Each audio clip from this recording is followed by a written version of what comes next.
When I looked at the programme for this conference in preparation, I must say, I thought, does this prove that ADR has come of age? Because it's an extraordinary range of topics with a great depth of experience in the speakers. And I thought what I would do is take the moment we're in now, and according to the polls, we are about to see a massive political change, and go back to the 1990s, which is the last time we were about to go through the same predicted seismic change. And just have a look at ADR at those two moments in time. Let's start with arbitration. You can obviously dispute whether or not that really is part of the dispute resolution, the alternative dispute resolution techniques available. But where were we in the 1990s?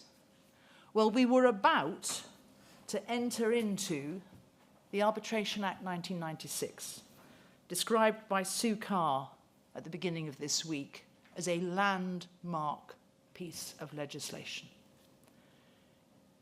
I can remember that I was asked by Arthur Marriott, does anyone else remember Arthur Marriott, if I could assist in the work that he wanted to do in drafting that legislation.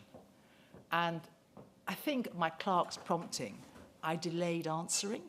I was too busy going around the county courts doing proper work. And in that period, an alternative helper was found, Toby Landau. And I always wonder whatever happened to Toby Landau.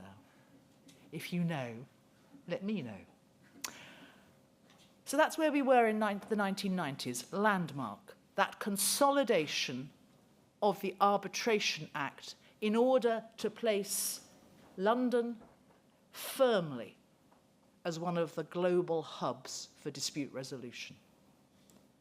Where are we now, looking back? Well, we've had nearly 3 decades of the commercial court, assisted by the TCC, making it absolutely clear that it is there to support arbitration and not to supplant it. We've gone through a law commission process, and the results show quite clearly that the market thinks that act broadly works. There are, of course, things that can be improved, and they will be improved. It just missed the wash-up, the rush to this election. But what I'm hearing is that it will be very firmly be back on the agenda after this election. So that, I think, is something where we can say, now that's been a positive. We got that one right. And when you look at the LCIA figures, yeah, London is holding up in the face of enormous now competition. Let's look at the next one, statutory adjudication. That has just gone through its 25th anniversary. We were grappling with it in the 1990s. When it was introduced, I have a few favourite quotes. I won't name who gave them, but it's referred to as being a disastrously misguided intervention. It was described as being a powerful impetus to increased litigation. Well, fast forward now. What do we have? Our Supreme Court describes it as the only game in town for construction. Again, supported here with the TCC in the lead, the courts have held the line. The policy is clear. Pay now, argue later. The most recent survey of the users indicates great support for its continued use. Indeed, there is support for removing that ragbag of exemptions in Section 105 and broadening the application across the construction industry. We have the position where effectively the adjudicator's decision is treated as being the final solution. It will be used as the basis for a mediation if not just implemented. So again, scorecard, matter for you, but I think that it's looking good. Let's go on to the next one, mediation. Now that was new to the courts in the 1990s. It was being trialled in a few pilots in the county court and in the Court of Appeal. But I can remember looking at it and thinking, what is this? How do you qualify? Do you need to be qualified? The courts broadly also looked at it and said, what is this? Back in the 1990s, we were pre-Halsey. And we had two different streams coming out from the courts while they tried to work out just how this fits in to the dispute resolution playing field. Move forward. Where are we now? Well, could not be clearer, could it? Halsey has been set aside. Japanese knotweed will forever join the ginger beer snail as something that we teach. Mediation is fully supported by all branches of our courts. And indeed, we've just had the first decision where a 25% reduction was made for an unreasonable refusal to mediate in the costs. And we have the implementation in the recent months of mandatory mediation for low-level claims, with the confident expectation that it will be broadened in scope. We've also internationally seen the Singapore Convention, hoping to do for mediation settlements what the New York Convention undoubtedly did for arbitration. So if we reflect there, maybe that's another strong positive. When I go back to the 1990s, I do appreciate that a DAB or a DAB was something you did with a face cloth. Nobody ever thought about doing anything else in the United Kingdom. And I think we might find during the course of the opening sessions that in fact that's moved on. There's far more awareness and intelligent use of that method. Early neutral evaluation, again, was not really on the radar in the 1990s, but seems anecdotally to be growing in use. Expert determination has been slow but steady. We had a flurry of cases in the 1980s when everyone just checked, were the courts going to hold those it's a final and binding decision absent fraud clauses? Were they going to hold the line on those? And the message very firmly was, oh yes we are, because we believe in party autonomy. And not much else has happened. It has continued, it seems to me, but I shall be interested in hearing the discussions this morning, that it remains part of the toolbox for a very specific section of disputes. That might be something to widen. So there's my thoughts. I find myself, and I know I'm a lawyer, I'm a glass half empty person. But when you actually look at where we've come, I think the glass is half full. We have responded, we have acquired new skills, and we are aware that there is a huge range of ways to get people to talk and to move on.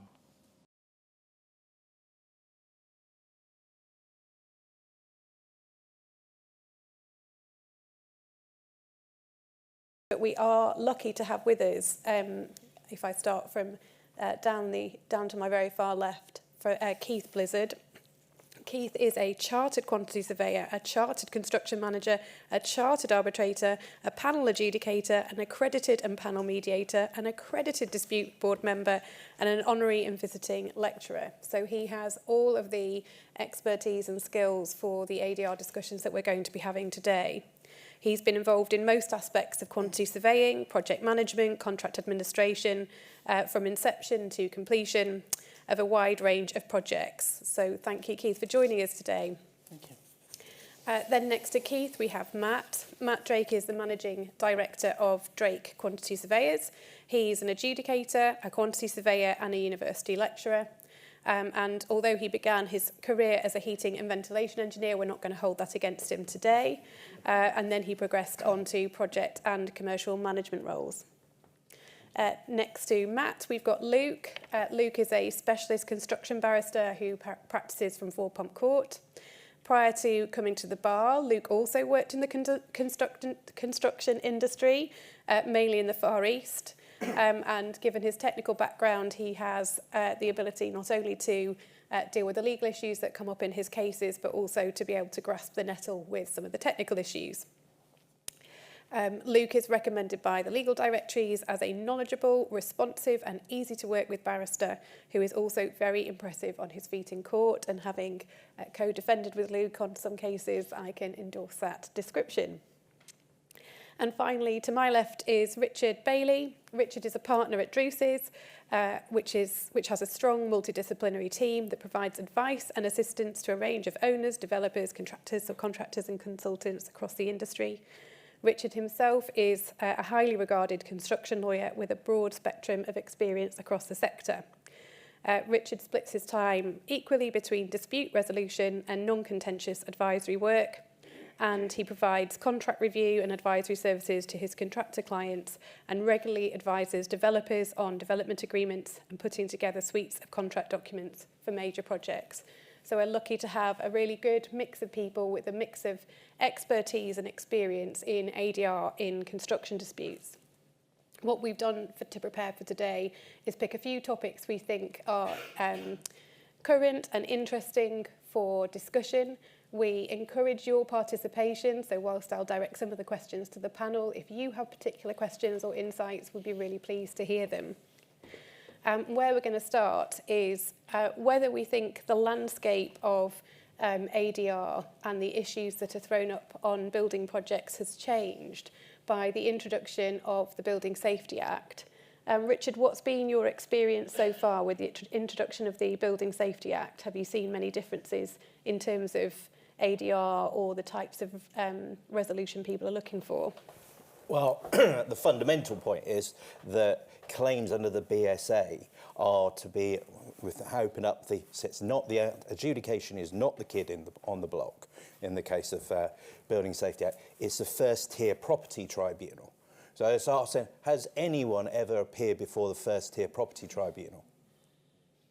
Anyone got an idea what it is? Where is it? Exactly. If I was a room full of property litigators, every hand would shoot up. Now, when you challenge, wrap them out in a lease, when you've got issues over leases, etc., that's where it's in. It works on a no-cost basis, like adjudication. So it is somewhat slow. It is technically below the court, where division of the courts, I'm not exactly sure, but is that how it works? But dispute, the way the Act was drafted was, apart from introducing these sudden, desperate nature for contractors of suddenly checking your files for contracts that were more than 12 years old, because that was that moment when he went, oh dear, there's now a 30-year limitation period. I could be dragged in for claims all the way back to 1992. So pre-2000 claims, and you're suddenly looking for your files. Obviously, everything was hard copy there. Most of it has gone in a shredder. So you really got to struggle to find out what you actually construct a building file. So, but on the ADR side, I think the big thing is we're still trying to work out how the first tier property tribunal, which is really intended for unrepresented parties to go and have a dispute resolved by a tribunal member, or whether you go to court where you can seek to get costs, and whether the courts have a wider jurisdiction on what they can award. And there has been a recent court case regarding the tribunal's decision on what is just and equitable, because hidden within the Act is this phrase of compensation that's just and equitable. And at the moment, no one's quite clear, I think it's going to the Court of Appeal, exactly what has been decided, what just and equitable actually means, and how wide the remit of the compensation is that you can possibly recover. So at the moment, it's very early days. That's right, and I think because there's new measures involved in the Building Safety Act that aren't just awarding damages, for example, but you can get remediation orders and you can go after different companies to just the contracting party. I think we've got some quite interesting times ahead. in the triathlon judgment which came out of the First Tier Property Tribunal, one of the first Building Safety Act cases, there was it was I think it was all construction silks and juniors who were appearing probably in this tribunal for the first time. And the judgment starts with trying to work out how they should constitute themselves as a tribunal. And so everybody at the moment, I think, is feeling their way on Building Safety Act issues and remediation orders. Luke, I don't know whether you've had any experience in that so far. I think the issue that we have is you go in front of the First Tier Tribunal. The First Tier Tribunal, I'll say this and it's on the record and it's being recorded, but the First Tier Tribunal are used to dealing with replacing windows on a block of flats which need to be replaced. When you say we've got a £5-10 million cladding remediation scheme, they can turn around and say, well, it should be done within 6 months. When you say, well, we can't tender the works within 6 months, they look at you blankly. And I think there's a lot of education to be done in the First Tier Tribunal about the monster that they have been given by the Building Safety Act. And they'll start to understand it, but I think they are... I think Pandora's box has been opened slightly for them. And they are struggling to grapple with the detail of what they are being asked to deal with now, to be perfectly honest. But there is one point on that, because we're talking, working out who you're entitled to get a remediation order against, who you can actually get compensation, but you can't get them to actually force them to do the work, which the First Tier Tribunal has to grapple with. And also, the other thing that the Act does is it basically says you cannot recover large swathes of costs, so legal expenses that you incur. One of the things we've had to deal with, I've been dealing with, is I've had one block with 116 units in it and doing the landlord certificates once we found a relevant defect. Yeah. But if you read the Act, it says you cannot charge a leaseholder for preparation of a landlord certificate. But you cannot charge it as part of the service charge, you cannot charge anything. But if you're a landlord who only gets their money from the service charge, how do you do a landlord certificate? Mm-hmm. Because you have no money to do it, which means something potentially very riskily and inaccurate might be produced, creating liabilities as well. So it's even more potential risks that are further down the track as well there. I think that's right. The next... sorry, go on, Keith. One of the concerns is, from what you've both said, the skill set of the people sitting as the first tribunal. I don't think it's necessarily that they don't have the skill to do it. It's that previously they haven't had to engage with these issues. And so looking at things like how companies are linked and whether one controls the other isn't something which has naturally fallen within the tribunal's remit to have to consider. Yeah. And so, as Luke says, I think it's a learning process, not just for the lawyers to work out what the government intended by some of these provisions, but for those decision makers to also then try and work through the tests they're going to apply. And as ever, it will be the case law that then informs how we get to a more settled set of principles. But the incredible thing about our industry is not just the ingenuity of lawyers to come up with problems no matter which way you look at things, but the construction industry is a problem solver. And so I think over time we will see the industry come up with proposals to how to deal with things which the tribunals then I think will be quite receptive to if they can see the industry trying to engage with the issues. I think part of the problem is that there's a view that the industry sort of turned its back on or hidden it hasn't properly dealt with things like fire safety issues or building safety issues. But I think that there's a sea change on that. And certainly have a huge amount of sympathy for some of my clients who've been involved in cladding cases because they were misled. They were misled by the people who produce these products. It's not a matter of developers saying, well, we don't care whether these products are safe or not. That's certainly not my experience with my clients. But I think there's a sort of general perception that people didn't take these things seriously enough. And I think as the cases come through the courts and through the property, First Tier Property Tribunal, we might see a bit of a sea change on that as well. We heard from Marion in her introductory address about the case law dealing with mediation. And for those of you who were around when Lord Justice Coulson now, as he now is, but when he used to sit in the TCC as Mr. Justice Coulson, some of you might remember he used to have a sign on his bench which said, "No stays." So he wasn't forcing anybody to go to mediation back then. And my experience is that's led to parties trying to come up with ADR provisions in their contracts so that the first resort isn't necessarily to go to court. And Luke, I think you've been aware of some of the recent case law on ADR provisions and whether those are being upheld by the courts. What's been your experience?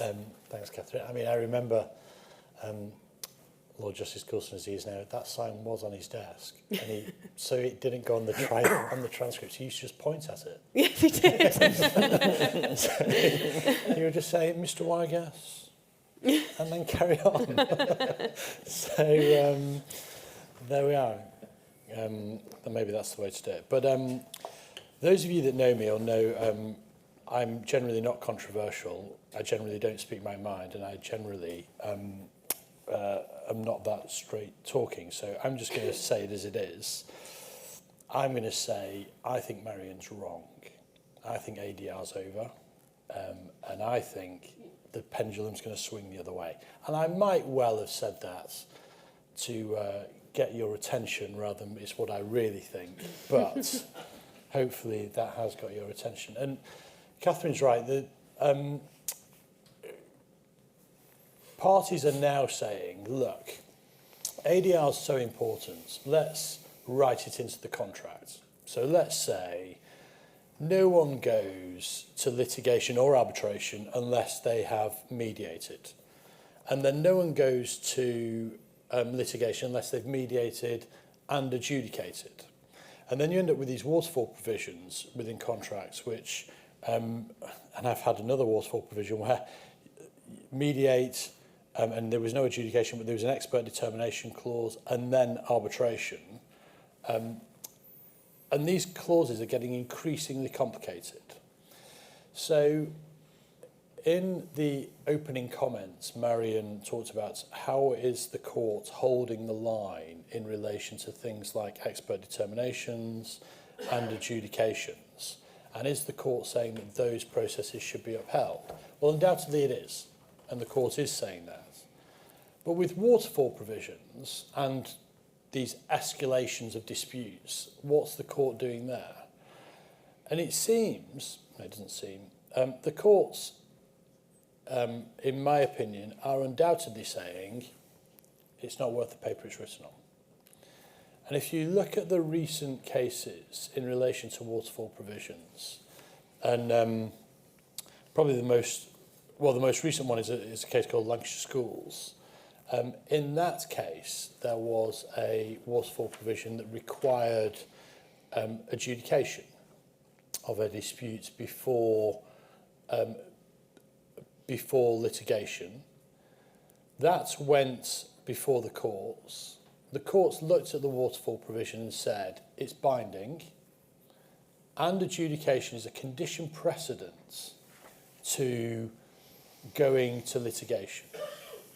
So if you go to litigation and you have not adjudicated, that is undoubtedly wrong. And it's an abusive process, the claim could be struck out, and all those kind of horrible things. So what the court decided in Lancashire Schools, on the basis of previous case law as well, is the court said, well, I'm going to look at these waterfall provisions. I'll decide that they're enforceable. I'll decide that they should have been complied with. And then I'll tell you that actually you really should have complied with it, but just get on with the litigation anyway. It doesn't matter. And I would have preferred you to mediate, and I would have preferred you to adjudicate, but we're all here now, so let's get on with the real deal. And that's what the court is now saying. And even when you say, going back to Lord Justice Coulson, even when you say, well, I want to stay so I can adjudicate, the courts are saying, well, actually, let's not bother. Let's just get on with it. why don't you serve your defence within 28 days? And so we are getting to a high watermark in relation to ADR, and maybe that high watermark is if you put waterfall provisions in your construction contract and you think the other party must adjudicate before they litigate or arbitrate, just have a care, because that's probably not what the court is going to say. Sorry to be, maybe that's not what the audience wants to hear, but that it seems to be what the courts are saying. Can it not be the case, though, that adjudication can be quite a good way of finding out what the other side's defence is going to be fairly quickly before you actually have to produce something for court? No, Keith, I entirely accept that. And I entirely accept that there are good things that come out of adjudication and mediation. And it's not uncommon that I will say to a party, well, let's mediate, and we'll go there and we'll listen. But my point is more, if you think you have got a clause in your contract which will protect you from litigation or arbitration because of previous steps that have to be taken into account, even when those steps are recorded in black and white as condition precedents, don't sleep easy, because you can still get a claim form tomorrow morning. I think that's right. Unfortunately, I agree with doom and gloom Luke over there. There was the recent Court of Appeal case as well in the Children's Ark Partnership litigation, where there was both the High Court and the Court of Appeal found that a requirement to go to a liaison committee to try and resolve a dispute was a condition precedent and it was binding. But the Court of Appeal said, well, there was no way of that dispute resolution procedure being concluded, and without that it wasn't enforceable. So even when there was a provision which the courts acknowledged was in the contract, again it wasn't upheld. So I think Luke's right. Are there any things that we can do about that? Can we make the provisions clearer? Can we ensure there's a conclusion as the Court of Appeal wanted? Or if you even go to all those steps, are you going to get to court and, as Luke says, the judge just says, but we're all here now, we might as well just get on with it. I think perhaps if you try and contrast the position with these cases with the case which Marion was talking about, where the courts are looking to enforce mediation more, it might be that we're seeing a bit of a tension between these two strands, and it might be with some clearer drafting you might get the right judge on the right day as ever who comes to a different conclusion. I suspect what you have to do is the minute you're served with a claim form is to take action to say this is premature, and to try and get before a judge as quickly as possible so that you're not too far down the line. Has anybody in the audience had any experience of either trying to negotiate these terms and people saying, well, it's all pointless, or experience with trying to enforce these terms? Yes, up at the back. Yeah, I can talk about it. When I give my talk at the front, that I was actually junior counsel in the Lancashire Schools case. Oh, great. Super.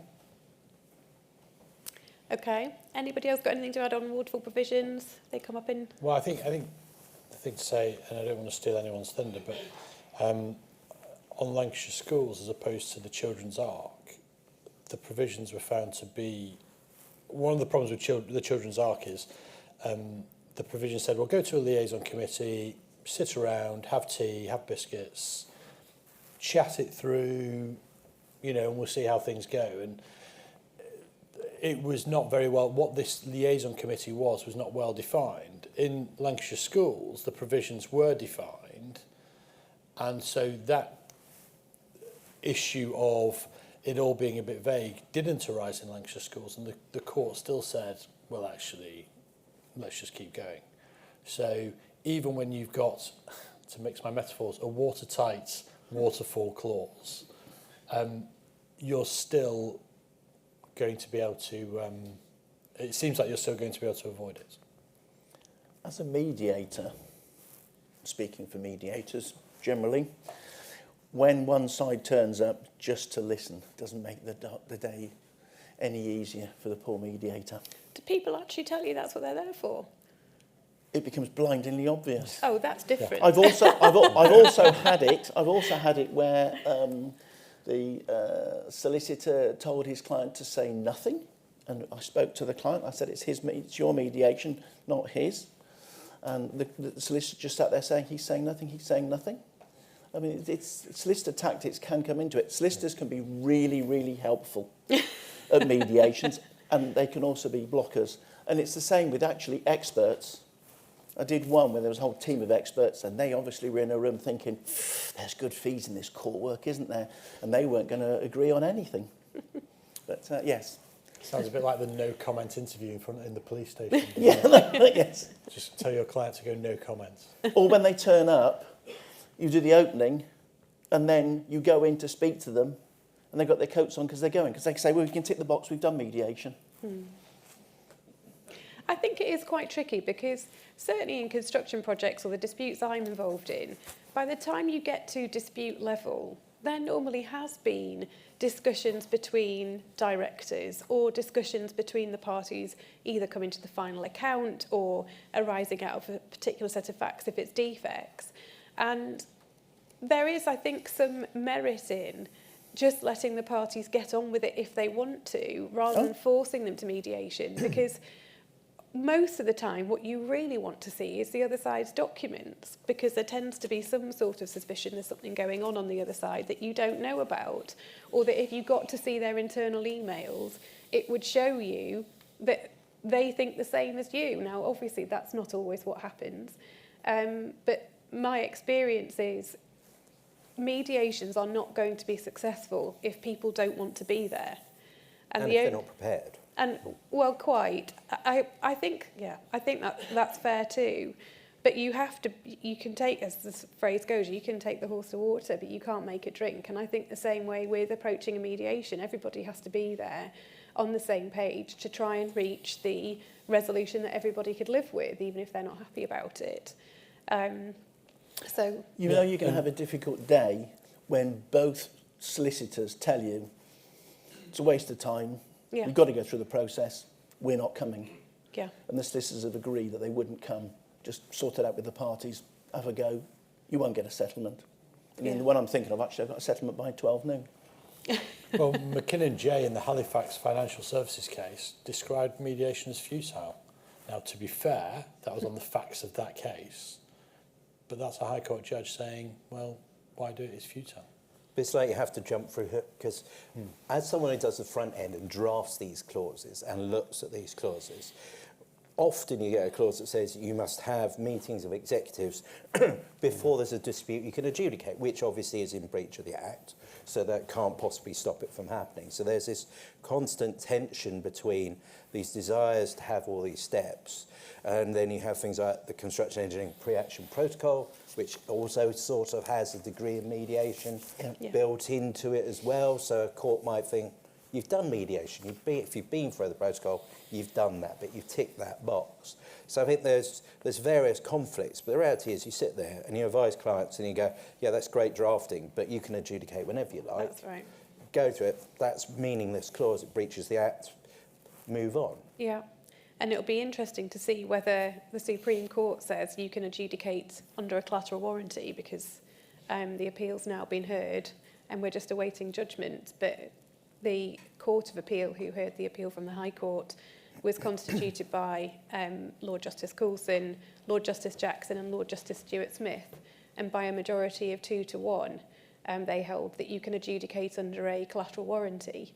And it will be quite interesting to see the Supreme Court, who isn't constituted from construction judges, whether they take the same view of adjudication as certainly Lord Justice Coulson does, who's a great advocate for it. So perhaps this is a good segue into adjudication, which is obviously one of the main forms of ADR in our industry. And we've had some recent decisions at the early part of this year about payment disputes. Matt, in your view, do you think, in light of some of the recent decisions, is smash and grab still alive, or are we now just down to true value? don't think it's dead. And I think it will continue. The reason I say that is I think there's a general, it's either a total misunderstanding of the whole regime, whether the scheme applies and the payment terms apply. I find that people representing parties, they don't actually understand what the scheme is trying to do in terms of setting payment dates and the due date, and we've spoken about what the due date is and the final date for payment. I mean, I must speak to plenty of people who say, oh, my payment's due, and I think, well, how many days from the, you know, but then, no, that's what I mean, I'm going to get paid in 30 days, and they don't know, there's a misunderstanding. So just on that basis, that then creates confusion, because if they're agreeing the contract, if there is a contract and there's payment terms, that causes them problems. If they don't agree payment terms, I don't think they're sufficiently educated enough to apply the scheme correctly. I mean, recently I had an adjudication where the representative for the party, and he still amazed me, he was either totally unsure, or sorry, didn't know, or he was just really trying his luck. But he said it was 17 days from the date of each and every application, and it wasn't. And I'm thinking, well, he keeps saying this, and we've had 3 rounds of submissions. So we're working on the basis he can't have been misadvising his client that he was going to win. So he must truly have believed that that was the position it was. Yeah. So I still think we will have notified some disputes. I can't see them changing. The majority, I'd say 90% of the ones where I've been an adjudicator, are to do with payment disputes, notified some disputes, whether it's a valid payee notice or the payment notice or the payless notice is invalid. I just don't see that changing anytime soon. And have you seen referrals which include smash and grab, but in the alternative, I want you to just value the sum? Not recently, but it sounds like Keith has. Go on, Keith. I have, yes, exactly that. And what do you Primary do? position is smash and grab. However, if we're not successful in the alternative, we want a true value. Yeah. And I know the recent case was the other way around, but I was very fortunate because I found that the pay less notice was invalid, so they won on the smash and grab, so I didn't have to worry about their second one. And it wasn't contrived. That was genuinely what I dealt with the first one first. And, I didn't sit there and think, oh, this is going to be a nightmare if I have to do the true value. So, no, I just went through and found on the first one. And wasn't challenged. And what would you do if somebody referred a smash and grab, say there's no pay less notice, and the response from the employer is, well, I accept all the notices, but I want you to do a true value? Here is the, yes, we can put any defence in. That's right. So here is our defence on a true value. Yeah. And I think that's the big question we don't know the answer to yet. Well, Luke has an answer. Yeah, I think we might know, you know, I think we do know the answer from the legal point of view, and then let's come on to the practicalities. I think the legal point of view after the global switch claim is, if you want money, the referring party can rely on any defence that they want. And I think so, in a smash and grab, you clearly want money, so you can turn around and say, well, my defence is run the true value, Mr. or Mrs. Adjudicator.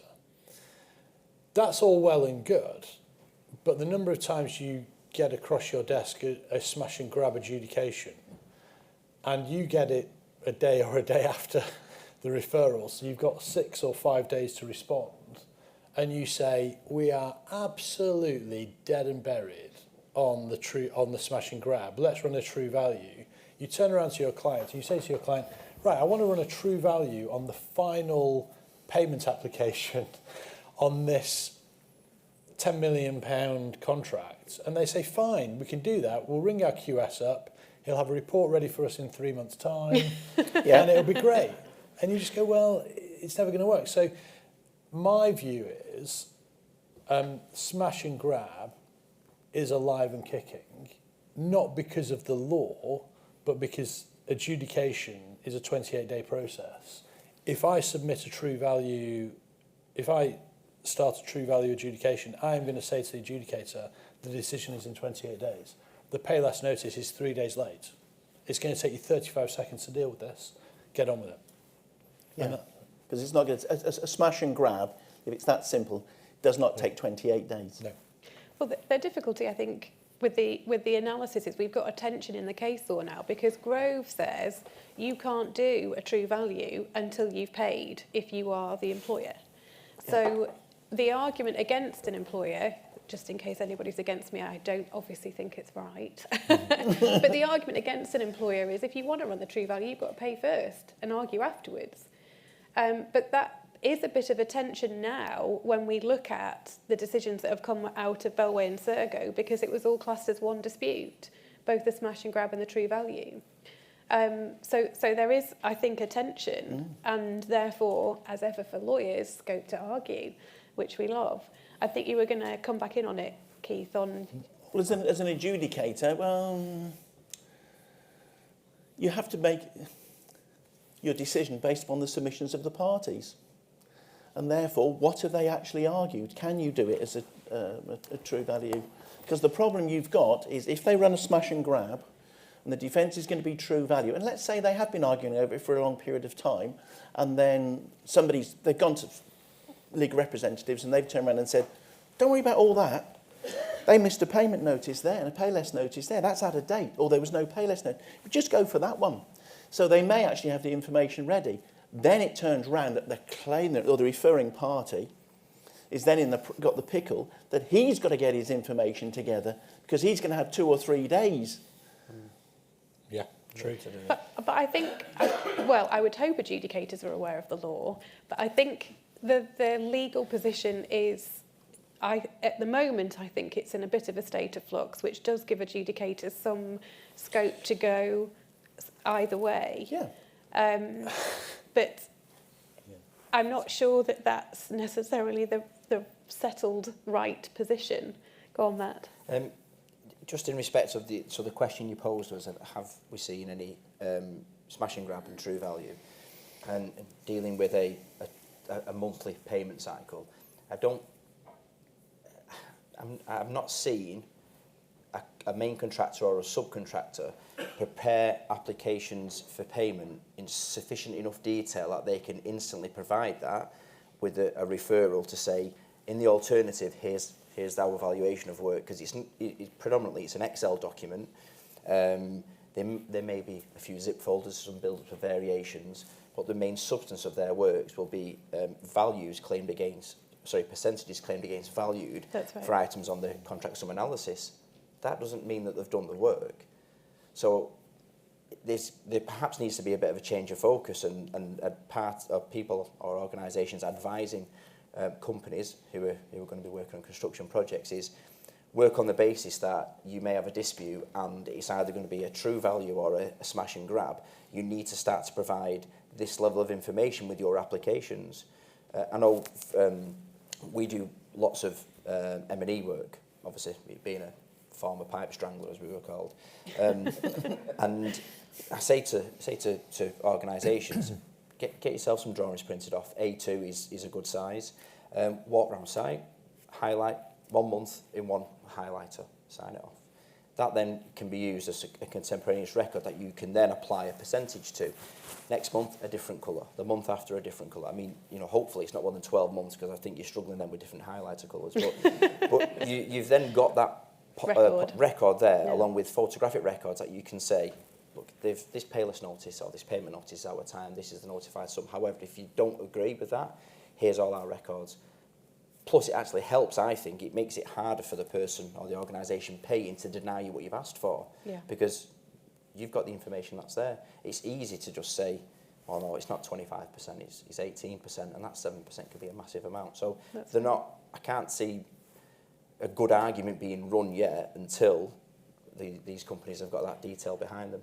I mean, what you've described is exactly what, as a lawyer, you'd look for when you're trying to help your clients with their cases. But the reality is, certainly in my experience, that working on a construction site, the priority is getting the work done, not planning for a case to go wrong or for a dispute to arise, as much as we would like it to be.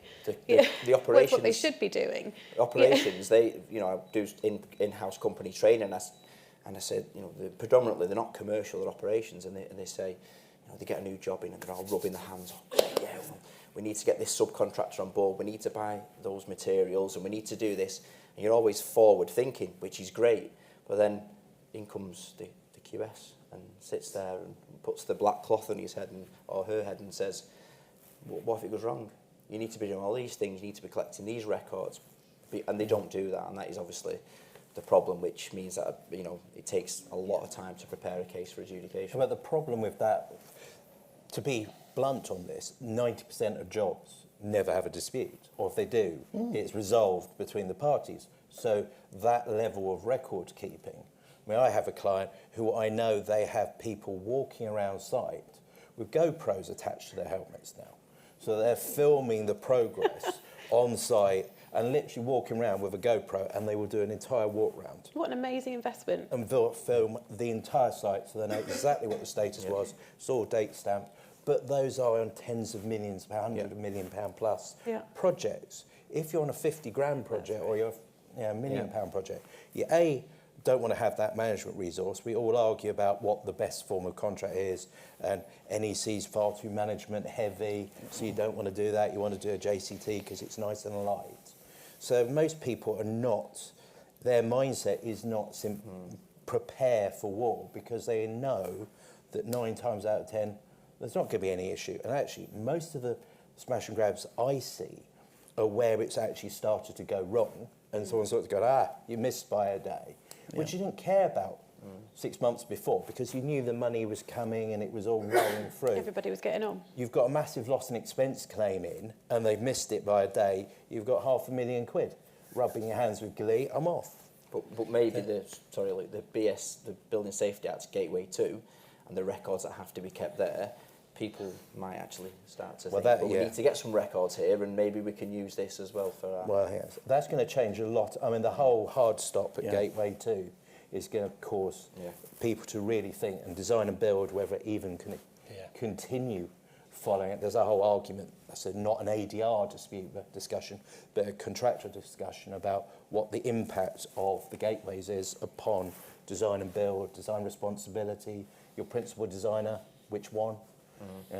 When you've got 2 principal designers, so there's all that other stuff going on. It's as an engineer and a lawyer, it is rare that you hear a lawyer having a more practical answer than a QS. But I think really what Richard has said there about walking around with a GoPro on your head, if you've got a £1 million job, you can afford a GoPro. You know, that's how simple it's getting now to deal with it. And you know, it's great if you've got the drawings and you've got the time to go around and highlight it, it's super. But if you just tell one chap on site he's always got to wear the helmet with the GoPro. Even once a week, he doesn't have to wear it all day, every day. He doesn't have to wear it, you know, and no doubt on that day, everyone will be wearing their high-vis jackets and everyone will have their boots on. But, he's here. Yeah, he's here. I've had sites though where they've had external cameras just record the site as it's gone up, and obviously the higher up you go, the more difficult that is. But this happened to be construction of a bus garage that wasn't particularly high, and doing all the hard top outside. So it was a different sort of project, but to have that record, I think, was invaluable. And I think, Keith, one of the things you wanted to talk about today was the different ways of presenting your evidence in different forms of ADR. Yes. But before I do, I'd like to make one observation. I had an adjudication, and the records showed the number of people on site each day, and they had to go through and have their thumbprint or whatever. So they had like a turnstile, so they could actually prove from the computer records how many people were on site. Yeah. But just my clients, look, they would go missing though on the Fortunately, charge for most people. Somebody had realised that at the back of the site there was a gap in the fence, and they actually went round and videoed them, so you could watch them go through and look at the records and then see the video, and they were walking out, and then towards the end of the day they walked back through the hole in the fence, come and sign out. So officially, according to the computer records, they'd been on site all day, but they hadn't. I'm going to make a few observations on evidence. And compare and contrast arbitration and adjudication and different types of adjudication. And I think a lot of these points are going to be questions rather than sort of answers. But what evidence do you need as an arbitrator and what evidence do you need as an adjudicator? Is the level of evidence the same in both arbitration and adjudication? Well, and there's also the question about what level of evidence do you need in different adjudications?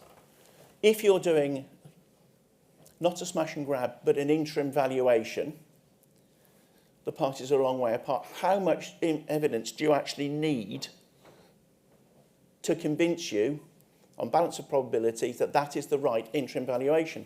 What if it's a final account? Under particularly the JCT contracts, you've got to prove, let's say, loss and expense. So how many records do you actually need?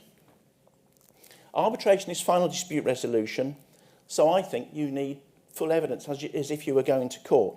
But an adjudication depends on what you're asked to decide. Interim valuation or final account. Now, personally, I asked the parties. This is an interim valuation, post-PC. Do you want quick and dirty, or do you want the right answer? Are you expecting me to look at, or the referring party, to prove everything? Ask the parties. Because I've had the answers that, no, we don't want to go to court, we want you, you're a QS, we want a proper job, go through, they should prove everything. And if both parties agree, that's the basis, because it's going to take more time, and the level of evidence you need is going to be greater. And also the difference between proof and evidence. Proof establishes certainty, a fact that demonstrates something to be real or true. Evidence, it supports a claim but may not necessarily lead to a conclusive answer. Written narratives that you receive, particularly in adjudications, are merely assertions. The events, documents, etc. that a party asserts requires evidence in support of those assertions. For example, the parties agreed something. Well, if the parties have agreed something, what evidence have you got? Is there an executed contract? And how many people have actually been involved in an adjudication where the contract's been signed by one party, the contractor, but the employer's never signed it? Loads, because the contractor signs it, sends it back to the architect or QS, and never gets it one back. I always advise clients, take a photocopy of what you've signed. That's the evidence that you need to put in support of the assertion that there was an agreement. Could it be a witness statement? Could it be an exchange of emails? Nowadays, email exchanges are prolific, and you get long email chains, and you get 15-page emails, or an email chain of 15 pages. Now, do you want pages 3 and 4, which are the ones that are relevant to that particular point, or do you want all 15? See what else was said. What about expert reports? Do you want expert reports? Are they helpful? Are they useful? The difference between arbitration and adjudication. In arbitration, there can be a hearing, which means that the other side, and their legal representatives, or the representatives, can cross-examine. So when it comes to arbitration, like a court, there can be proper and thorough investigation. In an adjudication, do you as an adjudicator allow the parties to cross-examine each other? Or, what I tend to do is that if I'm holding a meeting, it's so the parties can explain things that I don't understand, or I need more explanation of. And I did one adjudication when it was over works at New Street Railway Station. At the time, my office was 200 yards away. And both parties said, you need to come down to site and we'll walk you round. And I thought, well, I've read the submissions. I don't really need to. But as both parties asked, I said, OK, fine. And at the end of the walkthrough, I said to both parties, I'm really glad you asked me and I came, because I thought I understood your submissions, but now you've taught me through the job, I now understand them, and my understanding is very different to what it was when I thought before that I hadn't fully understood them. So it's a case really of what evidence do you actually need and what therefore what you should provide. Those are my initial comments. Thanks, Keith. Does anyone else want to come in on that? Yeah, on I want a evidence? client that says, do you want it quick and dirty or do you want it right? That's what I think every time I get some papers from now on, the first email back is, do you want it quick and dirty or do you want it right? And that's what I'm going to do. Every day with you, Keith, is a school day, isn't it? You learn something new. It depends how much they're going to give you. Yeah. I mean, it's no one's involved with it, I don't think. But now I've got one that's turned into, I could get it done before I'm going on holiday the end of next week. I could get it done before I go away. The 28 or the 42 days would finish. Unfortunately, I wrote and told the parties that that was going to happen. It's now turned into a much bigger case with a lot more submissions, a lot more argument. And so I had a meeting with the both parties on Teams. And I said, well, the difficulty is, I go away in 2 weeks, which I told you, it was 2 weeks ago. I go away in 2 weeks, and I'm away for 2 weeks, so I'm not working while I'm on holiday. So if you have to give me more time. But the bad news is, I'm already fully committed in July. So if you want me to decide this, then I'm going to have a date, I'll suggest a date at the end of August. And within hours, the respondent said yes, and the following morning, the claimant said yes as well. So in fact, I've now got an adjudication, which I have to finish. I've got a report to do for overseas for the end of July, and then I've got an adjudication to get done for the end of August. But that's because they want a proper job, not just a quick answer. If it's an interim, they may just say, do your best. I've had it where parties have said, the claimant has said in so few words, we will give you no extension of time whatsoever. We must have a decision within 28 days. But that's helpful because you then get the parties together and say, right, this is the way I'm going to tackle it. I'm going to do sampling or whatever. Yeah. What's everybody else's experience in terms of adjudicators calling hearings? I know we've got Matt here who's quite a fan of a hearing. Anybody else got particular experiences in adjudication of having hearings or having site meetings? Yeah. So that's after Wait for the mic. quite unusual on just the smaller type of payment dispute to have any kind of hearing or site visit. But I suppose if you're dealing with defects or you're dealing with maybe some other claims where the physical aspect of it's more important, so limited times where actually had to go to a hearing or a site visit. Yeah. I've had quite a few hearings in adjudication. It might be because I'm a barrister, so I like the sound of my own voice and I like going to hearings. It's the best part of my job.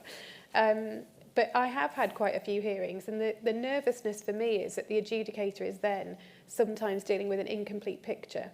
Because in court, whilst it can be an expensive process, you have the process of going through disclosure, witness statements and expert reports. So by the time you get to a hearing, there's a sort of an equality of arms in terms of information, or there should be. Whereas in an adjudication, you're often doing it quite at short notice, and you don't have that equality of arms. And I think that's where Keith's thoughts about what evidence you put together is quite interesting, because obviously as the referring party, you have the luxury of time. Yeah. And as the responding party, you don't. So trying to get an expert report, as Luke said when we're talking about payment, a QS will say, well, I need 3 months. Well, you just simply don't have 3 months. Somebody has to be able to go through it. So I think having a hearing for an adjudicator, particularly who's dealing with a complex dispute with a lot of issues, is helpful to cut through what the parties are trying to say. And I don't mean to pick on you, Matt, but I've had Matt say to me, I don't really want to hear from the lawyers, which makes me nervous. I want to hear from the clients or from the experts, the people who can actually give him the information he needs to make his decisions. And so some cases I will really resist a hearing when I know that's going to be the approach, because if your client isn't used to these procedures, if this is all something quite new to them, they don't necessarily know that the way they might answer a question could give an impression that they did tend to give, to put it neutrally, I think. Anybody else? Sorry, go on. I think the great thing about adjudication is the flexibility of it, isn't it? And my favourite adjudication meeting was held in a lift, and we had a day in a lift going up and down. But there we go, and then the decision was made, and that was that. So there we go. Was it quick or dirty, or was it right then? I think you have to depend which side you were on. Just really an observation of when you're saying about experiences of having hearings. We actually did some internal research, and over the last sort of 15, 20 years, less than 1% of adjudications have a hearing. So your experience might be different because you're going to get instructed in a case where a hearing might take place, and therefore it might be slightly skewed. But over 1,000 adjudications, less than 1% is what we came up with anyway. I think that's probably right, because a lot of them will be smash and grab. And so it will just be, you won't need to hear from the parties. It's a paper-based process for a reason. And for what it's worth, I think it was Matt said he doesn't think smash and grab is dead. Nor do I. I think the courts are going to uphold smash and grab type approaches because you have to pay now pursuant to your notices. And it's, in my view, if you don't have a proper payment notice, you don't have a basis for a true value, because the only basis for payment, either in your contract or under the scheme, will be pursuant to serving notices. So if there's no notice, there shouldn't have been a basis for a true value. And the way, so one view of Bellway is the court had to enforce the decision, because whether the adjudicator got it right or wrong doesn't matter. But it doesn't necessarily mean the adjudicator came to the right answer in that case. So I think it will be interesting to see how the Bellway cases play out, and we're still having them. Arguments about payment disputes, 25 years after the Act came in. So I think interesting times ahead on that.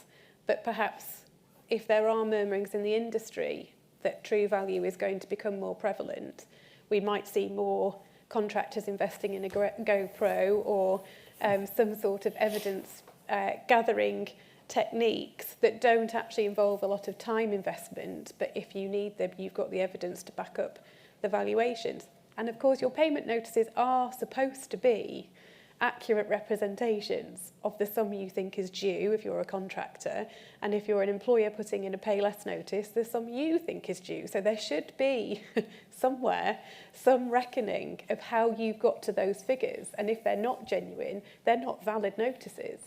But of course, trying to prove that in an adjudication might be difficult when you don't have the same disclosure obligations as in a court process. I think that disclosure obligation is one thing. Increasingly, when you see adjudications, you see a highly selective, especially if someone had plenty of time to prepare, a highly selective submission that would never get past the court, because there'll only be if there is no obligation, sometimes you see a statement of truth on the bottom of a witness statement, but I don't think they're actually bound by any of those obligations in adjudication, of just sort of whatever evidence might suit you. But also, the problem with the way things are going, Keith mentioned 15-page emails, videoing, all this kind of, it creates so much data now that those who work in courts on a regular basis will be discussing disclosure obligations and electronic disclosure and searches. You can't look at 5 gigabytes of data as an adjudicator In 28 days. So, Yeah. But are there so many, it comes back to Matt's point actually, I think, the way the LDEDC was drafted and the terminology with the due date leads to so much confusion, and I think that's why, or a contributing factor as to why we have so many smash and grab adjudications, because people just don't understand what is meant by the due date. Yeah. Well, thank you very much, and thanks for your participation.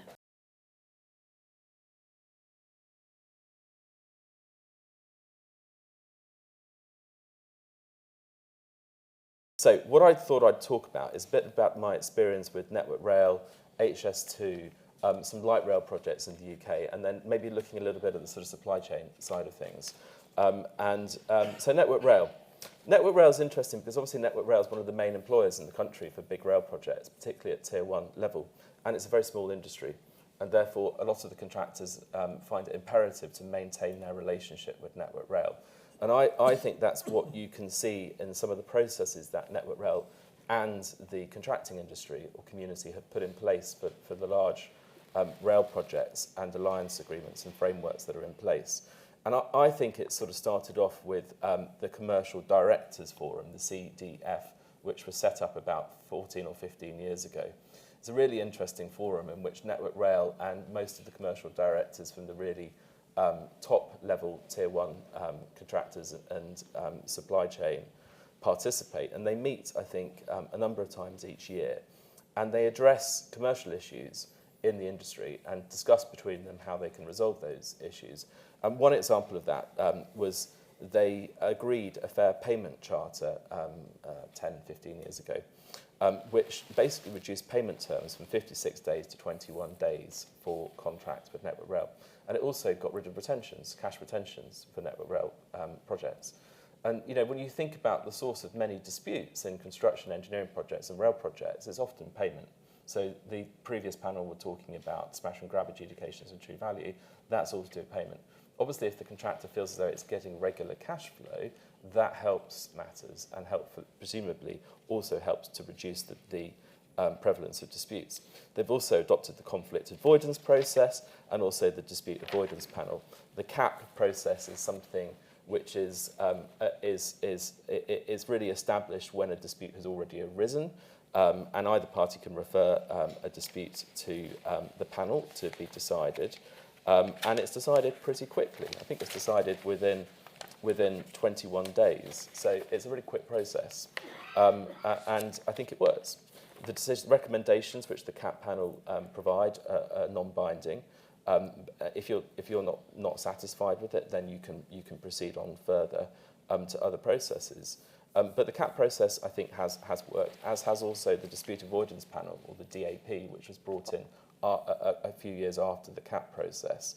The dispute avoidance panel is more about avoidance rather than early intervention, and it's about establishing, and I got this from someone's comments on practical law, I don't think it was Matt or Jonathan, I think someone else did a note on this, which is talking about it effectively establishing a team to fire watch and to tackle and prevent a fire from taking hold when smouldering embers are identified. And I thought that was quite a good analogy. And in a way, for me, it's a bit like a dispute board in some respect. So I've had quite a bit of dispute board experience in my life, and standing dispute boards work quite well on the right types of projects, where you form a relationship, or the dispute board forms a relationship with the senior people within the employer and the contractor, or even the supply chain, and they discuss issues as they're arising on the project, and they have sites of issues that are coming up, and they can discuss those issues and maybe issue recommendations, or they can issue binding decisions. So I quite like the concept of DAPs, or dispute avoidance panels, and how those are obviously working with Network Rail. The other thing Network Rail does is it incorporates a suite of different clauses into the alliance agreements framework contracts, which are all about avoidance of issues or avoidance of disputes, and not adjudicating, not litigating, not arbitrating. And the idea really is to promote what they describe as a no-blame culture within the alliance or within the framework, bearing in mind a lot of these alliance agreements are for 5 or 10 years in duration. And if the parties do have an issue between themselves, the approach within the alliance agreements and the frameworks is to try and resolve that issue internally within the alliance. So not to refer it to an external adjudicator or to the courts or to arbitration. And it obviously works. You know, I'm involved in a number of big alliance agreements in the UK for different packages. Unfortunately, we never get instructed on any disputes. My work is almost wholly front end with helping them form the alliance and looking at the alliance documentation at the beginning and helping with advice during the project, but it's never been being instructed on a formal dispute process. And I thought it would be useful just to sort of read out the issue resolution principles as they're described, which are written into the contracts. And they say, or Network Rail say, these principles are to underpin how issues will be handled by the alliance. And the first one is issues will be resolved in accordance with the alliance principles, which is best for projects, effectively. Issues resolved at the lowest practical level within the alliance. Issues are to be resolved quickly. Issues are to be resolved via an agreed escalation procedure, which covers people, authorities, issues, and resolution time. If they can't resolve the issues by discussion, then it's escalated up to the ALT, which is the Alliance Leadership Team, which is basically senior members of the contracting Alliance members and Network Rail. And if they still can't resolve those issues unanimously between themselves, then they can refer it to an expert panel, which is a form of expert determination. The expert panel will be standing, or should be standing, they should be appointed from the beginning, and they will issue binding decisions or binding determinations. And that's how Network Rail approach resolution of disputes, and that's how the Tier 1 contractors in the UK approach resolution of disputes.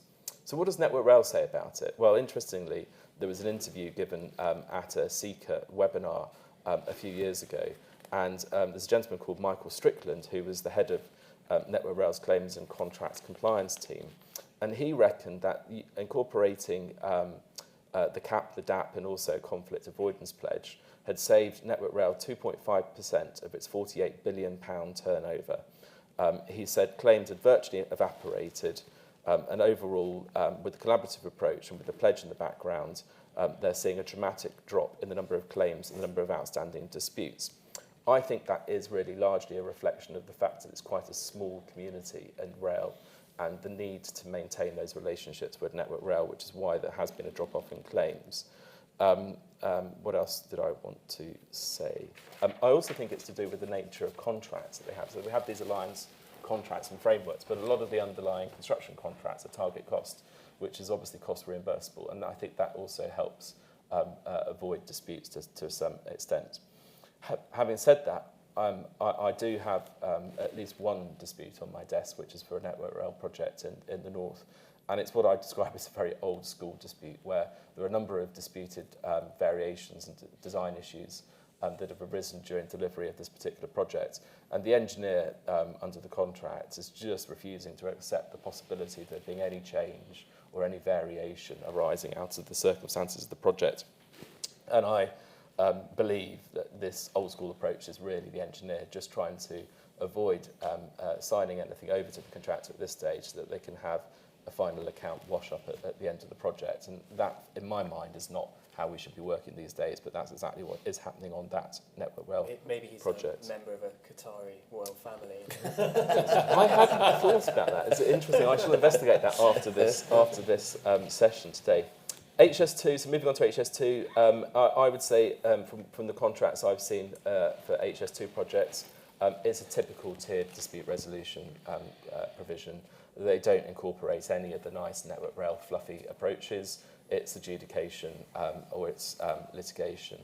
I have worked and am working on a number of different matters in HS2. I have to say personally, despite the fact that there is this traditional dispute resolution mechanism, I haven't really seen any real proper humdinger disputes on HS2 projects. And again, I wonder if, maybe just because I've just been working on the projects that are going well, but it may also be a factor of these target cost contracts, which are also being used a lot for HS2 projects. Of course, it's worth mentioning that there has been the public procurement wrangle, which I think the final decision was issued at the end of last year between Siemens and HS2 as to the procurement of the trains. Light rail projects. I'd forgotten about this project, but this is something I worked on about 15 years ago, if not longer. I wonder if anyone can guess which project it is. It's a tram project, and at the time, it was labelled as Hell on Wheels. Any guess? Cambridge, is it? Yes, and there was a Scottish accent there. Yeah, exactly. So there was a German contractor called Bilfinger Berger who don't do really any infrastructure projects these days.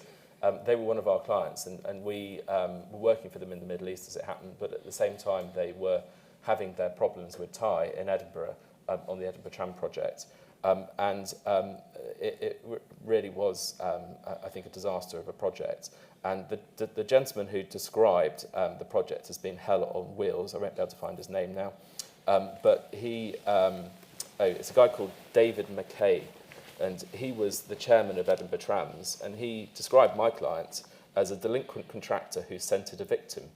And he described the project as hell on wheels, and he quit his post about 6 months after giving that interview where he described my client as a delinquent contractor. About a year later, they had a mediation, and my client was paid nearly £70 million So who was right there? Let's see. But what's interesting about that, I think, is mediation does work.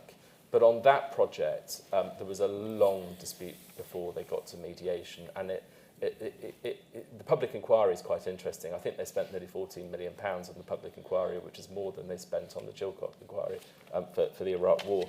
But it's the public inquiry document's quite illuminating revealing, because it talks about the lead up to mediation. It talks about the fact that there had been some adjudications beforehand, and arguably you could say you want to soften up your opponent before you have a mediation. And of course, there's nothing better than winning a couple of adjudications before you go into a mediation to try and get the leverage that you want there. But on that project, there had also been a radical change in senior management on the Edinburgh side, and I think that probably really helped unblock the matters. And one of the things they say in the inquiry report is post-mediation, the working relationship between the parties improved immensely. I think it's probably also to do with the contractor consortium having somebody in Edinburgh who understood construction projects from that point on. Two other things I wanted to mention: subcontractor supply chain disputes in rail. I think they're pretty traditional. I would say that they're adjudication type resolution processes these days. I don't see mediation being used a huge amount for these. It tends to be adjudications on payment disputes and variations. Crossrail. Occurred to me as I got off at Bond Street this morning. Crossrail, of course, why didn't I think about Crossrail when I was writing my notes a year ago? I don't really know, because I've had no involvement in the disputes in Crossrail, but there must have been a hell of a lot of disputes, you would have thought, in Crossrail. And it'd be interesting to know if anyone in the room knows about that. And I'm looking at Matt, who's nodding at me, and he may be able to talk a bit about Crossrail and perhaps CAP and how that may have been used at Crossrail to unblock some of the design or signalling issues. And to quote Matt's comments in his Practical Law blog, perhaps at the moment we're seeing a general shift in the market away from dispute resolution to dispute avoidance in rail projects. And I think that's seen by the conflict avoidance pledge, CAP and the DAP processes. And that is also, as Matt points out, embraced in the latest editions of the NEC and the FIDIC contracts, which talk about dispute avoidance measures being taken by the parties. And Jonathan, that's all I wanted to say. Well, thank you very much indeed. Conflict avoidance seems to me to depend on good faith, which leads rather neatly into Misha's contribution. Thank you. Yes. For those of you who are here for the first panel, I did point out that I was junior counsel for the successful project company in the Lancashire schools case. And it's always interesting to hear other people's views of your own cases. So I was interested to learn that Luke Weigers thinks that Lancashire schools may herald the sort of start of a process in which courts overlook or override mandatory dispute resolution clauses, the kind of waterfall clauses that Luke mentioned in his talk. And this, I don't share Luke's views on that for the reasons that I'll explain. But it was something that I was hoping to talk about anyway, because we will all know one of the original rail disputes, if you like, was the case of the Channel Tunnel Group and Balfour Beatty Construction, which was a House of Lords case from the early 1990s. And in that case, the House of Lords held that the court had the inherent power to stay litigation brought in breach of an arbitration agreement. And there have been, since that case, a very long list of English and Commonwealth cases in which a court faced with a party who has breached a mandatory dispute resolution clause by skipping straight to court proceedings, in which the courts have held that they should stay the claim so that the parties can comply with those provisions. And I don't wish to labour the point and to show why I think I'm right about this, but I have prepared references to 1, 2, 3, 4, 5, 6, 7, 8, 9, 10, 11, 12, 13 such cases, the most recent of which are the decision in Open Operations UK Limited and Invesco Fund Managers Limited, followed by Children's Ark Partnerships and Kojima Construction, which was mentioned by the first panel. I mentioned those 13 cases to show not only do I think that perhaps Mr. Weigas's sort of hope maybe or fear that courts might override mandatory dispute resolution clauses is not as it's not as likely to manifest itself, but also just to show you what an extraordinarily good job I did as junior counsel to persuade the High Court that notwithstanding this very long line of authority, they shouldn't stay in my case. So why then am I not, do I not think that Lancashire Schools sort of sets this precedent that perhaps others do? Well, it's necessary to give you a bit of background to the case. It was a PFI dispute about some schools in Lancashire, and this particular phase was phase 2. There are 4 phases. It's been basically, when I was first instructed in this case, I was single. I've since met someone, married them, and had a child. So that gives you an idea of how long this has all been going on for. And I acted for the project company, which is, as you know, a special purpose vehicle under a PFI contract. And right up against limitation, we discovered a host of defects in these schools in Lancashire that we were managing. So we rushed in to get a claim against the building contractor, Lend-Lease, and the facilities management contractor, Equans. We also, as part of this, joined the local authority to the proceedings. And we did that for the simple reason that we're effectively, as the special purpose vehicle, stuck in the middle between the parties. And what we didn't want to happen was to get a decision from the court that says you've alleged these defects, but they're not actually defects, so you're not going to get any money. But for the authority to say, well, we don't agree with that decision, we're not bound by it, and we're going to levy deductions against you under the project agreement. So we wanted to avoid that, so we stuck in the authority to just make sure they were bound by the decision. We didn't anticipate the authority would do anything. Unfortunately, the authority applied to strike us out on the basis that we hadn't complied with the mandatory adjudication clause in the contract. And there were several problems, I think, with that, practical problems which the judge very sensibly recognised. And the biggest one, to my mind, was this. If he was never going to strike us out, we weren't worried about that, but we were worried he might stay us. And if he did stay us, how would we then proceed to conduct an adjudication in circumstances where we were essentially saying the same thing as the authority, i.e. these schools are defective? We'd have to write down the line to Equans, the facilities management contractor, and to Lend-Lease, the building contractor, and say, we have to go through this process. Please give us your submissions. Please give us expert reports, and we'll just repeat them to the authority. So it's very difficult to see how that sort of adjudication process could work in these circumstances. But beyond that, I think the judge recognised that the only way that this case was going to settle was if everyone signed up to the same outcome. Because, as I said, Project Co, the special purpose vehicle, were in the middle. So we had to make sure that any losses that were imposed on us by the authority, we could pass down the line to the building contractor and to the facilities management contractor.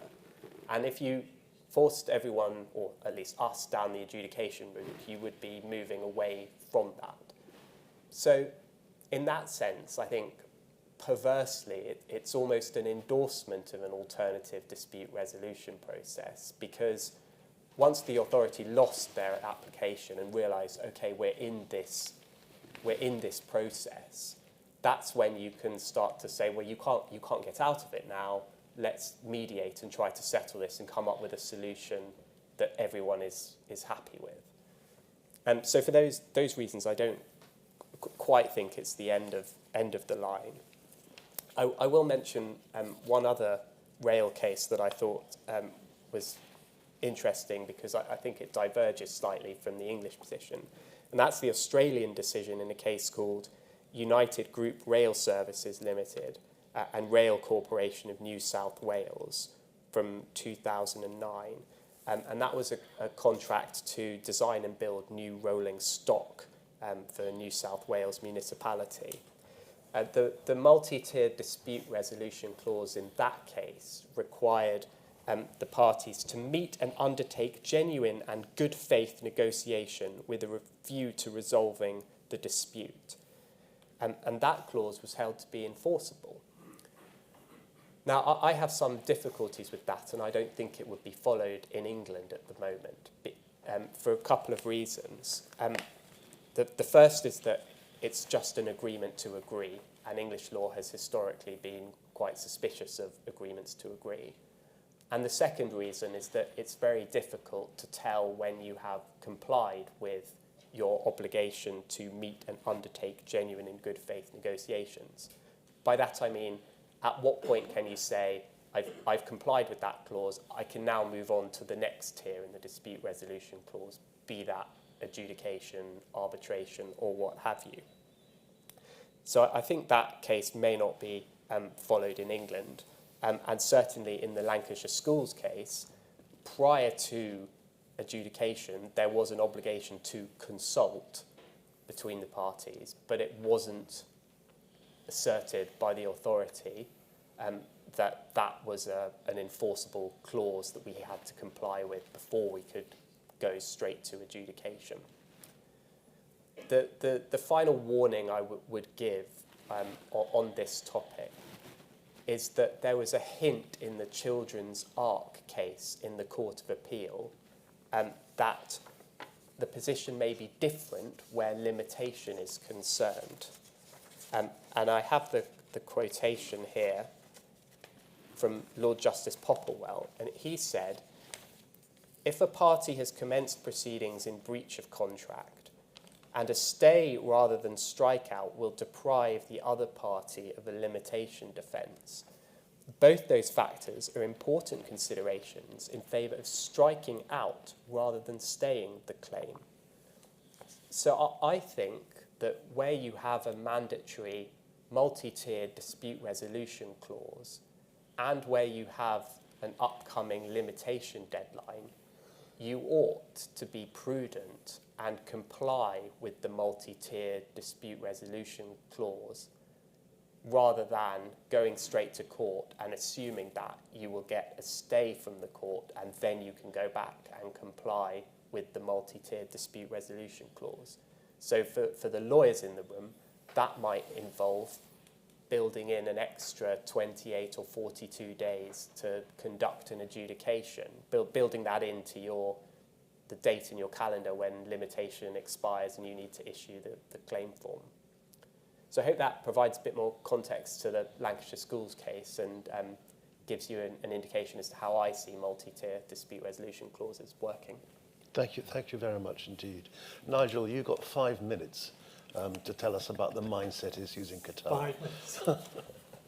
Okay, well, I think studying ADR in different cultural contexts is essential because understanding the diverse approaches to conflict resolution, negotiation, and justice across cultures can enhance effectiveness.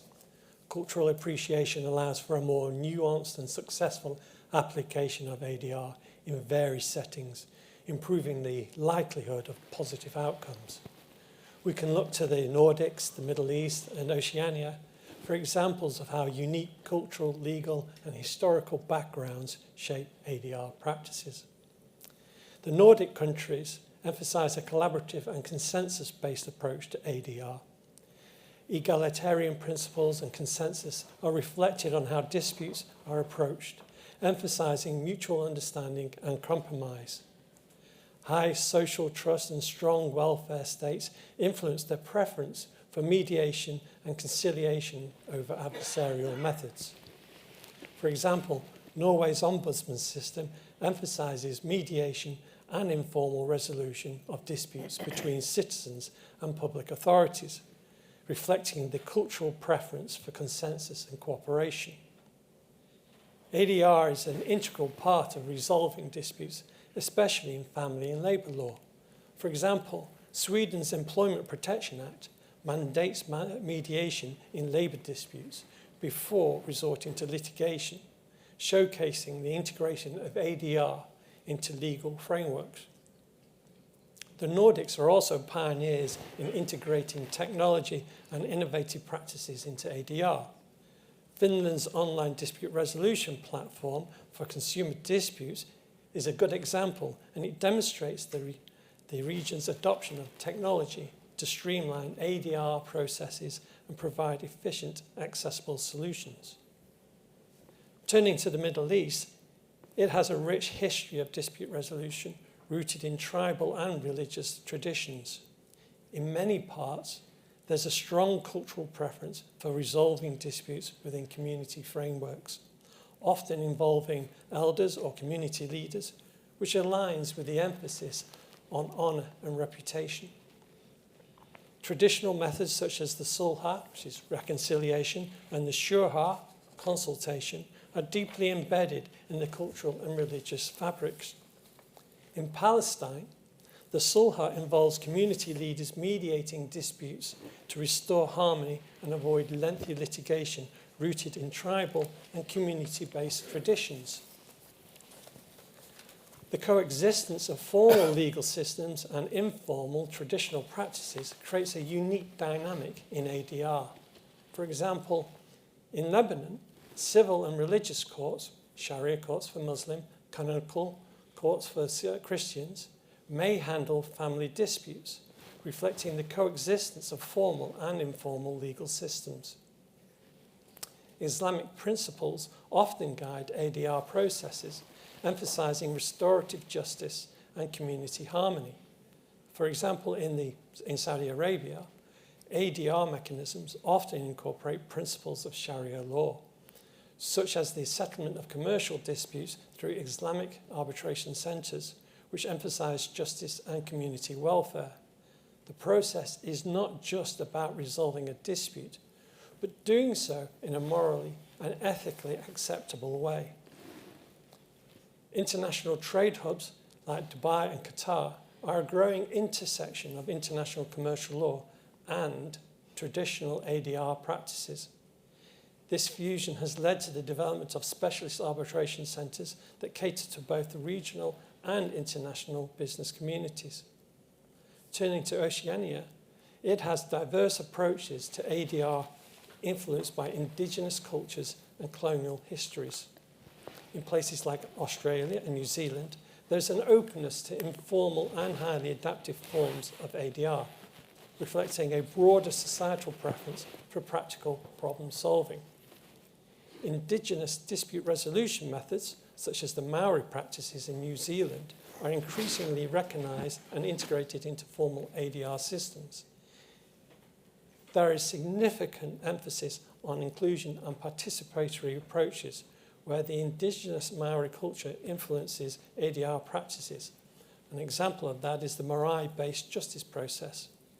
Community and village-based dispute resolution remains prevalent in the Pacific Islands too, often blending traditional practices with formal ADR processes.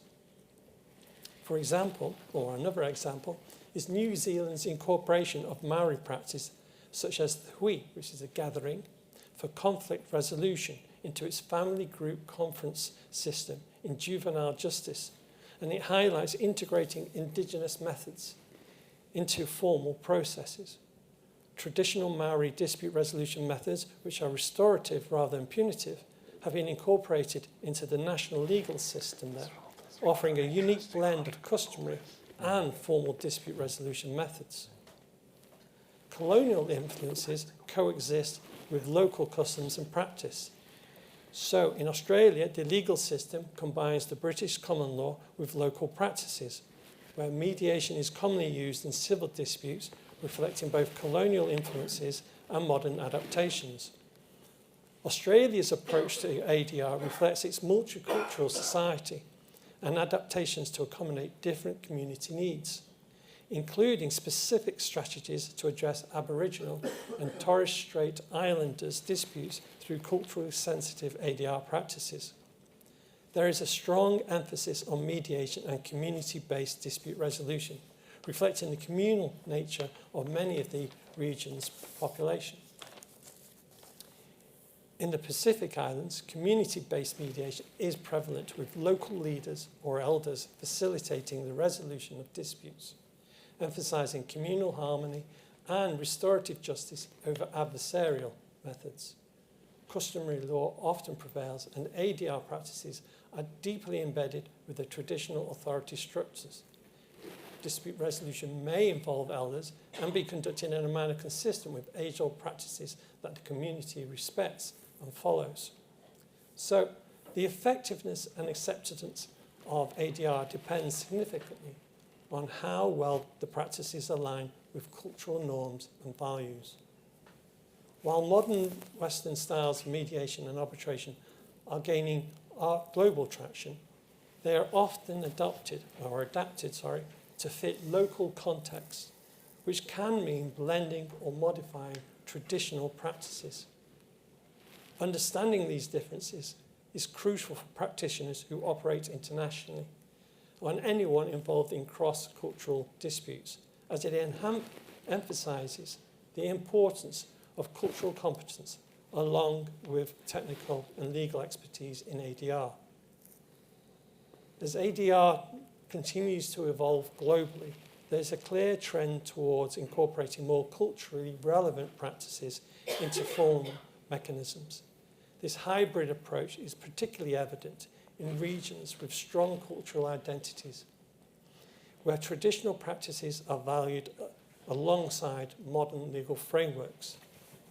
The future of ADR likely involves further customisation of dispute resolution methods to accommodate the diverse psychological and cultural needs of different populations, enhancing both the effectiveness and the acceptance of these methods worldwide.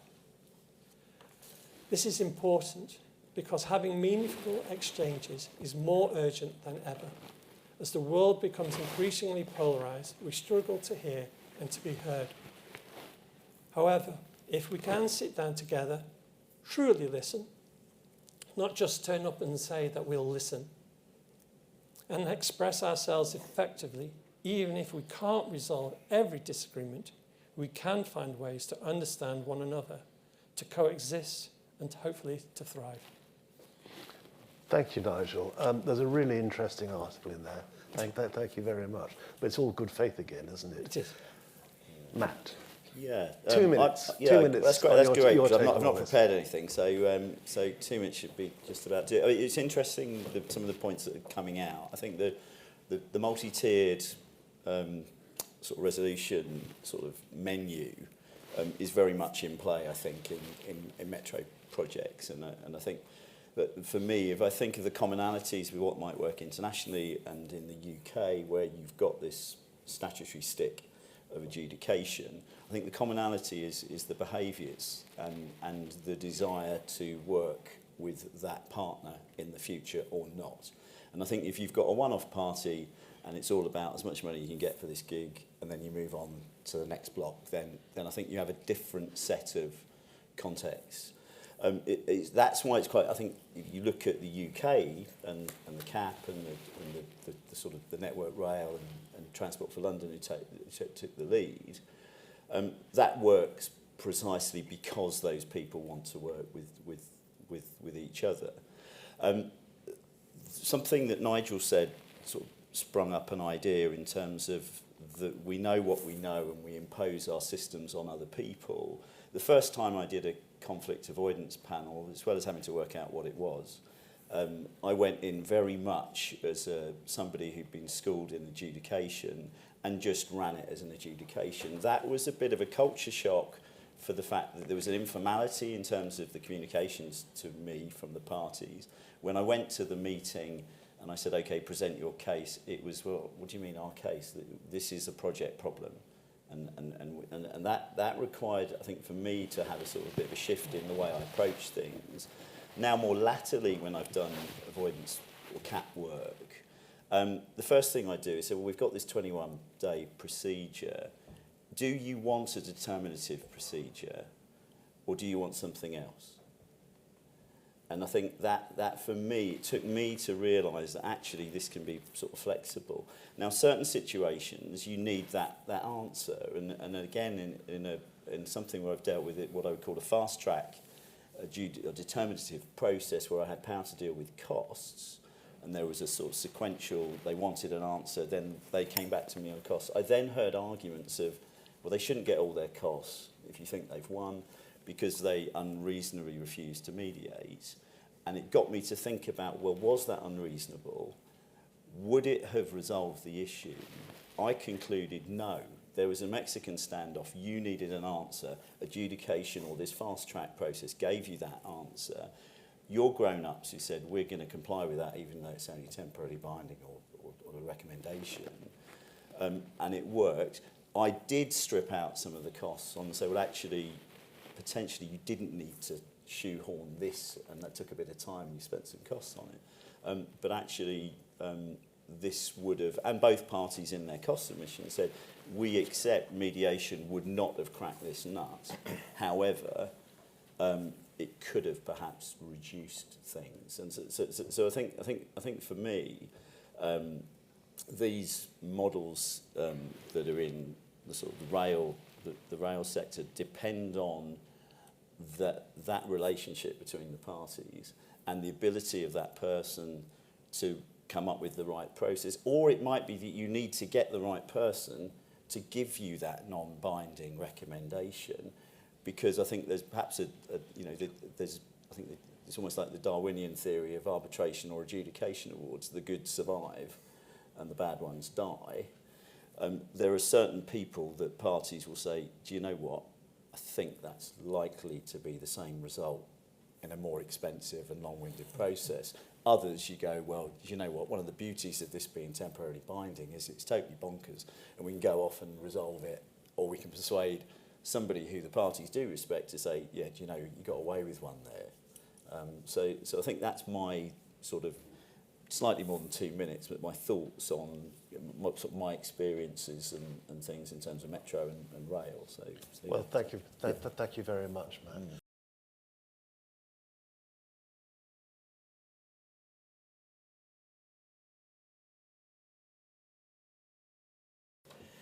Well, thank you, Andrew. Yeah, I'm just going to start off with a bit of a sort of a history lesson about disputes in the process industry. For those of you practicing in the early 90s, it was the case that the process industry had very few disputes. And it was for that reason that they set up a lobby group that persuaded Latham and those enacting the Latham reforms to exclude the process industry from the statutory adjudication scheme. And the reason for that was the process industry said, well, we don't have a problem with disputes, therefore there's not something that needs rectifying, please don't impose statutory adjudication upon us. And then, so the question is, well, why historically were there fewer disputes? And I was thinking about, well, why was that? First of all, in the process industry, there's a much smaller pool of contractors. It's a very specialist industry. There were less contractors, and there was less appetite to fall out with a smaller number of employers. You know, you had the likes of BP, Shell, ICI. There were a small number of major players and a small number of contractors, and they just didn't want to fall out with each other. Secondly, there were a lot of reimbursable contracts historically, and by that I mean you're paid by the hour. And if a contractor's paid by the hour with a margin, if the project overruns and it takes longer, the contractor still gets paid. So there's no real dispute at the end. There's no sort of risk being held by the contractor. Another reason is that the production losses on process plants tend to be enormous, and they quite often dwarf the capital costs of the project.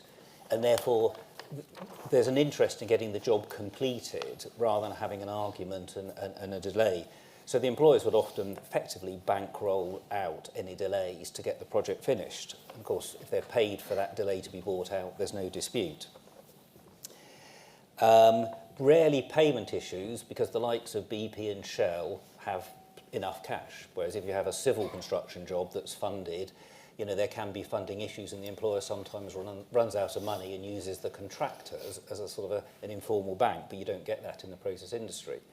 So that's why historically in the 1990s there weren't so many disputes. So the question is, well, has that changed now? And here come my interesting statistics. They're not that interesting, by the way, but they're worthy of note. So I've had a look at the appointments that the IChemE makes sort of over the last few years in terms of the different types of appointments when they're asked as an appointing body. And of those, 81% are adjudication appointments. And that's quite a surprising statistic, given that statutory adjudication is excluded from the process industry. The next highest was expert determination at 12%, arbitration at 6%, and dispute boards at 1%. So if you take out the statutory adjudication, expert determination is the sort of most prevalent form of dispute resolution. And that's always been within the IChemE forms of contracts, and it's a commonly used tool within the process industry, and that still is the case, and I think is one of the reasons why there are less disputes. And Philip's going to talk about that in a moment for those of you not familiar with it. In terms of the changing environment, certainly in my experience, there are now more disputes in the process industry, and I think there are a number of reasons for that. First of all, there are a much larger number of smaller projects. So, for example, I see a lot of biogas projects and things like this. They are process-type projects, but they are all funded by one-off special-purpose vehicles which have a funder in there. There might be a local farmer, it's a small plant, it's new technology, a small contractor. And if that goes wrong, there will be an argument. They're lump-sum contracts. And again, yeah, more lump-sum contracts, more target cost contracts, and with those, there's a risk, there's an allocation of risk to the contractor, which gives rise to more disputes. A lot of performance issues now, and I think part of that is, again, refineries, the technology evolved over many years and many decades. And if you're operating a refinery and want a particular new process unit put in, you went to that contractor who had 30 years of experience of installing these, and all the defects have been ironed out way back when. Because a lot of projects now, it's all new technology, certainly in like the waste industry, where you get a lot of gasifiers. A huge number of gasifiers are all put in at the same time, all with the same technology. And if there's a mistake in that technology, which there inherently generally is, then you get a lot of disputes on all the projects at the same time, rather than an evolution of the technology. And finally, another area where I see disputes is actually joint ventures. Again, 30 years ago, contractors were quite big and they would take on a whole project themselves. A lot of contractors now form joint ventures to effectively implement some of these mega projects. And you don't necessarily get a dispute between the employer and the joint venture, but you get disputes between the joint venture parties.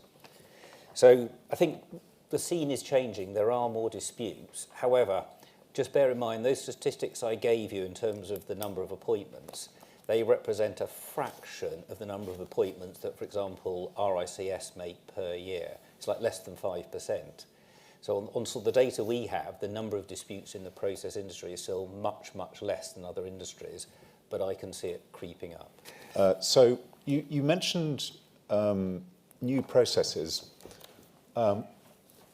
If things are settled by ADR, how does that help the other projects which use the same processes?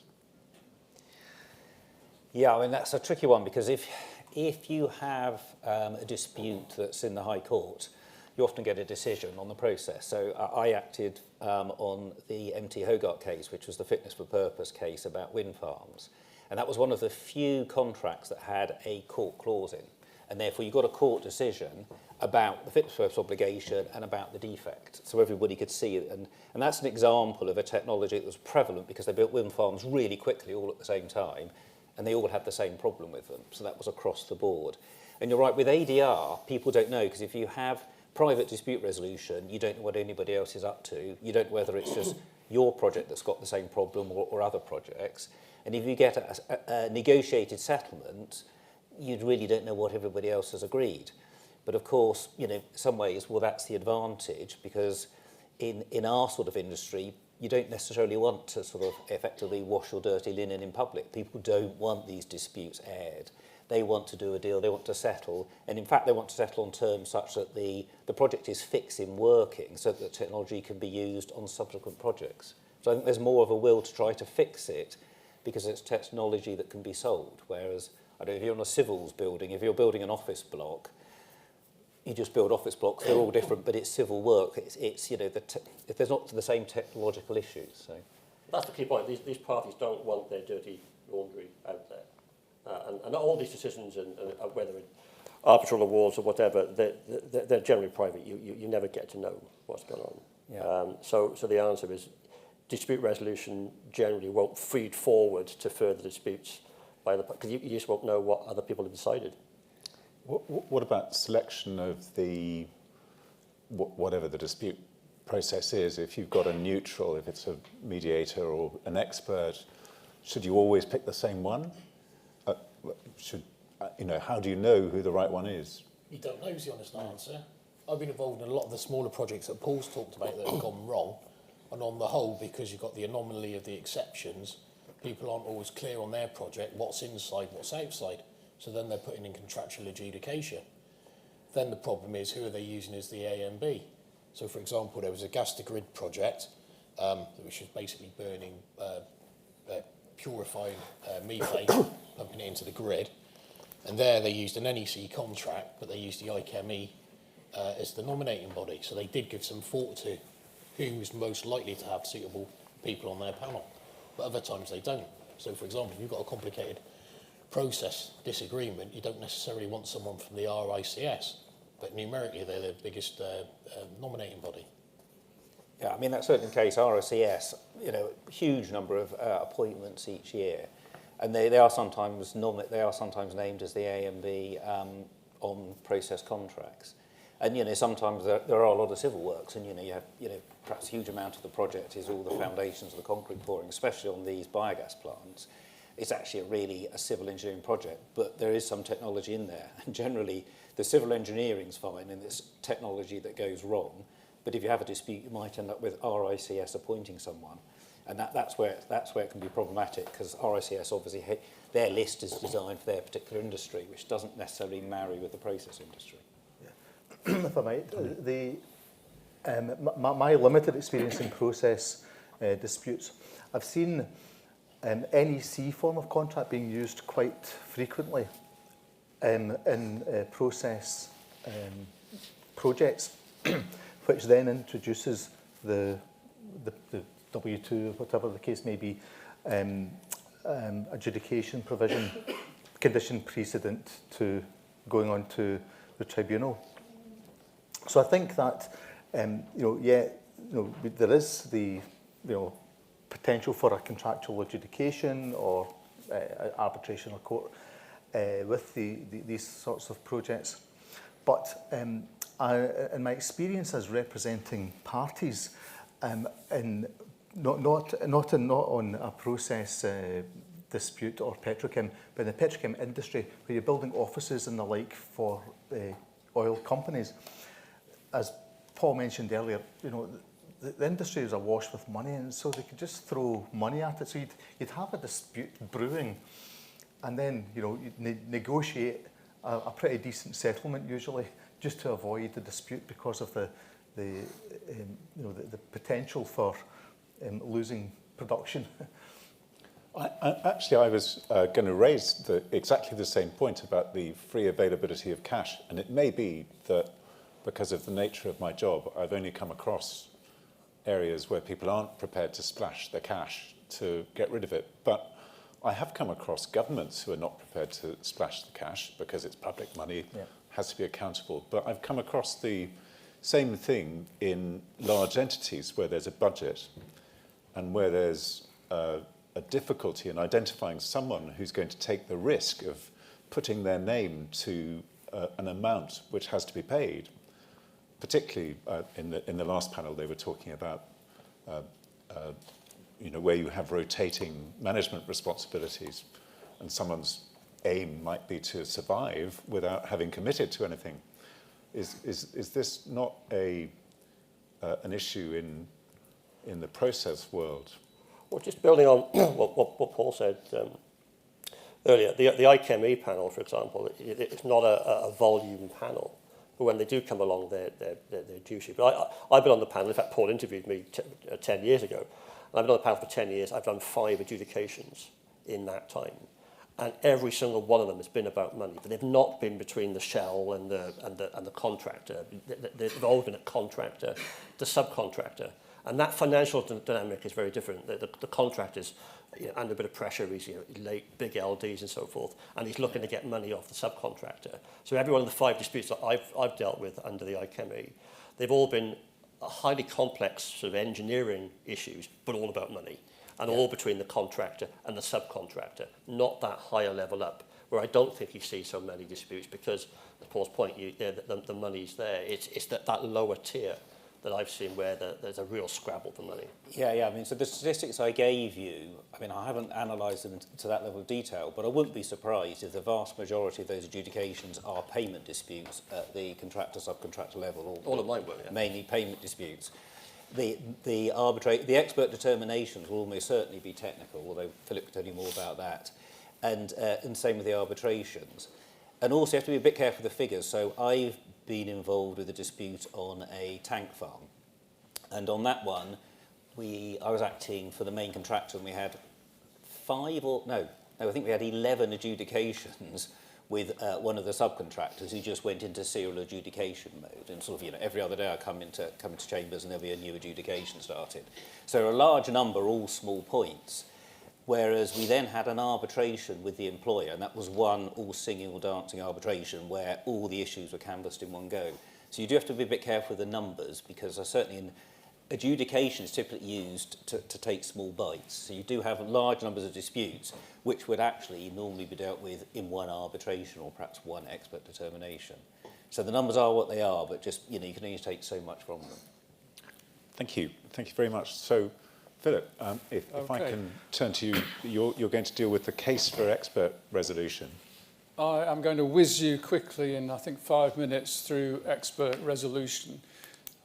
So it's got its attractions. It's consensual. It's not a statutory regime, but you can build it into your standard terms, or you can build it into individual contracts. It can be final and binding if that's what you want, and it tends to be quick and cheap and focused on certain matters. But you can use it, I mean, I'm a legal expert, obviously, but you can use it for quantitative disputes, technical disputes, and legal disputes.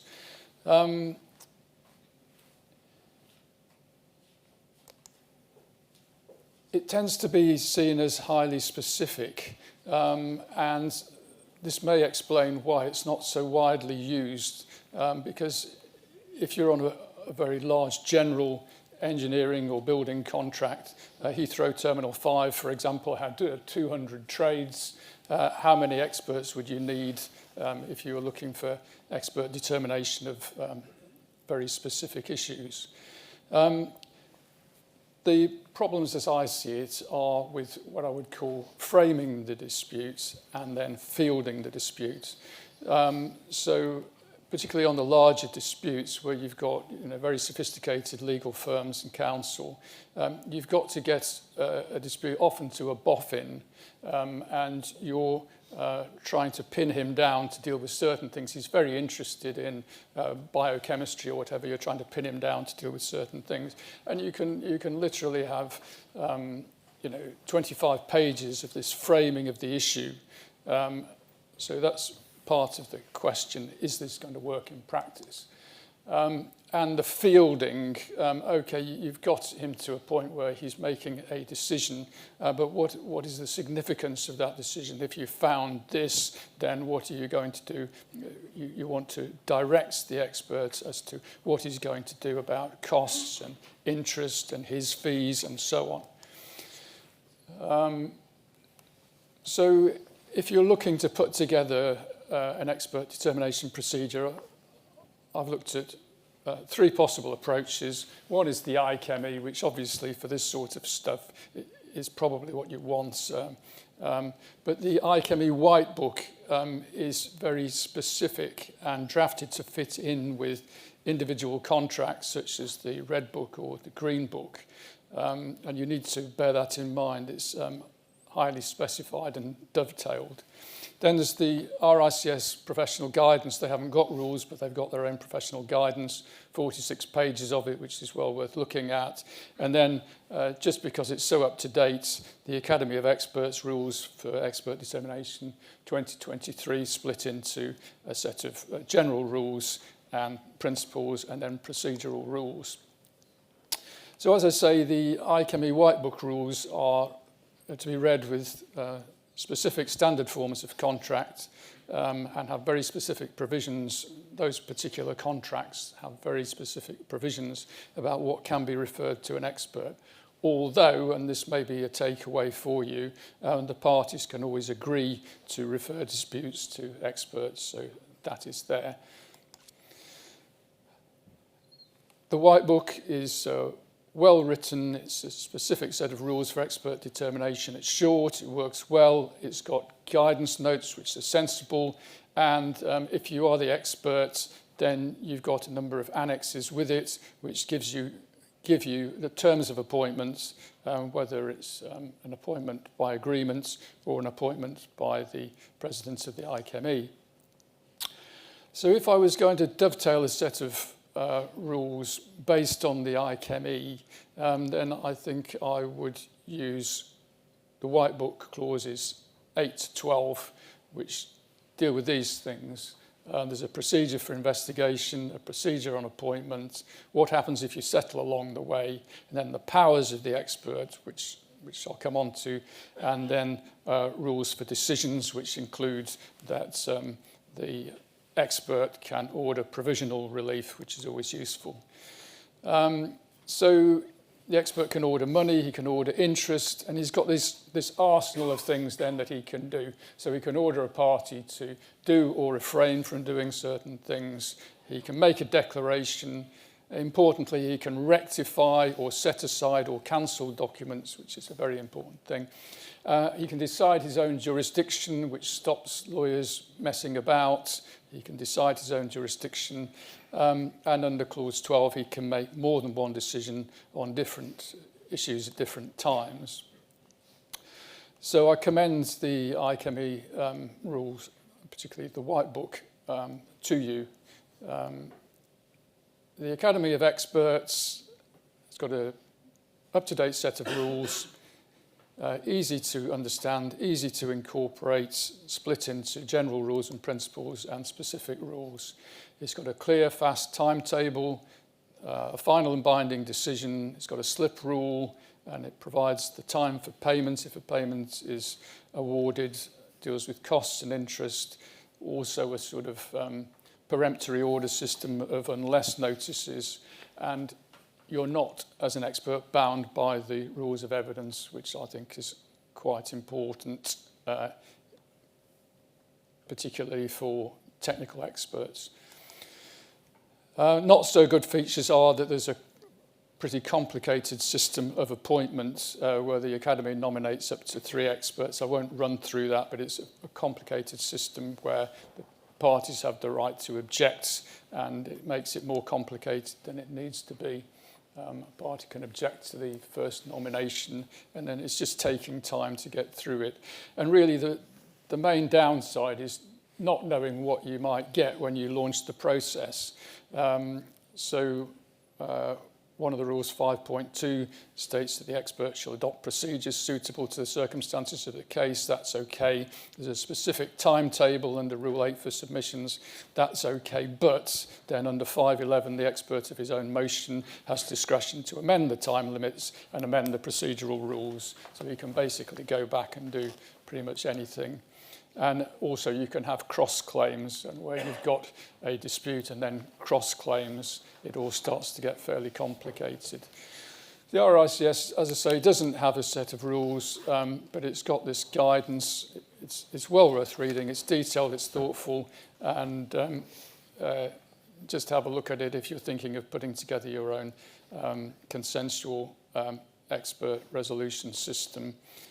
Just bear in mind, if you're looking at the RICS, the majority of expert appointments are under rent review disputes, which sort of skews things a little bit, and the rules are a little bit subjective. For example, you've got this one that says there will be no need for the independent expert to meet the parties, and to do so would waste costs and cause delays. So quite one or two fairly subjective points there. Thanks very much. That's great. Thank you very much. So I've got a couple of thoughts. What about fair process?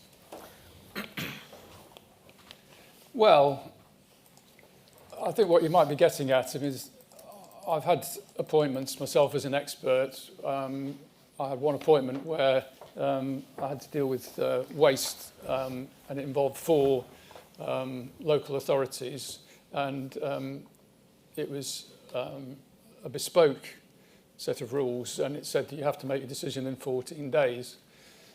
I made my decision in 13 days. I'm perfectly okay with that.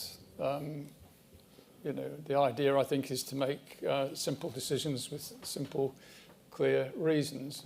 There is a school of thought, I don't want to provoke too much, but that arbitration has been infected with an unnecessary legal sophistication, and some would see the expert process as an antidote to that. So I don't see it as a particular problem, but there may be situations in which you would have to ask for more time. Can I say something into that? I mean, Philip's example of 14 days, that does sound ambitious for a decision.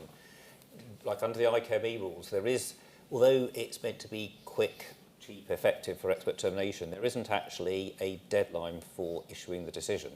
So, you know, the expert termination might, typically they do take a month or so, but they could take 2 or 3 months. There's no deadline. The second issue is, of course, it's consensual because the parties agree to expert termination.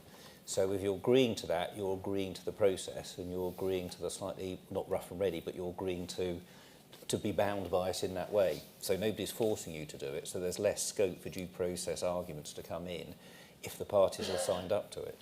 Well, do both parties really have a choice about those terms? Doesn't the more powerful party produce the terms and say, you want to work for me, you sign those? Yeah, but unless the contractor has a gun to his head, he doesn't have to sign the terms. Well, I say this a lot to contractors. Well, did somebody have a gun to your head when you sign this? No. Well, you're bound by them. I mean, I think that's an obviously understandable and quite correct legal view. I think to have commercial people say, well, of course I had a choice. I could work or not work. You know, I've got children at home and I've got to feed them. And, you know. Yeah. No, but don't forget, though, it's not that I mean, say for Philip's example, of course, the White Book is written as it is meant to represent best practice in the process industry, and on our panel we have a mixture of employers, contractors. Therefore, it should represent a balanced view, and by signing up to those terms, theoretically you shouldn't be being coerced into a set of very unfair sets of conditions. That might be different, obviously, if the employer changed the terms and conditions and put in extra provisions. Can I throw in just one last quick point on this?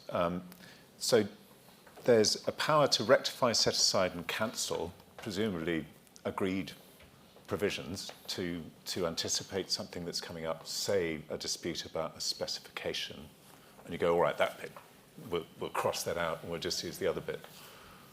And it's final and binding. Yep. Well, it is final and binding. There are very limited grounds for challenging expert decisions. A lot of people say, well, that's the advantage of it. If we've got a very narrowly defined dispute, we just want an answer to it, and we'll live with the answer.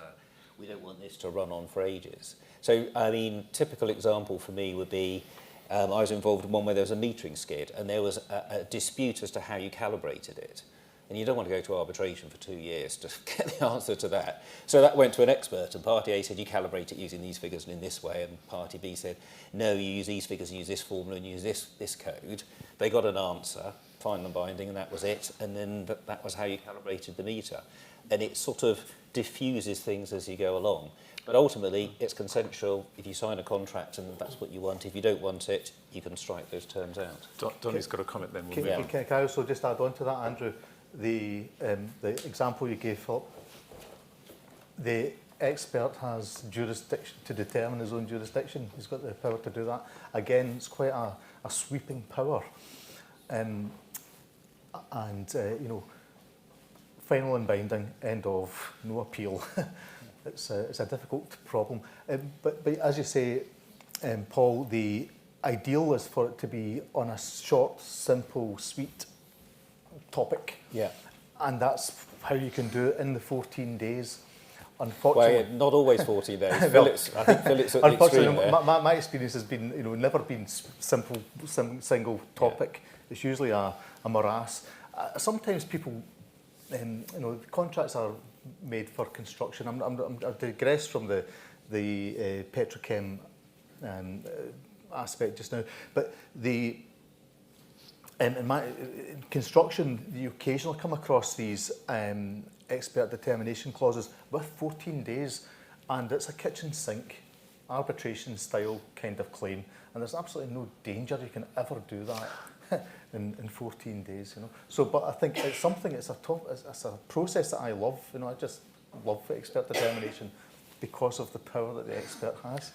I think, you know, from a control freak's point of view, it makes me really nervous because you give all this control and power to someone else, and you say, right, that's it.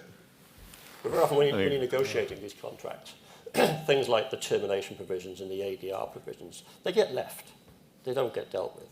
And it's all the never, never. You know, you concentrate on getting the job and winning the job. You don't want to talk about the ADR very often. And most contracts I get involved with, the parties have agreed to some complete rubbish in many cases, and they just haven't thought about it. And they don't think about it until the adjudication lands, and they can't adjudicate because of Section 105 or whatever. They just haven't thought about it. So I'm going to ask you to keep on talking now, because you were going to talk about specifications and the types of disputes. So, yeah, I was just to focus on, with my sort of various chemical engineering hats on, the sort of disputes that I've been most involved in. And one of the key issues, and I think one of the key differentiators between process contracts and other forms of contracts is the performance specification. That is key to process contracts. What is it the contract is there to deliver? And it's usually defined and narrowed down very closely to a small table. We used to call it the devil's table in my previous career as an engineer, where that was where the data was. That's what you had to achieve, whether it was a power generation or water recovery, whatever. And that was the issue. So I mean, the ICME contract deals with this very much. The process specification is key. The next thing is, how do you test and confirm compliance with that performance specification? The third thing is what happens when the proverbial hits the fan and you don't achieve it. If obviously you do achieve the specification, you get takeover, handover, call it what you will. But if you don't achieve it, what happens? And you're normally staring at the wrong end of termination provisions. And the first time I got involved in this, I was an engineer. I hadn't really got involved in disputes. It was the late 90s. And I was the engineer delivering a project in the food industry. And I hadn't designed the process, somebody else had, but I was designing the actual build and taking it forward to the process trials and so forth, which took probably a year. And the contract had been negotiated by clever people and contract drafters over 2 years.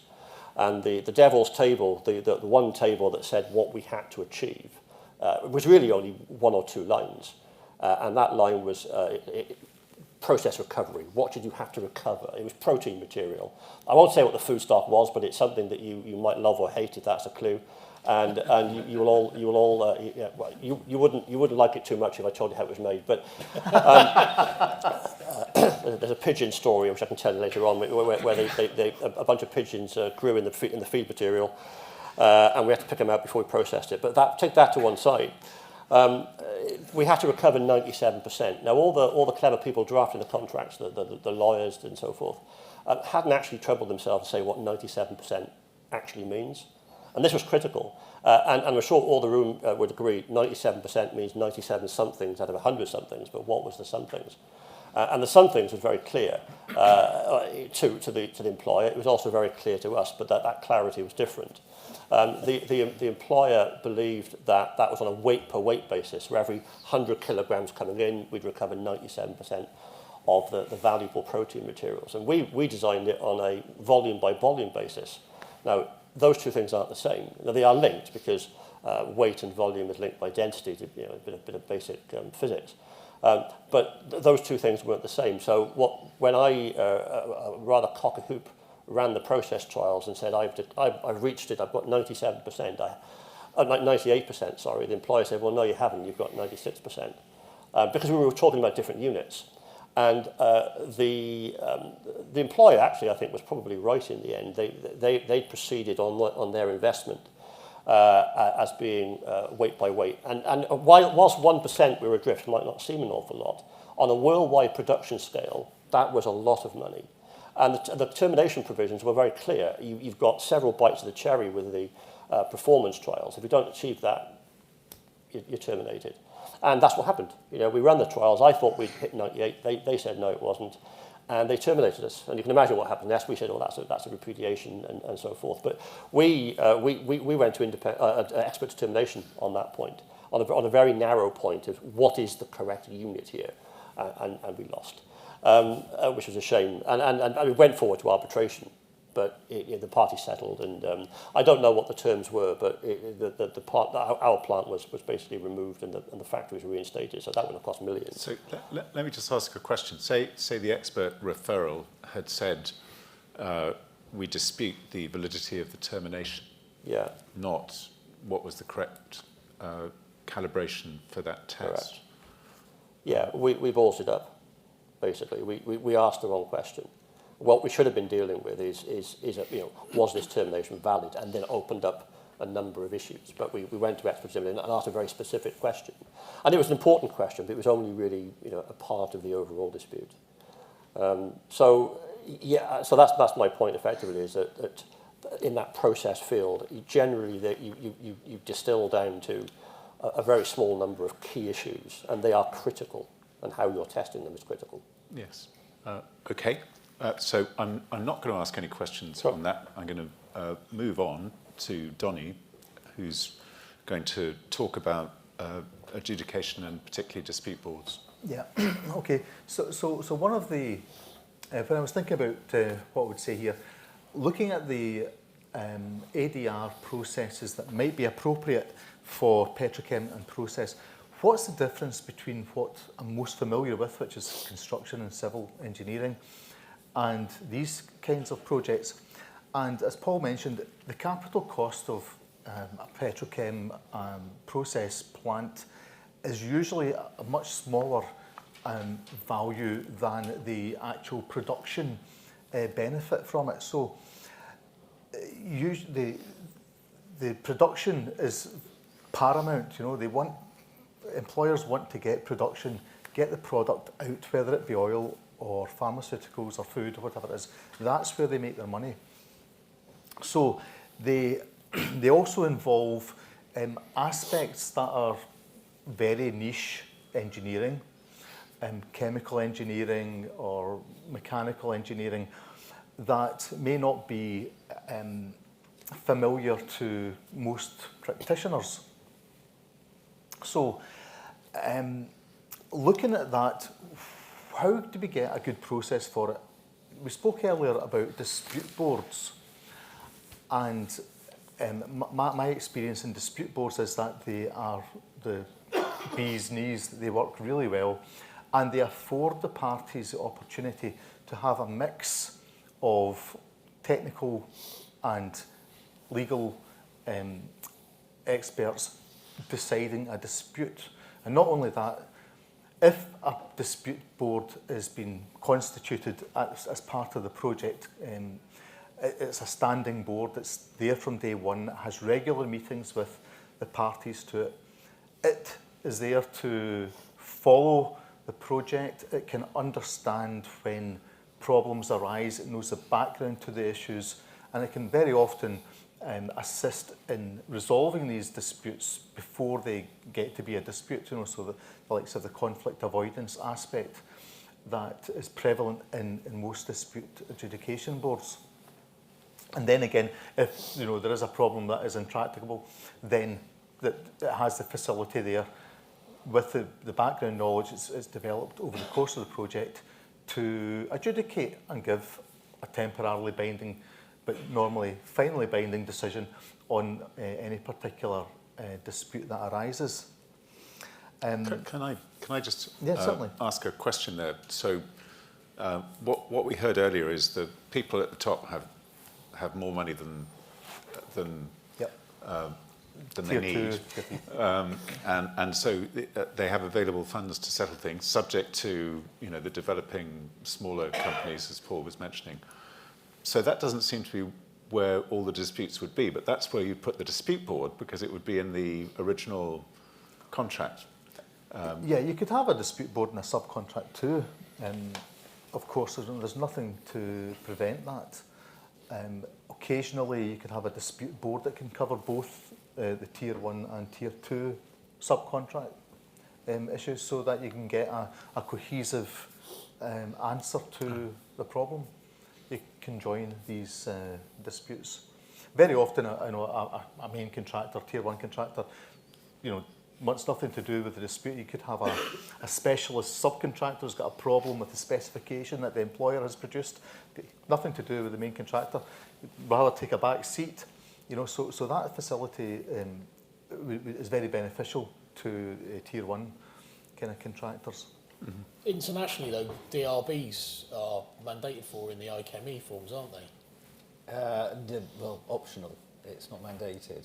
So parties have to opt in. Yeah, it's in there. I mean, that's how the DRB rules that we have kicked off. I mean, it was when the international forms were issued, DRB was put in as an option, mainly because it was anticipated that the contract would be used on the larger projects, and it's larger projects where it's more cost effective to have the DRB. And under the ICME rules, it's a recommendation board rather than adjudication board.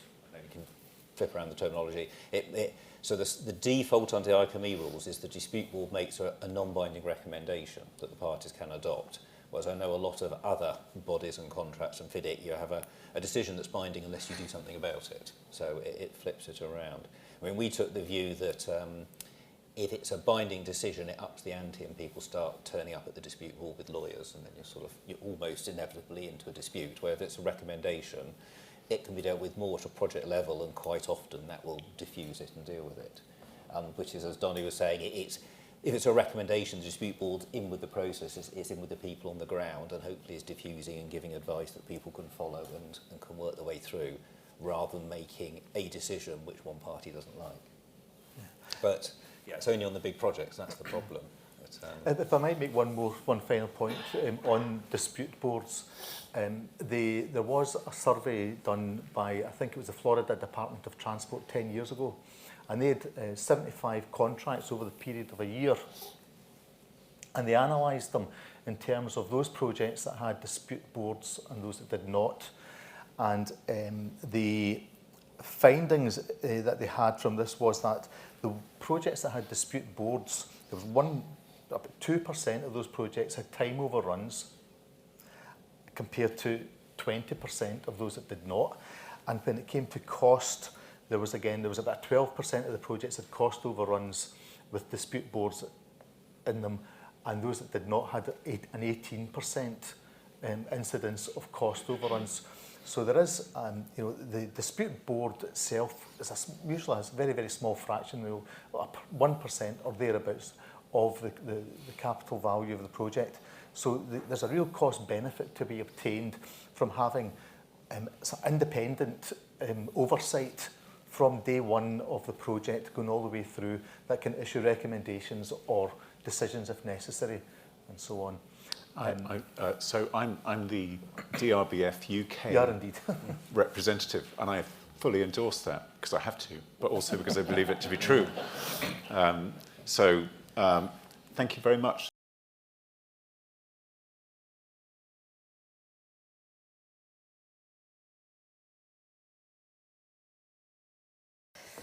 Hello, everyone. So I think we need to start by acknowledging that oil and gas is a really broad concept, and that's going to involve everything from subsea systems, FPSOs, offshore, onshore pipelines, processing plants. So each of those different packages are going to have its own issues and its own complexities. But stepping back and I guess looking at it from a more macro level, there are some particular characteristics in relation to oil and gas projects that feed into the way that claims are dealt with and how disputes are resolved. And I should say that I'm going to talk about this very much from my own experience, which I think is going to be somewhat different to some of the other people on the panel, which is good because that makes for a more interesting session. But I tend to work on very big oil and gas projects in Northern Africa, Middle East, Australia, and some of Asia. And in my practice, I tend to see pretty much only bespoke contracts rather than any standard form contracts. And in terms of claims and disputes, that gives rise to several issues. The claim mechanisms might be different to what the contractor is used to. So that is in terms of notifying claims, making them, updating them, pursuing them, and then also the dispute resolution clause might be different, and the contractor will need to be really clued up on the precise contract and how those mechanisms work in terms of time periods and content requirements. I tend to see only international arbitration clauses, usually with a tiered dispute resolution clause that involves some sort of executive level negotiation, at least at the project level, and then quite often also perhaps at the executive level outside of the project. I don't, or very rarely see dispute boards, certainly not standing, which means that the parties often don't have that procedure available to them to have an independent view or assistance with resolving their claims during the project before they sort of evolve into very large disputes. The other important point, I think, about big oil and gas projects are the stakeholders. I think Paul mentioned this in the earlier session, but generally speaking, there's only a handful or a couple of handfuls of contractors and also oil companies who do these types of really large projects.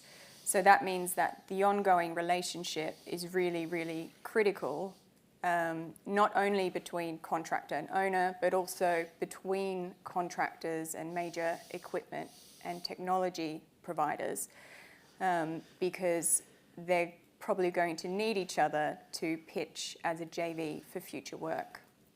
So that really leads to a bit of an impetus to avoid disputes and try to amicably resolve them without going to arbitration.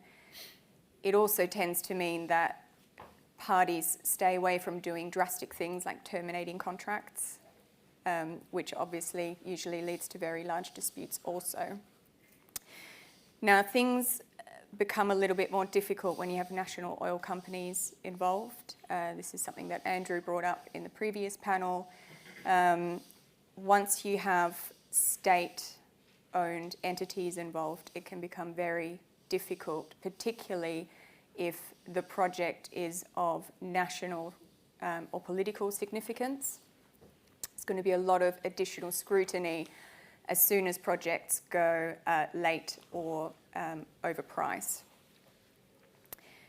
So in many jurisdictions, that just means people might lose their jobs, but in some jurisdictions, it actually means that people will be subject to personal liability, also criminal investigations. And I've been involved in a number of matters where you've had project directors end up under house arrest and subject to criminal investigations for allegedly misusing public funds because they have made certain commercial agreements during the project and have, negotiated certain claims or made other sort of advance payment agreements.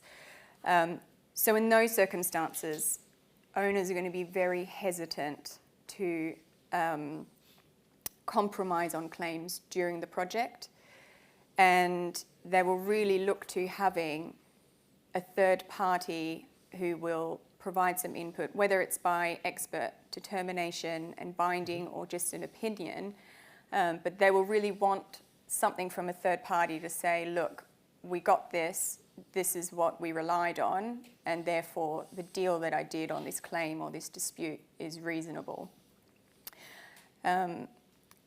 Now, we've heard a little bit about expert determination, and we're going to hear more, but I think it comes in, it's very handy in circumstances where, as we've heard, you've got discrete issues, whether it's technical or smaller value claims, because sometimes you don't want to, especially during the project, pursue a large arbitration, which is going to be timely and costly. So I think Sean is going to be speaking more about expert determination, which will be good, and I'll probably leave it there. As a director of a number of energy companies, my ears pricked up when you talked about arrest. So I wondered if, yeah, I wondered if you could just say a wee bit more about the circumstances in which that happened. Yeah, there's been, so I was involved in one, but our firm has worked on several, particularly in Latin America, Asia, and also Northern Africa, and one in the Middle East, actually. So it does happen a lot. And it was essentially people who were quite high up in on the project, so project directors, and essentially they were accused of misusing public funds because they entered into commercial deals. Some of them were, really basic, as in agreeing claims variations that maybe weren't properly substantiated, and things that were really quite vanilla at the time, but then something happens politically, maybe a new government, or there's a lot of scrutiny about the project because it's severely over budget, and then all of a sudden you see people trying to point fingers, and I've had several people under house arrest for years, basically, and it's pretty scary stuff.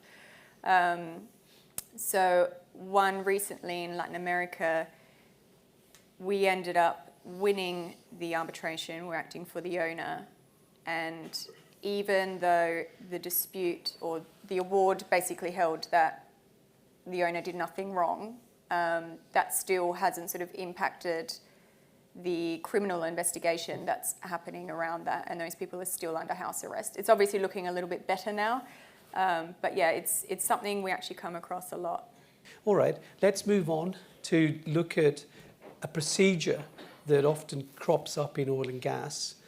Andrea's made the fundamental point that DABs, as much as they're advocated by FIDIC and other contracts, are not really a player when it comes to oil and gas, certainly internationally. Mediation does appear to feature, albeit ad hoc or sort of pushed on people at certain points. But Christian. Yeah, thanks very much, Amish, and thank you for attending this splendid seminar. I met somebody at lunch who said I should perhaps have the prize for traveling the longest. I hope not. But I'm from Copenhagen, Denmark, and the law firm that I'm partnering is called Brun & Jejle. You cannot pronounce it. And, and that is the whole purpose of it, because then you'll remember it. So after this hour, you'll be asked to say Brun & Jejle, which is it's a bird. And speaking of birds, it's a bird. Jejle is a bird. It's a long story. I won't tell it now. Perhaps afterwards. That lives on the shores of Denmark, perhaps also on the shores of the UK. I don't know. But Jejle brings us offshore in oil and gas, and Hamish said mediation is certainly a feature that is activated a lot in oil and gas. And considering how I should approach this, I said perhaps I would take 3 examples of experiences of mediation in oil and gas from a country where mediation is not developed. I mean, in Danish and also in Scandinavian, it's also called mediation. because it's a UK or Anglo language term that is not invented in our jurisdiction, but we have learned to work with mediation. And therefore, as the parties in oil and gas projects need support in avoiding that disputes explode, because the oil and gas projects are very often very large and they have very big professional parties, and there's also both an environmental side to many of the projects, there's also a political side to many of these projects, so that time is of essence, or project is of essence, meaning that those projects cannot and should not buy, for a number of reasons, ultimately to ensure that energy and facilities are supported to the countries where oil and gas is needed.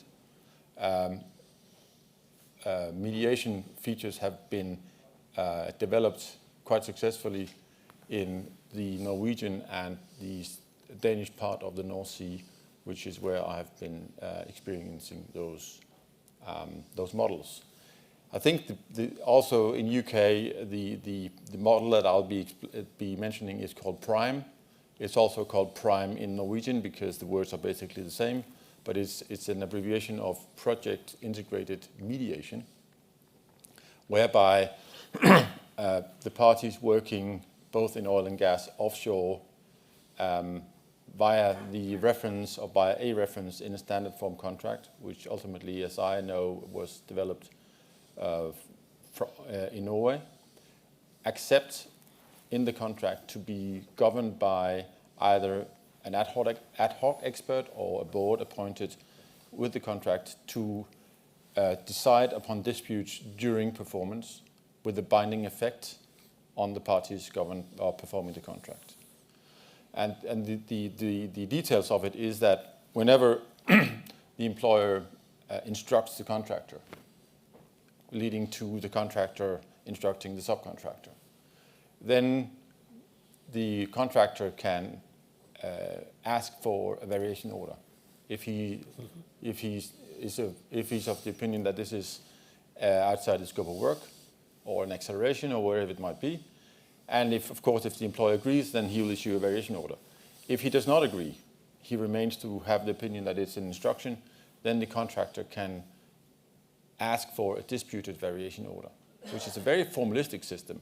And if you don't follow this formalistic system, you just have to perform the work. So, of course, as we know from the FIDIC rules, there are specific deadlines by which you have to ask for these instructions or announce that you ask for a dispute variation order. But that system has, because it is widely accepted in the oil and gas sector in Norway and Denmark, and also has the effect that the decisions or the recommendations from the mediator have a binding effect on the project and needs to be followed, then they have been very effective in ensuring that projects are performed, not without disputes, but ensuring that disputes are handled throughout performance. So that was a good example, in my opinion, of mediation integrated in the project, and it's been so successful that now the model has also been applied onshore in Denmark, not with a similar typical or successful effect, because the projects are different. The projects are also smaller, and typically the employers don't have the same understanding of the need of having the decisions from the mediator or from the expert to become binding. So examples have been that even though public employers have in their procurement document accepted that they rely upon PRIME or rely upon project integrated mediation, effectively they have tried not to be bound by it. For instance, by trying to influence the structure of the dispute adjudication board or the mediator, so that there is effectively not an effective board that assists the parties during performance. And that in itself has led to a number of disputes. In itself, the disputes on the merits of the project, but also a number of disputes specifically related to employers breaching the mediation clause and not accepting that when you invite a number of internationally experienced contractors to perform a project where you refer to prime as a concept, if you then don't follow it or don't accept it and include it in the way that you govern the project, then you are also on that basis breaching the contract with substantial consequences. We have a number of disputes where the contractor has actually terminated the project in general because the use of the mediation clause or the prime clause was not followed by the employer. Can I just two quick questions, just so I understand it? It's a prime contract. Yeah. You're the employer. I'm the contractor. I can raise any dispute to the prime mediator. Yeah. Yeah. But I think you said the mediator makes a binding decision. Yeah. Which is different to sort of the way most people understand mediation. It's sort of more of a process to get the parties to agree something. So it's definitely a decision that the mediator then makes. It's a decision that is binding. Of course, either party can refer to arbitration, but it's binding on both parties until an arbitration tribunal decides otherwise. Got it. And the second question, what if I raise a claim or a dispute to the prime mediator, you don't participate, what tends to happen, if anything? Does it go to court, or can I just sidestep it and go straight to arbitration, or is it just a blunt process? If you refer a dispute to the mediator will have to decide. Even if you don't participate? Yes, certainly. Ah, okay. Yes, certainly. If you hadn't gone through the prime process and you sought to commence an arbitration, then you'd have a good basis for saying that the arbitration couldn't proceed, that the dispute had not arisen. How is that managed? I think you have examples of disputes that have not been governed by the prime mediator, but can still be advanced to arbitration if either party have not observed that these issues were to be governed by the prime mediator. But in general, the system is that if a dispute has not been advanced through the mandatory procedure within the prime mediator, then there is no dispute, basically. So you can't go to arbitration? No. Unless you go into, or at least started? No. Okay. And is the mediator somebody that is named at day one and stays with the project, or can you have many different people? It can be either or. Often it is somebody who's appointed from the beginning by both parties. It's a group of three mediators that work together. So you have a blend of experiences, and sometimes it's an ad hoc mediator that is then imported into the project. See, to me it sounds a little bit like a DAB, just a different label, unless I'm... Sean, any thoughts on that? Whether you think it is a DAB in disguise? It's akin to it. It's not exactly the same.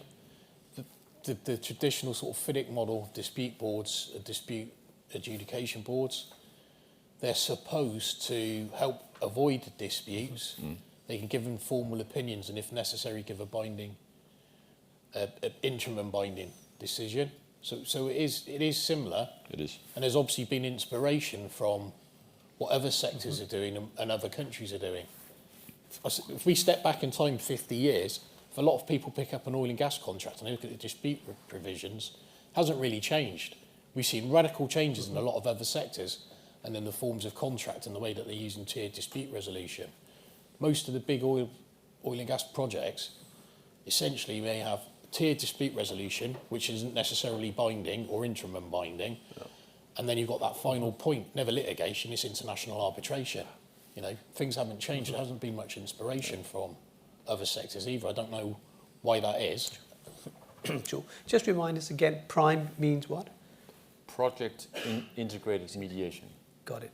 PRIME. Got it. Thank you. All right. I'm going to hand over to the next topic, which sort of bleeds out of what Christian has just explained, and that's really expert determination, which again, as Andrea has explained, is not always a step in the multi-tier dispute resolution process. But Sean, do you want to give us some thoughts on? So I'm going to say a few words about expert determination, and I think it's interesting. We've had two experiences recently where expert determination was used. The contracts themselves are in very different locations. One was in Canada, the other one was in the MENA region. The Canada matter was an ad hoc expert determination, and it was a sort of traditional expert determination. It was a mechanical engineer to look at a valve and make a determination on this particular valve and if it was working correctly, if not, and was it a manufacturing fault or could it have been EIC or something else.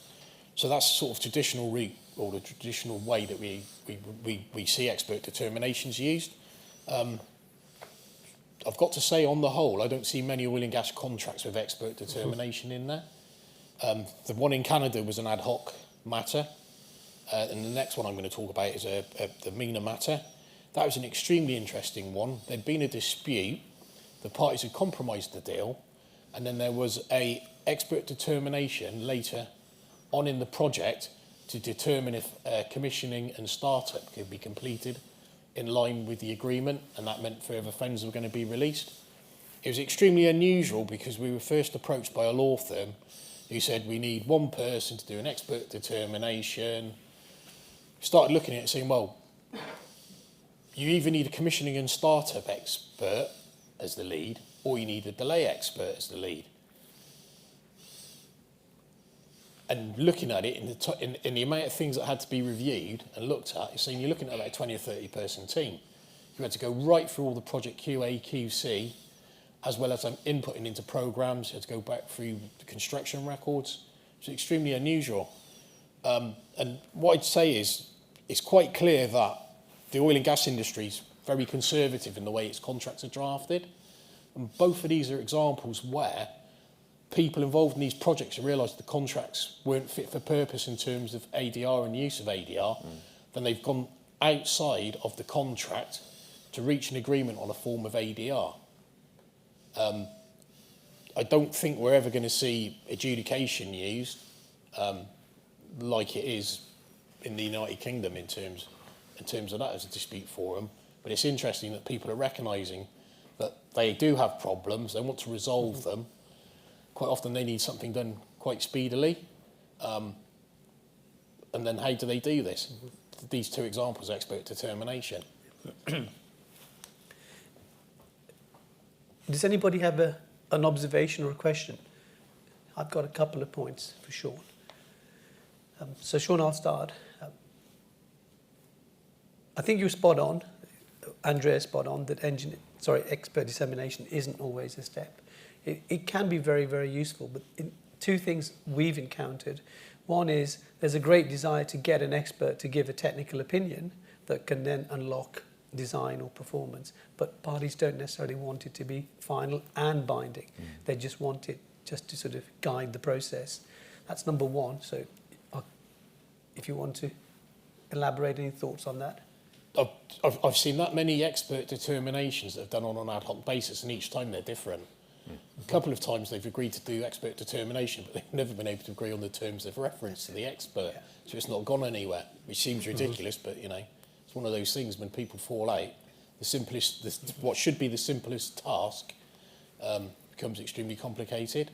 That's why you will often find that people will make some provision in the contract for expert determination and then link it to a process. So, for example, they may steal parts of the ICME contract for expert determination.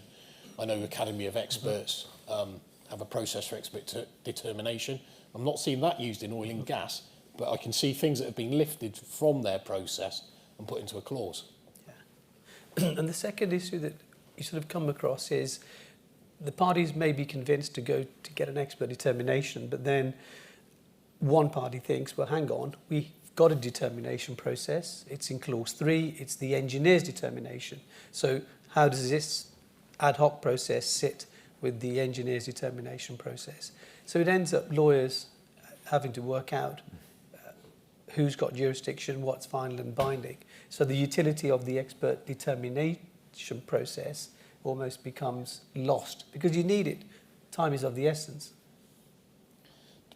Again, Sean, would you like to elaborate on anything there? Just what you're saying, oil and gas, you may have an extremely complicated plant, but essentially if something isn't flowing in a pipe at one end and coming out the other, there's a phenomenal amount of money being lost. Yeah.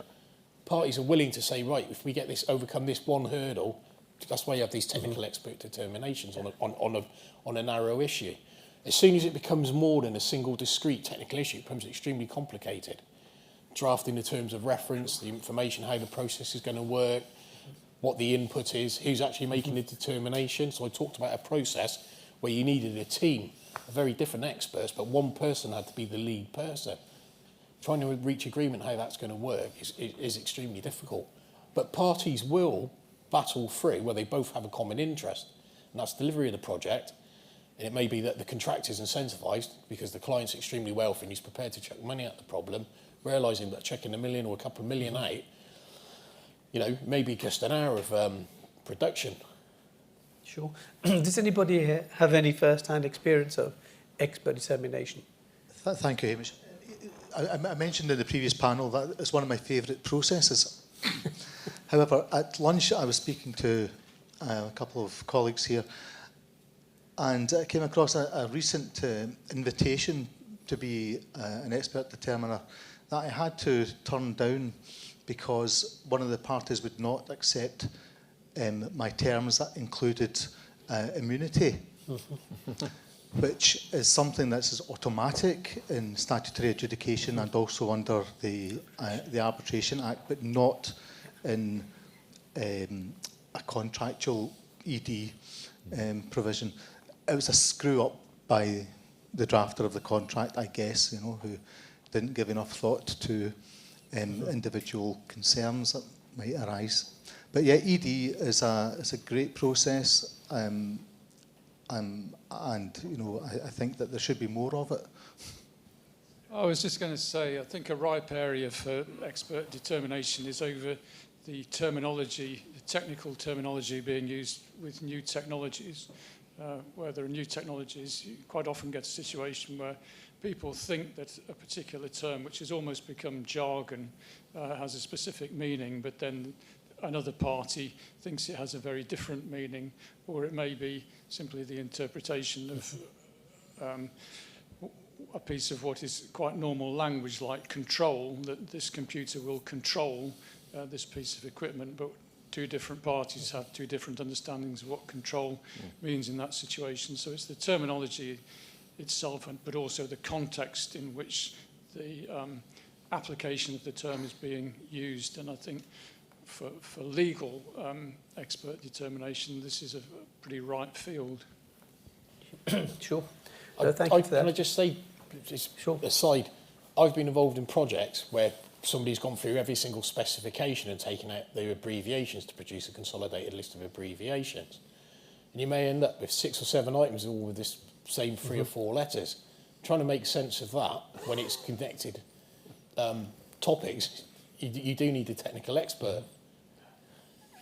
Sure. But I think what I take from Philip and from Donnie McKinnon, I think there is a dichotomy of using expert determination during the construction process in order to continue performance and so on, as against it being something at the end of a dispute end of a project where you are trying to analyse the dispute. I think it's difficult to say, let's use expert determination there, because everybody says, well, let's go to arbitration, because it's both a final and binding. But I really do think expert determination during the process is a very good thing, but underused. And I know Sean's a big advocate for it, but it is still largely misunderstood. Can I ask you a question? Has anyone ever seen expert determination used after a project's been completed? 1 person, 2, 3, 4, 5, 6. I've never seen it. I'm from Australia, and actually we have the courts have the power to order what's called a referee, which effectively is just an expert. So I've had one matter where I've seen it work really well, where it was a sort of septic tank gone wrong. Fairly simple legal questions, but fairly complex technical sort of corrosion evidence required. So this was in the federal court, and the judge just ordered that the entirety of the factual issues be determined by an expert, referred it, the parties made submissions, and eventually did a sort of mini expert determination within the broader proceedings. and then it went back to the judge, and the judge only had the sort of legal question or the legal questions to answer. So it was quite an effective hybrid, I think. I see. So the referee's not deciding something on a final and binding basis. He's just assisting the court on a technical issue. So I think it was final and binding on the technical issues, and so basically the judge set a number of questions and said, I want to know your view on ABC, and then based on accepting this as final and binding as a question of fact, I will make my final and binding legal decision. Sure. No, thank you for sharing that. That's very interesting. Okay. So, Can I just comment on that? Please. Sure, because coming from continental Europe, I mean, that is the starting position for any kind of determination by an expert in many continental Europe countries, where you have a court-appointed expert being asked either by request from either party or appointed by the court to give estimations or evaluation of technical matters in the support of the judge or the arbitrators. And therefore, party-appointed experts is a rare bird in our countries, whereas court-appointed experts is the usual approach. Great. Thank you. Sean, with your kind permission, I'm going to leave expert determination. Is that okay? Yeah. Great. The next topic is really one for Brandon Malone, and this is to look at oil and gas in the context of logic contracts, which a number of people will know are used in the North Sea. Thanks, David. I should say in Scotland we do have court-appointed experts as well. It tends to be on lower value things than they are binding, where they farm part of it out. So North Sea oil and gas. I'm going to talk about the UK continental shelf. Andrea was covering the rest of the world, I guess, but I'm going to focus more on the North Sea. So I want to look at the types of contracts used in the North Sea and then the dispute resolution mechanisms in that. The North Sea, obviously, being oil and gas coming out of there for quite some time now. I'm from Aberdeen, and we've been told it's going to run out tomorrow for the last 40, 50 years. It's not going to run out. We're not going to exhaust it ever, because it's going to become uneconomic to extract it. So there'll be, I think, eventually a lot of it left in the ground. But Aberdeen is. I don't live in Aberdeen anymore, but it's currently suffering a bit with the lower oil price, and that will tend to go up and down. But there are many places where you can get oil out of the ground more cheaply. Anyway, that will give rise to part of what I'm going to talk about.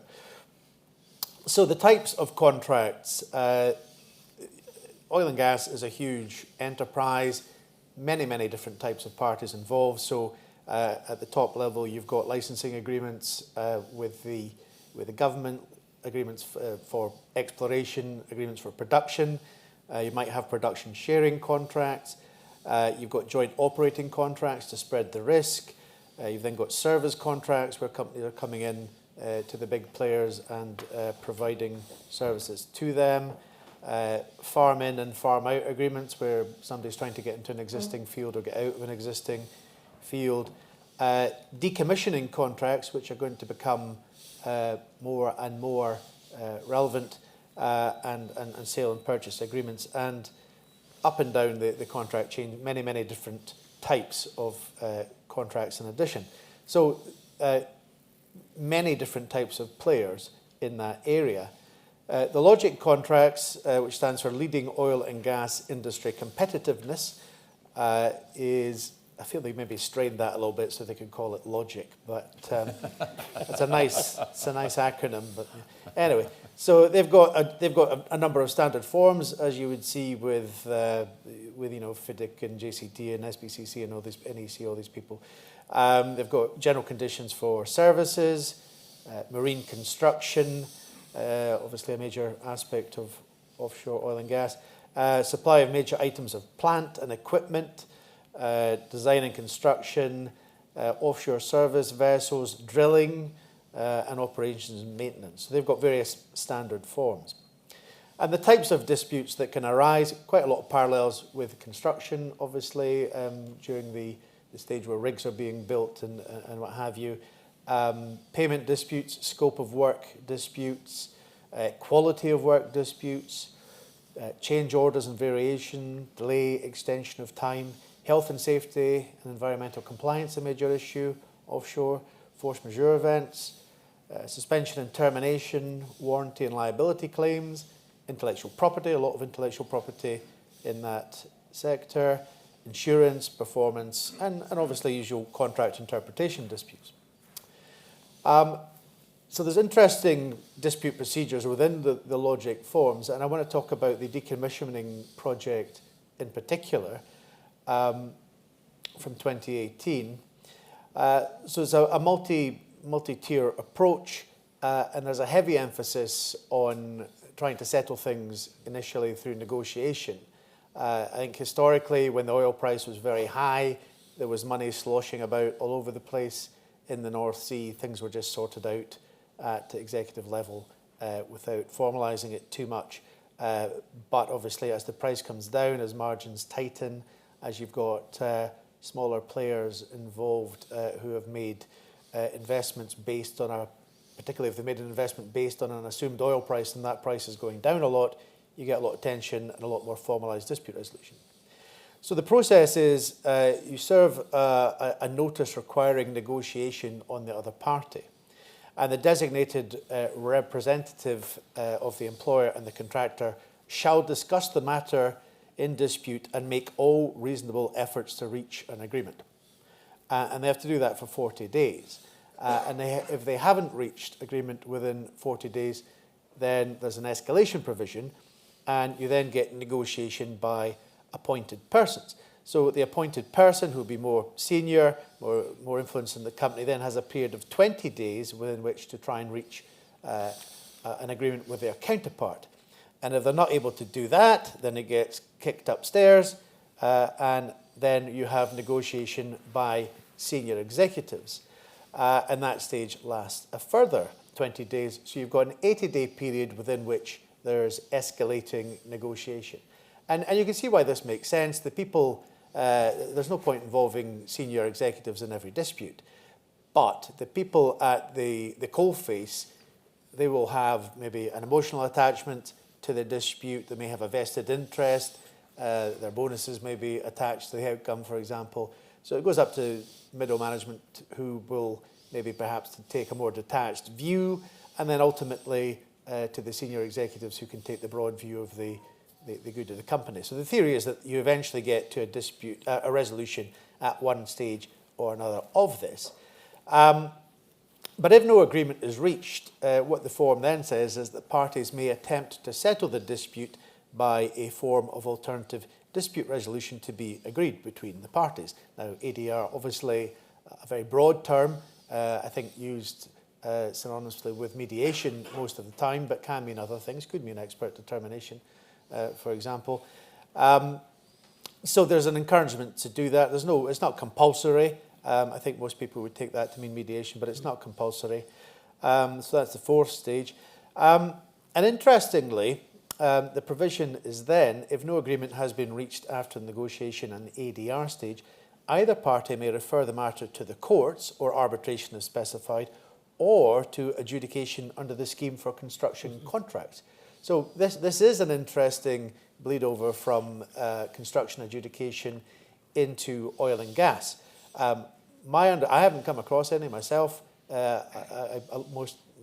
Half my work is as an adjudicator these days. I haven't seen any arising out of these contracts. I think there is within the industry maybe a wariness of it, but they're just adopting the scheme wholesale.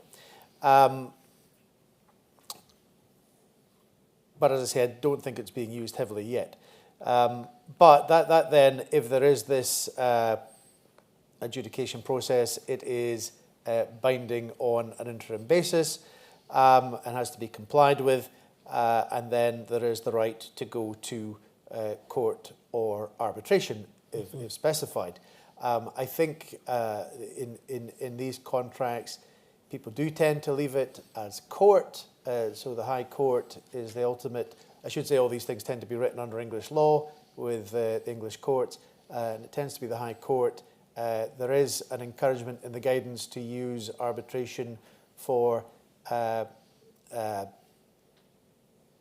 cases where there's a heavy maritime element, but it would depend whether that's specified or not in the contract. I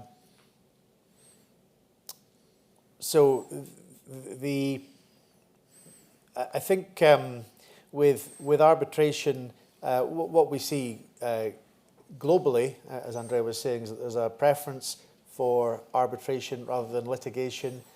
We see this in the research that's done, the Queen Mary research. I'm a co-director of the International Centre for Energy Arbitration. We did some research, and that was very much the message that came back from the international respondents was arbitration's preferred method. But in the UK, there's quite a bit of litigation arising out of the North Sea. So, conclusions, very common to have disputes because of the environment in which this is being carried out. It's like a construction project in the middle of the North Sea, so you can imagine how that's going to go. I think decommissioning is going to provide a lot of work for many years to come. But you can see in these contracts there's a very heavy emphasis on a requirement to negotiate, potential for adjudication to come in if the fear of that is overcome in the industry, but otherwise we are looking at litigation and arbitration. I'm going to make an observation. It's interesting that they're using adjudication, and they said that it's going to be for the scheme for construction contracts. The one thing that I can see is, and this has happened in a number of offshore matters where I've been consulted by shipping lawyers, they say, right, we need to find an adjudicator nominating body. The question is, where do you go? It's a shipping or oil and gas matter. If you look at the traditional AMBs, most of the people on their panel don't have any expertise in those fields whatsoever. So that's certainly a question. It's probably something, if you are going to use the logic form, you may want to tweak it to the extent that you name a suitable AMB or give thought to the adjudicator. The point that I was going to sort of socialise, Brandon picked up on it. The issue here is where, in logic, you sort of contract into the Construction Act. And let's assume it's not England or Wales, but Scottish law. The question then is, where do you enforce the decision? Is it arbitration or is it in the TCC? The Van Ord case that was heard, I think last year, the year before, suggested once you contract into the scheme and the Act, you've contracted into everything, including the enforcement regime, therefore court. But as Brandon has alluded to, where you've got arbitration as a final and binding step, and you contract into adjudication, are you then stuck in the arbitration track, or are you allowed to sidestep back into litigation? Much will depend, I guess, on how the Scottish courts analyse it. That was just an observation, not necessarily a question. Oh, it's an interesting point. I mean, I think, it does specifically say the English scheme, and these contracts are always written under English law by and large. Certainly at the top level, some of the service contracts, you get more Scots law. I think there are, I don't know, I think I would probably go to court to try and enforce it until somebody told me I couldn't, because otherwise you've got an interim step. I suppose there's parallels with the FIDIC contracts where you get a decision from the Dispute Avoidance and Adjudication Board, and you then to enforce that. Obviously, if they don't put in a notice, it becomes final and binding, and you can do what you like with it. But if they do object, you can still enforce it. But if the arbitration is the option, which it probably will be, you then have to go to an arbitrator. And you then get an arbitration award, and there's been interesting cases in Singapore about that, the Persero cases, where the Singapore courts, notwithstanding that it's not final because there's been this notice, have been willing to say, yes, arbitrator, you can just do a rubber stamp on this, and we will enforce it. So I guess you've got parallels with this kind of thing, but I think I'd be inclined to go to a court with a decision coming out of this to enforce it, skip that stage. Gideon? So last year in the Allenbuild case, or maybe it was the year before, I can't remember, there was Allenbuild and then Van Ord. And in Allenbuild, I was unsuccessful in doing a full throttled attack on the previous case law that you could take adjudications where there's an arbitration clause to court and enforce them. And His Honour Judge Hodge, QC, can't remember which side of the line that was, said, no, that isn't right. Mm-hmm. The way that it works is if you get an adjudication award, a decision, I should say, then the Act effectively entitles you to take it to court if you want to enforce it, unless the clause provides to the contrary. And that was picked up in Van Ord as well, where, going to say Mrs. Justice, say Farrell, but perhaps I'm wrong about that, reached essentially the same conclusion. So it seems that we're in a situation now where some of the older case law, which suggested that you couldn't ever contract out of the right to go to court to enforce adjudication, is wrong, where if your clause says that adjudication enforcement must be resolved in the arbitration, then that's where it must be resolved. But if it doesn't, and it says that if it doesn't, and it's silent as to it, then probably you can go to court or go to arbitration, or possibly both. So, talking of bad conduct, Rob, the extent to which a party's bad conduct during a dispute resolution provision is the topic of Gideon's talk. So over to you, Gideon. Corruption, fraud, naughtiness. It's fair to say that the oil and gas industry and oil and gas disputes, at least in my experience, has a disproportionate number of cases in which particularly state entities, particularly after a change of government, say, well, this, however many hundreds of millions or billion-dollar claim that billion-dollar claim that you're advancing is a very interesting one, but actually, you've been very naughty. This has all been procured through lots of bribes, through a bunch of money laundering. You've stolen you've embezzled a bunch of money, etc., etc. It's worth saying these obviously aren't new allegations. This isn't something that, the 21st century has suddenly become a big change in the way that business has been done. You could go to the ancient world. I'm not going to say that, if you look at the records of pyramid building, Imhotep is put on trial for taking bribes. But it certainly is the case that if you go back to, ancient Rome, ancient Greece, you've got governors being put on trial for all kinds of naughty things. If you look back at the 19th century, you see,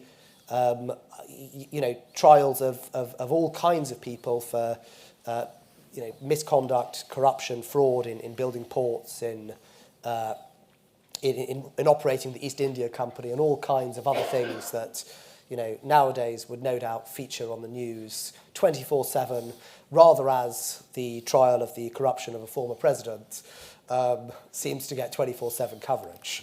But how does it actually work? Well, there are several features of these cases that, at least in my experience, are pretty typical.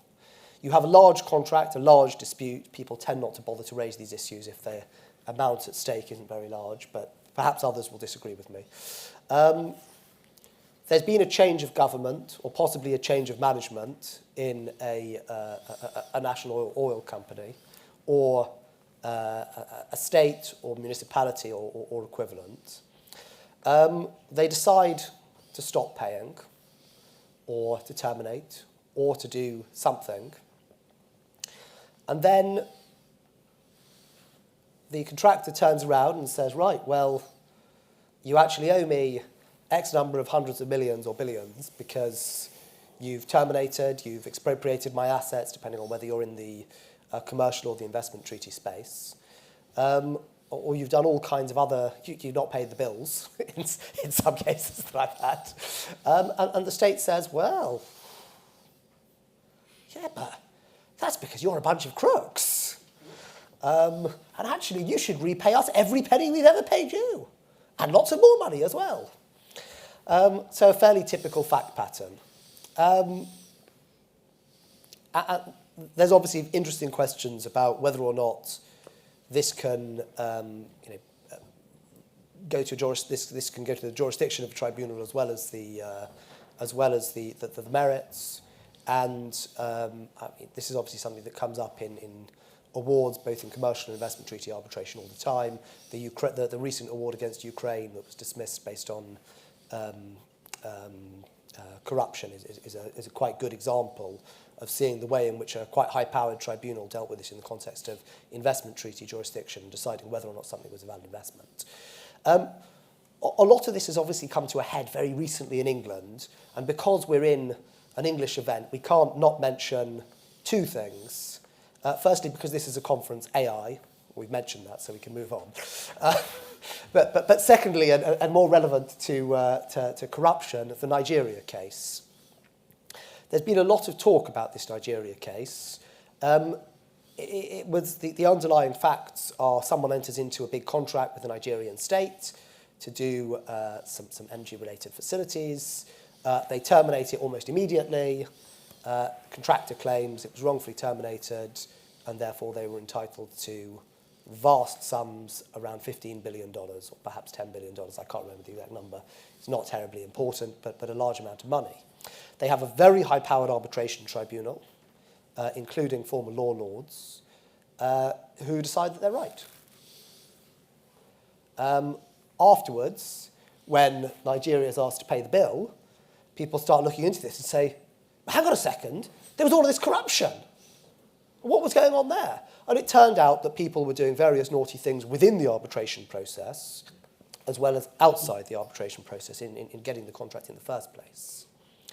And this was brought to a head in a Section 68 challenge. That's a challenge for procedural irregularity. Brought out of time, but the court said, this is so significant, we're prepared to give you an extension to have this heard. And what emerged was lots and lots of bribery, misconduct by lawyers, misconduct by parties, misconduct by almost everyone, except possibly the arbitrators, who perhaps the judge was a little bit scared to criticise. And certainly there was no allegation that they themselves had taken bribes.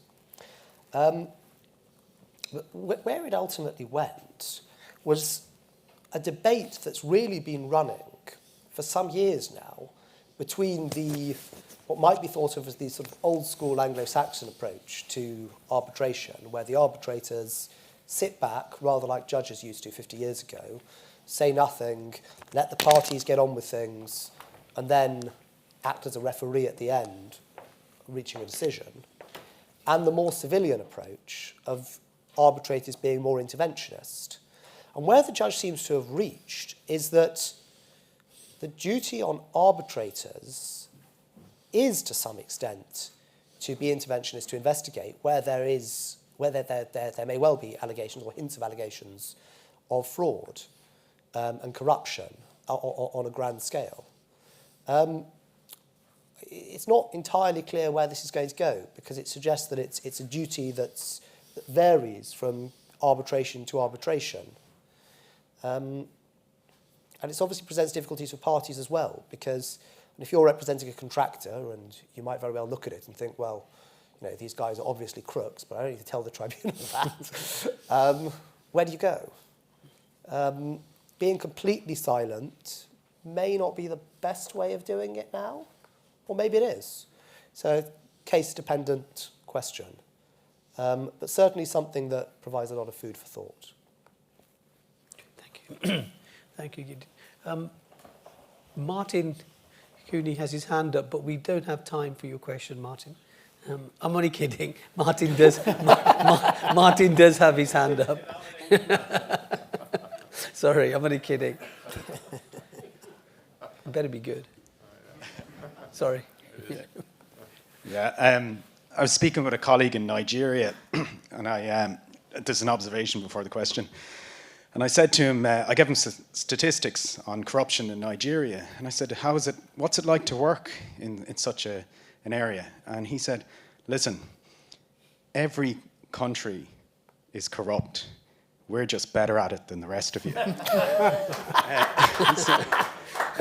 But the question I have is, whenever I see the issues of fraud or naughtiness come up in any dispute resolution process, they tend to be ignored. So what I find is the third party ignores the allegations, puts them to one side, and says they're a red herring. So I haven't read the Nigerian case, but I'm just interested now, the independent third party, if that comes up, are you saying there's now a court mandate that they have to interrogate that, or delve further into it and see if because any international project, you're going to have massive problems with that? I think the answer is it depends. It depends on the situation, depends who the lawyers are, they're representing on each side. It depends what the underlying allegations are. I see a lot of cases where you're up against, what's the best way of putting this, certain international arbitration boutiques who, as a matter of course, will throw out allegations of bribery or corruption, where you wonder whether or not it would be quite an English lawyer would be prepared to advance those allegations. It's not unusual, I think, where that kind of thing happens, for a tribunal to view that with some scepticism, especially if the lawyers appear to be competent on both sides and the party is competently represented. Then you have other situations where you're dealing with a very different situation, where there seem to be a bunch of things happening, and there are hints of it, but nobody's ever quite squarely putting things. And it may be that the tribunal should be saying, what are you actually saying here? I've done this recently as an arbitrator, an uncontested case, and we just asked them, look, given recent case law, we want to be absolutely sure that this isn't a contrivance to affect a fraud, so please explain this, and this to me. And they did, and it was fine, and we got on with it. But I think arbitrators are going to be now more cautious about these things. I think you have to be. I think two things to Martin's question, though. I think it's a first instance decision. None of the institutions have issued any guidance following Mr. Justice Knowles' decision, that CIARB or LCIA. No one has said adjudicators, arbitrators must now do X. The issues around consent awards have been there from forever. So there's debate about it, though. I know when they were looking at the Act, there was the reform of the Act, which is now dead, of course, in the meantime. But that was one of the discussion points, is should we add in something about a duty? And there is also another point that query whether any of this so-called bad conduct impacted the arbitration. There's no dispute that there was in the background, but Knowles' view was it did, but others have taken a different view. It just depends. It's worth a read, that's for sure.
I don't know about everybody else, but I certainly am completely blown away by the way in which the technology operates to get the infrastructure in place and how we are moving, you know, seeing a whole field of the wind propellers gathering the energy is to me quite a remarkable sight.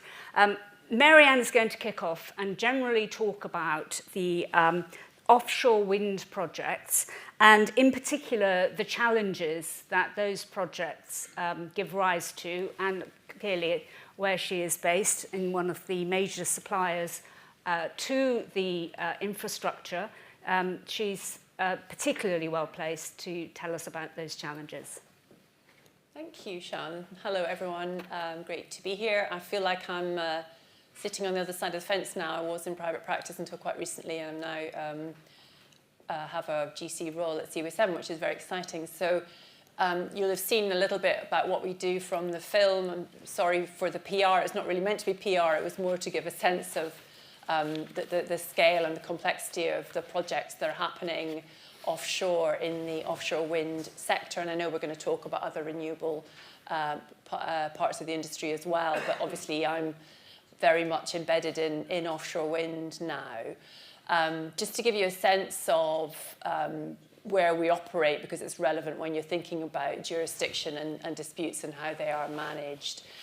We operate in the North Sea, in the Baltic, in the Americas, so off the east coast of the States, and in Taiwan and Korea, and increasingly in Australia. So those are where you find offshore wind farms, so that's where we operate. We thought it might be helpful just to give a sense of where we see disputes coming from in our space. And they come from all the areas that you would expect as construction lawyers. So, you know, program slipping, interface issues, poor change management, all that kind of stuff. So we have all of that. But layered on top of that, we have a specific challenges from the environments that we operate in. So first of all, pretty obvious thing to say, and it applied, I guess, to the oil and gas guys who were talking in the previous panel, but we operate in some incredibly hostile environments. Wind, wave, weather, etc., trying to cope with those.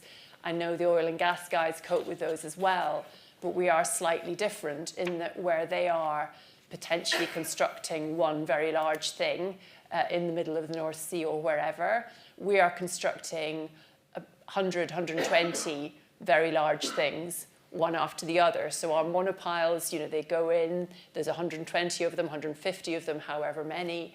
So all the issues that you're having with weather, all the issues especially that you're having with ground risk, you have over and over and over and over again. You know, and then if you get it wrong, if you have a defect, I say a defect in the sense of one thing that's technically gone wrong in your design or the way you've gone about installing the item, then you end up having a serial defect. So it happens over and over and over again. So those are the kind of issues that we have to think about, and you know, I'm hoping for some brilliant ideas from the panel and you guys about how best we go about solving those disputes, as well as those kind of environment issues, if I can put them like that. We have a whole heap of technical issues. Now, we're quite a new business, a new industry. We've not been around for that long. So there's a huge amount of technical progress has happened. When we first started putting turbines in, they were about 2 to 3 megawatt per turbine. They were quite wee. These things are now absolutely massive. They're 15 megawatts. You know, the size, people often say it's the height of the gherkin if you look at the offshore wind farm, looking up at it, and that gives you a sense of how massive these things are. So of course, we're not in steady state. Everything has to keep being redesigned and redeveloped to cope with that technological development. So the wind turbines get bigger, so the foundations and the transition pieces they have to go on get bigger. You know, the vessels that are needed to carry them get bigger. So we're constantly in a state of flux, and as you will know as disputes lawyers, that creates disputes in itself. The other fun thing that we have to deal with is the way that our projects are funded. So unlike in the oil and gas sector, where quite often you have nice big international energy companies or international oil companies who have quite big balance sheets, the vast majority of our projects are debt financed. So we have lenders involved, and we have So as a contractor, our client will be an SPV. So the impact of that, well, one of the main impacts we feel is in the supply chain is that there is a huge pressure of risk out of the banks and down the supply chain. And that in itself causes disputes because our margins get very pushed. So anything that goes wrong on the project, any element of change, potentially leads into a big falling out and something that needs to be resolved. I'm sure I've forgotten lots of other important things that come up. Not at all. One point I did want to end on is contracts, bringing it back, because I know we're a room full of lawyers. Brandon was talking about logic in the previous session.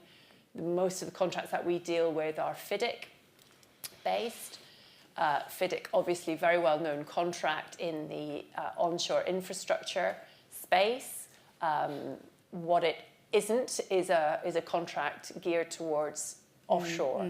So even before you start using that contract, it has to have some significant changes done to it just to accommodate the fact that we're dealing with vessels. FIDIC doesn't say anything about vessels. Doesn't say a lot terribly helpful about weather. It doesn't say anything about marine warranty surveyors. It doesn't have a knock-for-knock indemnity regime, which if you're coming from the oil and gas offshore wind, offshore space, oil and gas offshore space, you would expect to see. So you're already having lots of changes put in there. And then, you know, with my contractor's chip on my shoulder, I will say that banks, the way that the projects are financed means a lot of risk starts getting pushed down through the FIDIC contracts onto contractors.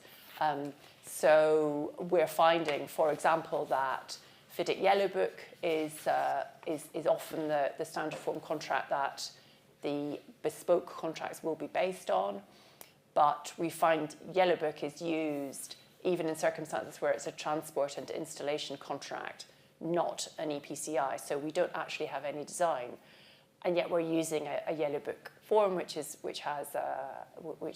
based on the assumption that the contractor is carrying out design. So lots of seeds sown there for things that can go wrong.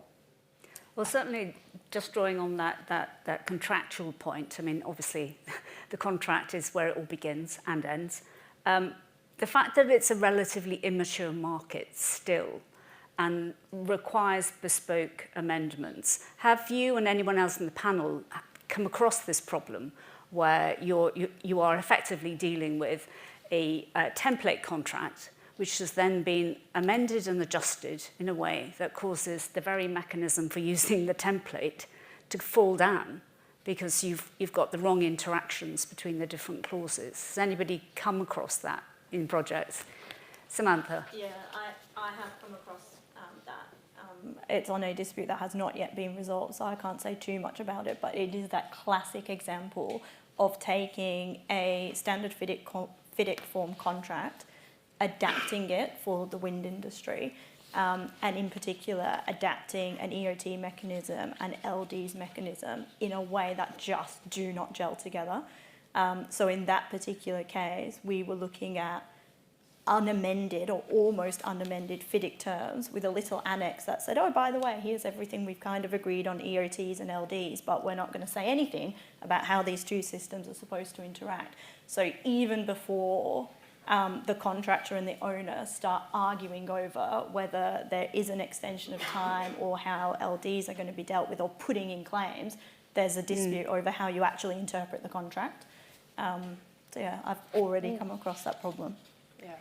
Is there any reason, I mean, I'm putting this out generally, is there any reason why, I know it's a new sector, I get that, but it's not that new.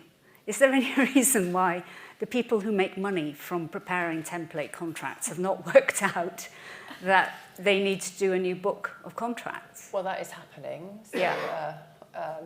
FIDIC are looking at doing an offshore wind specific contract. There may be some people on the drafting committee in the room. I don't know that. So, but that will be 2025 earliest before we see that.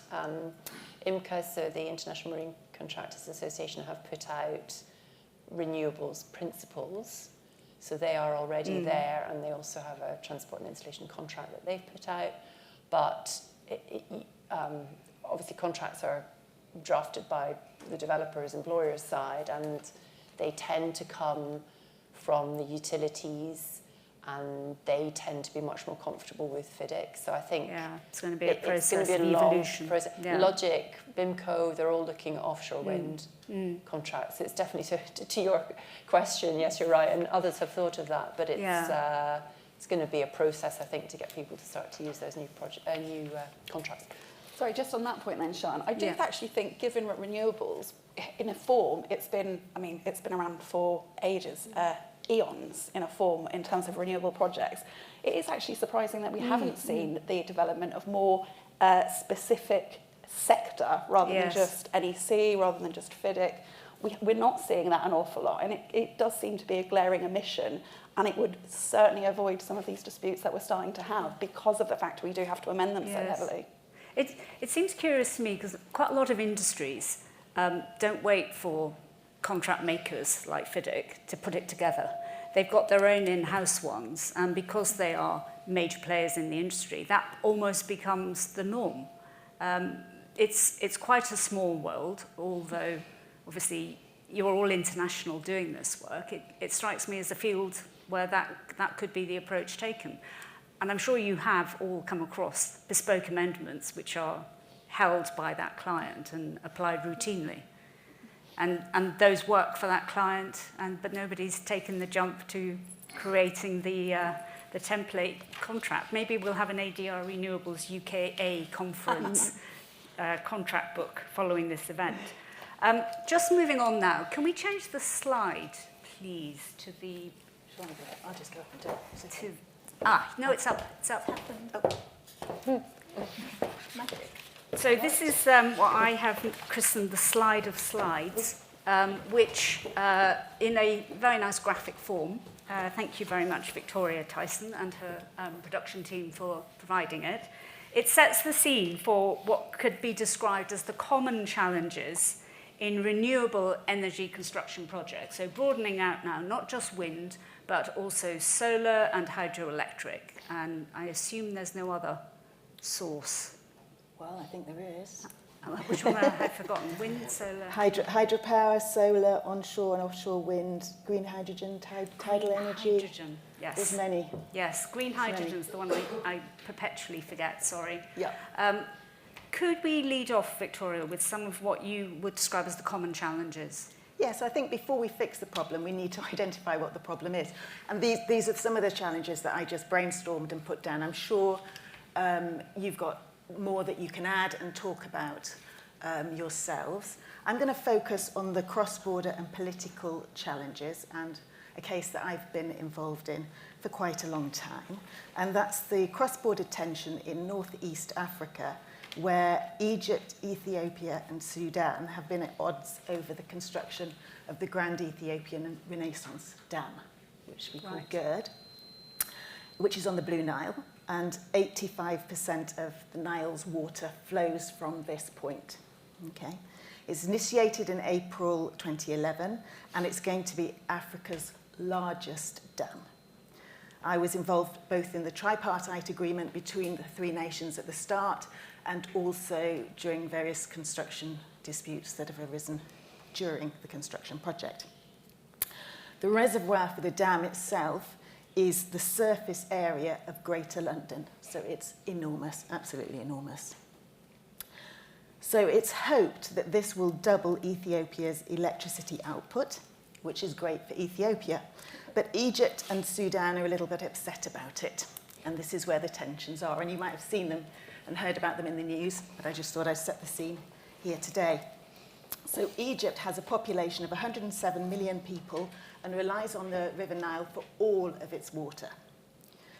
The Nile water is also used for the reservoir for Egypt's largest dam, the Aswan High Dam, for its own electricity supply. Sudan, with a population of 48 million people, is heavily reliant on water for the Nile.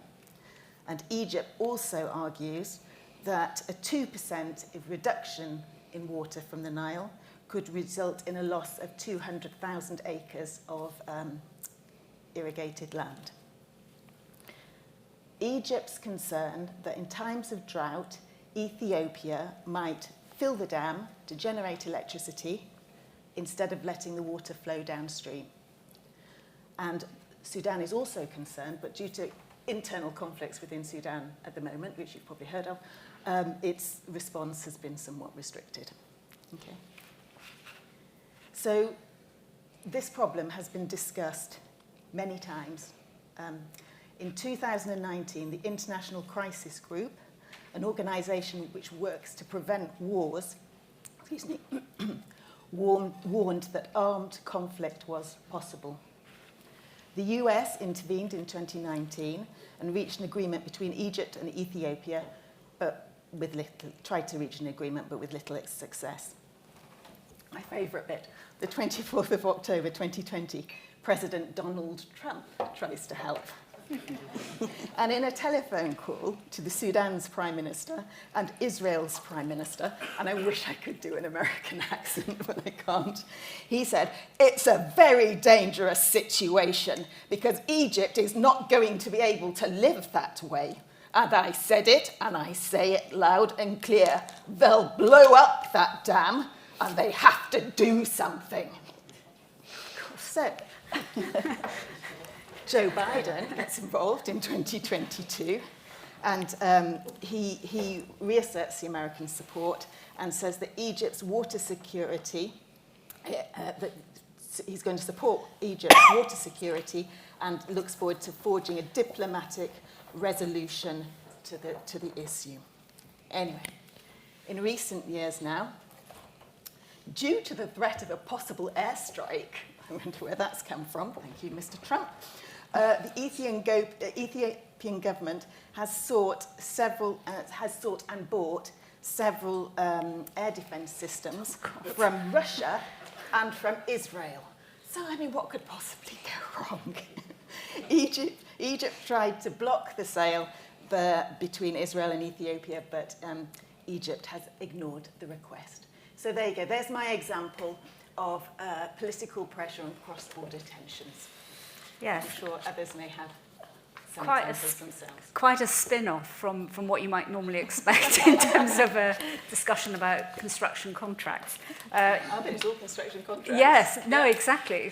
And you know, the added idea that you might also need weapons to protect yourself and your contractual position. But that's a fair point, because I think security is a big issue, which I didn't put on there. I'm thinking, Marianne, with the cables. Yeah.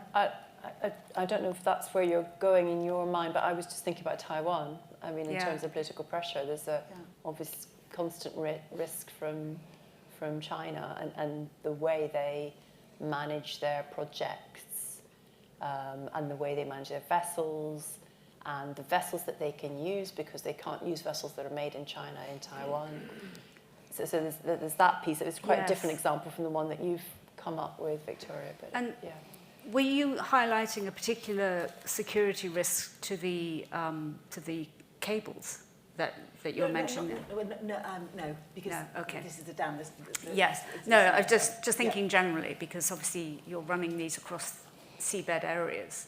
But I think generally, you know, with any electricity, you know, it's the fastest way to knock out a country in time of conflict. So there are security issues to consider. Yes. Maybe we should rename this session, you know, ADR war disputes.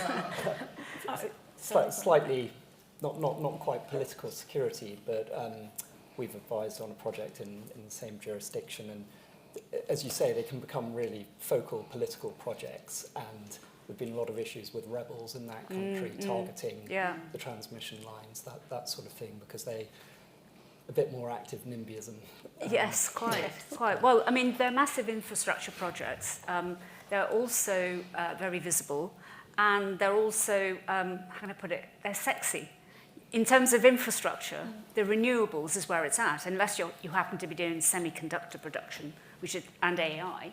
Renewables is it. Shall we move back slightly to what we're meant to be talking about, which is dispute resolution in these areas? Now, Ed, I know I was going to ask you a question about what seems to be the preferred form of dispute resolution for these sectors generally. Yeah. Sorry, it's a lot drier than what we've just been discussing. But arbitration is obviously the preferred form of dispute resolution for renewable projects, and I just wanted to sort of draw out why, looking at the points that have helpfully been set out on the slide of slides. Typically, that's what we see, arbitration as the final method of dispute resolution. DAB usually crossed out, I think, apart from hydroelectric projects, in my experience, and provisions for parties to hold representatives' talks. But apart from that, no provisions for mediation. It's arbitration or negotiation. And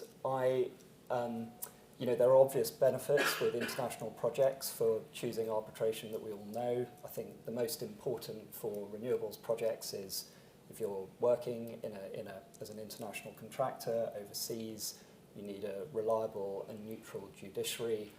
You need decision makers that have got the expertise to decide the issues which are likely to arise, which are likely to revolve around failings in new technology, so be quite complicated. And also, of course, you've got the usual construction issues of delay and quantum, so you need judiciary with that expertise.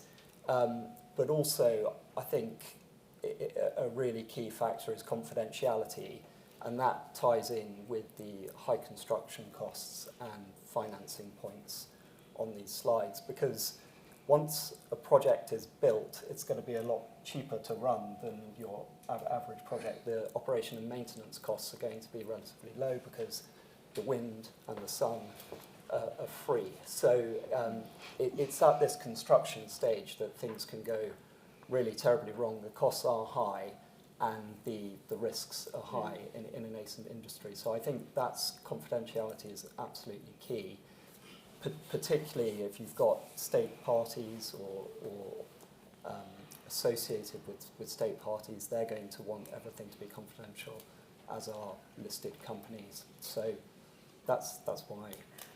And you touched on then about the judiciary and the arbitrators, the tribunals that are sitting on these. What typically are their expertises that you're finding most commonly arising? Well, it's very common, obviously, to see members of the English bar, people who've been practicing construction law. Sometimes we see people who non-solicitor or barrister, people that tends to be lawyers with expertise in these areas. For those ones who are not lawyers, what field do they tend to come from? Is it the engineering field, or is it? I think it depends very much on the nature of the project. So on a hydropower project, you might get tunnelling experts, geotechnical experts that are also sitting as dispute board members in particular. Yes, yeah. So you can call on those. Now, I was interested that you two had an exchange there. I don't know if everybody saw it, but DABs have been crossed out except in hydroelectric. I see them in hydroelectric. So I do, yeah. Why have they remained there? Is it because you need that extra additional expertise? I don't know, but they work very well, particularly the standing board dispute boards work really well on hydropower projects, which are huge projects with large interfaces, lots of interfaces between different works packages if they're not a single EPC contract. So I think they work, so they're used. I can't remember historically, but is hydroelectric a slightly older sibling to the others? And so they've worked out it works? I don't know. Don't know. Just wondering. Because dams have been around for a very long time. I mean, they are long construction periods, aren't they? So you do need an interim decision. Yeah. If arbitration is all you've got, you're going to be waiting until the end of the project for a decision. So. I just wanted to ask Ed, I think you said you don't see mediation, which surprised me because I do. So, I do too. Yeah. That's your experience. I think just to pick up on that, I think it depends sometimes on where in the project chain you're looking at DR clauses. So certainly on the types of mandates that Freshfields gets involved in, they're normally kind of high value, first of a kind projects, a little bit of a mix between owner and contractor. but not sort of at the subcontractor level. And certainly at that owner and main contractor level, we still see mediation being used, but I often see it as optional. So rather than having it as a mandatory step in the DR process, in more recent times I've seen it as an option for the party who wants to raise a dispute. And at least in my own experience, I think that tends to work. The reason why I'm personally against it, if it's a mandatory step, is because I've seen, particularly in the oil and gas industry previously, multi-billion-dollar contracts for multi-billion-dollar disputes that have a compulsory mediation step. And I've been involved in some of those, one in particular, where we spent 6 months preparing for this all singing, all dancing mediation. We had parties flying in from all over the world, and within 2 hours of what was supposed to be a 5-day mediation, it became very, very clear that nothing was ever going to settle, and that we'd basically wasted 6 months when we could have just issued a request for arbitration and been on our merry formal DR way. So I think you do see that, but I think depending on where in the project chain you're looking, and depending on the scale of the project and its value, people, I think, decide whether they're going to have an option to skip that step or whether they're very insistent on it. I mean, often, obviously, these sorts of disputes can turn on technical issues. So each party is going to turn up with their own expert to the mediation, and the amounts in dispute can be so large that my experience of mediation, when it's been agreed, having not been in the contract, is it's not been successful until later down the line. Maybe you've got a decision on a particular liability, then quantum can be mediated. I think that was an interesting point, actually, that was raised earlier by some of the other panels in terms of the expectation, certainly in the UK proceedings and the pre-action protocol, the expectation for the meeting in many instances, it's just too early. We haven't had an opportunity to see the proper whites of the other party's eyes. You haven't seen their documents. You haven't had a proper understanding of what the risk is in terms of these disputes. So I think you're absolutely right in terms of for mediation to be successful, particularly in the renewables sector, you've got to be selecting when you're going to that mediation very carefully. That's interesting, because on the FIDIC tiered system, they have the dispute board, and then they have the amicable settlement period, which is sometimes where you see the mediation coming in after they've seen the whites of the other side's eyes, but then before you go to arbitration. There was, sorry, go on. No, it's a slightly different perspective on it, actually, because we have had a number of experiences where we have had compulsory mediation. And exactly as you say, I was sort of thinking, I'm not sure this is a great idea. But actually, from a business point of view, we quite liked it because it required both sides to really focus on settlement. And obviously, you've got the escalation process, etc. Anyway, but to have that slightly more formal circumstance actually was quite helpful to say, look, we have to go through this before we kind of press the nuclear button, as as the business would think of it. But just on the top of that, I just wanted to comment that, and people may have experience of the DIS, the German arbitration scheme, whereby they seem to have this settlement facilitation phase. I don't know if any of you guys have got experience of that, but I thought that was quite interesting, where the arbitrators will lead you towards a settlement facilitation meeting before you go to the next stage in the process, and to actually have that kind of, the arbitrators actually almost acting as mediators. I mean, it may or may not work, but I thought, again, from a business point of view of really trying to compel the parties to talk to each other, I thought that was quite interesting. There's a bit more of a push, I think. The ICC recent guidance notes talks about trying to allow windows in the timetable for mediation, trying to encourage it, but there are no cost consequences or anything, are there, failing to mediate? So there's lots of different styles of mediation as well, aren't there? I mean, it can be very relaxed, or it can be almost akin to another arbitration. I think it's interesting, the idea that, particularly from the company perspective that you're looking at, Marianne, is if you have a compulsory mediation, nobody's blinking when they suggest mediation. They're just rolling through the next stage of the contract. And I would imagine that's quite a useful thing to have, where you do have two parties who, literally could look at an orange and describe it differently. That strikes me as a useful setup. Now, I know, Samantha, you've mentioned about whether the multi-tiered DR really works, and the issue being whether it's, for each stage, whether it's actually final and binding. Yeah. Perhaps you can talk us through. It's another one of my pet peeves. So that also comes from experience dealing with multiple cases. One involved a mediation that had been successful, and there was a very pretty settlement agreement, and everybody signed it. And then one party decided that they didn't like the settlement agreement, so there was going to be an arbitration anyway, and the settlement agreement ended up in the air. And I think now 3 years later, there is finally a merits hearing on the matter later this year. So that was one in terms of mediation. We did not draft the settlement agreement, I will add. But the other is on expert determination. So I had 2 cases not that long ago where they were completely unrelated, and they both had very similar clauses in relation to the final and binding nature of expert determination, but with a couple of words different. I think one was final and binding unless, and the other was not final and binding until, something along those lines. But they all turned on whether there was manifest error in the expert determination, so on the face of the actual decision that the expert had rendered.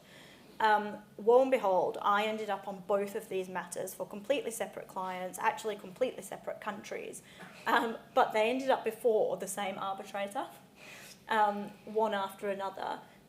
So in one matter, the person acted as a sole arbitrator, and in another, he was on a tribunal.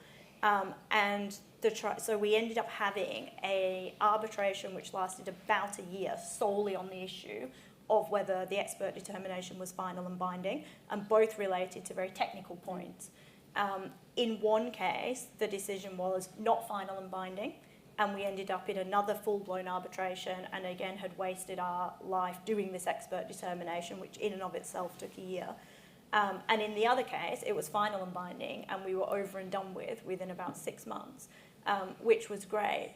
So going back to the question as to whether multi-tiered DR clauses really work, I actually think they can, and I think they do in a lot of circumstances, but it requires really careful drafting and really careful thinking through the utility of each stage in the DR process, what the actual outcome is going to be, and whether that outcome is final and binding, and if it's not, how do you then move to the next tier? Otherwise, I think you can end up in a situation like I have done previously, where you're just arguing an argument that doesn't need to be argued. Because actually the crux of the matter is X million pounds over delay or over increased costs on a project, when really you're spending however many months and your client's spending however many thousands or millions in fees arguing over this one sentence that somebody drafted in their DR clause, 10 years ago. So I think they can work, but I think it's a plea to all drafters out there to really think about how those clauses are drafted to make it properly work. Sian, can I just share a bit of a war story in terms of expert determination? And I know we've had some very clear proponents for it today. It wasn't quite a renewables case, it was a waste case. We had a consultant who'd been helping a local authority client, so it's a domestic case. They came to us because this expert determination, the process, had been going on for 6 years. Not the dispute, the process. As you can imagine, we sort of fed in terms of it. By the time they ended up with that decision, final and binding, neither was happy with it, but they certainly weren't going to do anything further after 6 years of an expert determination. I couldn't believe it. Yeah. Well, I mean, certainly from what you've all said about the expert determination, it's like Marmite. It's very much down to the quality of that particular decision, that particular expert, those particular facts. So as an ADR method, it seems to be the biggest risk one, which of course is not great for either side pursuing a ADR in order to actually avoid going into a full-blown dispute. Somebody has mentioned, I'm just trying to think who it was, the specific mention about dispute boards. It was you, Victoria. about having the issue about having the engineer administering the contract and then also being the maker of decisions and determinations. Marianne, you raised this, didn't you? You're not a big fan of the engineer in the FIDIC forms. Yeah, well, I the have a slight bee in my bonnet resolution, about it. yeah. I'm not sure it's that I'm not a big fan, it's that my lot are not a big fan. So first of all, I talk about the engineer and they think, oh, that's lovely, we're all engineers, which most of them are. Yeah. And then I have to explain it's engineer with a capital E and someone who performs a particular function. And again, this is me with my contractor's chip on the shoulder, but our perception is the engineer with capital E has quite a difficult role to play, given that they are supposedly performing, well, they have in fact, even more of a split function, haven't they? Because sometimes they are performing as the employer's person, and sometimes they're performing as an independent third party, well, query over independent, but a neutral third party. And given that person is usually employed by the employer, that is a very difficult position for people to take, and our perception is that people often do not achieve the level of neutrality that is required in making their determinations. And given they are kind of the first step in resolving issues and disputes between the parties, you know, it feels like they are not helping in that process. You know, if they were to make decisions in a slightly more neutral way, I think it would help resolve disputes earlier. But you know, we get engineers' decisions which, you know, use language like the contractor is being utterly ridiculous in putting forward, which just the very fact they're using that language indicates that they're not taking a neutral position. Do you think they sometimes make problems worse? I mean, because That's obviously what I mean, the benefit yes. is that Exactly. you should have you've got so many interface issues to deal with, and you should get a decision there and then that is going to stop problems. And I think if we thought that was a fair, that the person was making a fair decision, even if it's against us, then probably we'd accept that and move on. But it's the fact that they're really, and it's a very difficult role for somebody to play, to kind of wear those two hats at the same time. But yeah, it is something we have. I do have a bee in my bonnet about. I was saying I didn't, but I do. Because you've then got to comply with the decision. Yeah, exactly. Or you're catapulted into the dispute resolution provisions. Yeah. So FIDIC tried to address that by introducing in the supplement to the FIDIC Red Book 4th edition this concept of dispute boards. And that's why you have them. But you write out dispute boards. Yeah, but don't blame me. Yeah, but, you know, the industry tends to. Yeah. Yes.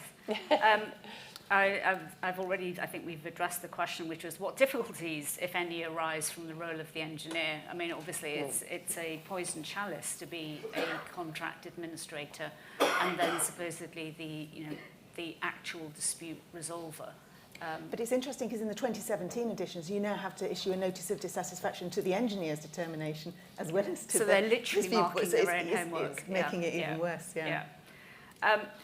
Going back now more generally, and we've mostly spoken about a little bit of hydroelectric, but mostly about wind. Ed, do you want to talk a bit about the key factors driving disputes in solar projects? Sure.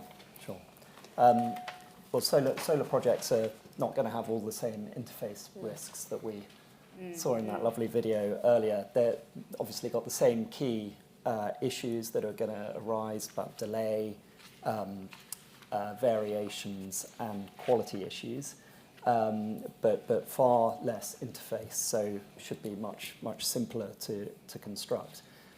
Typically, you're going to have the photovoltaic works, which is what everyone sees, the huge panels that you may see by the M4, or you see big videos of huge projects in the Middle East and elsewhere.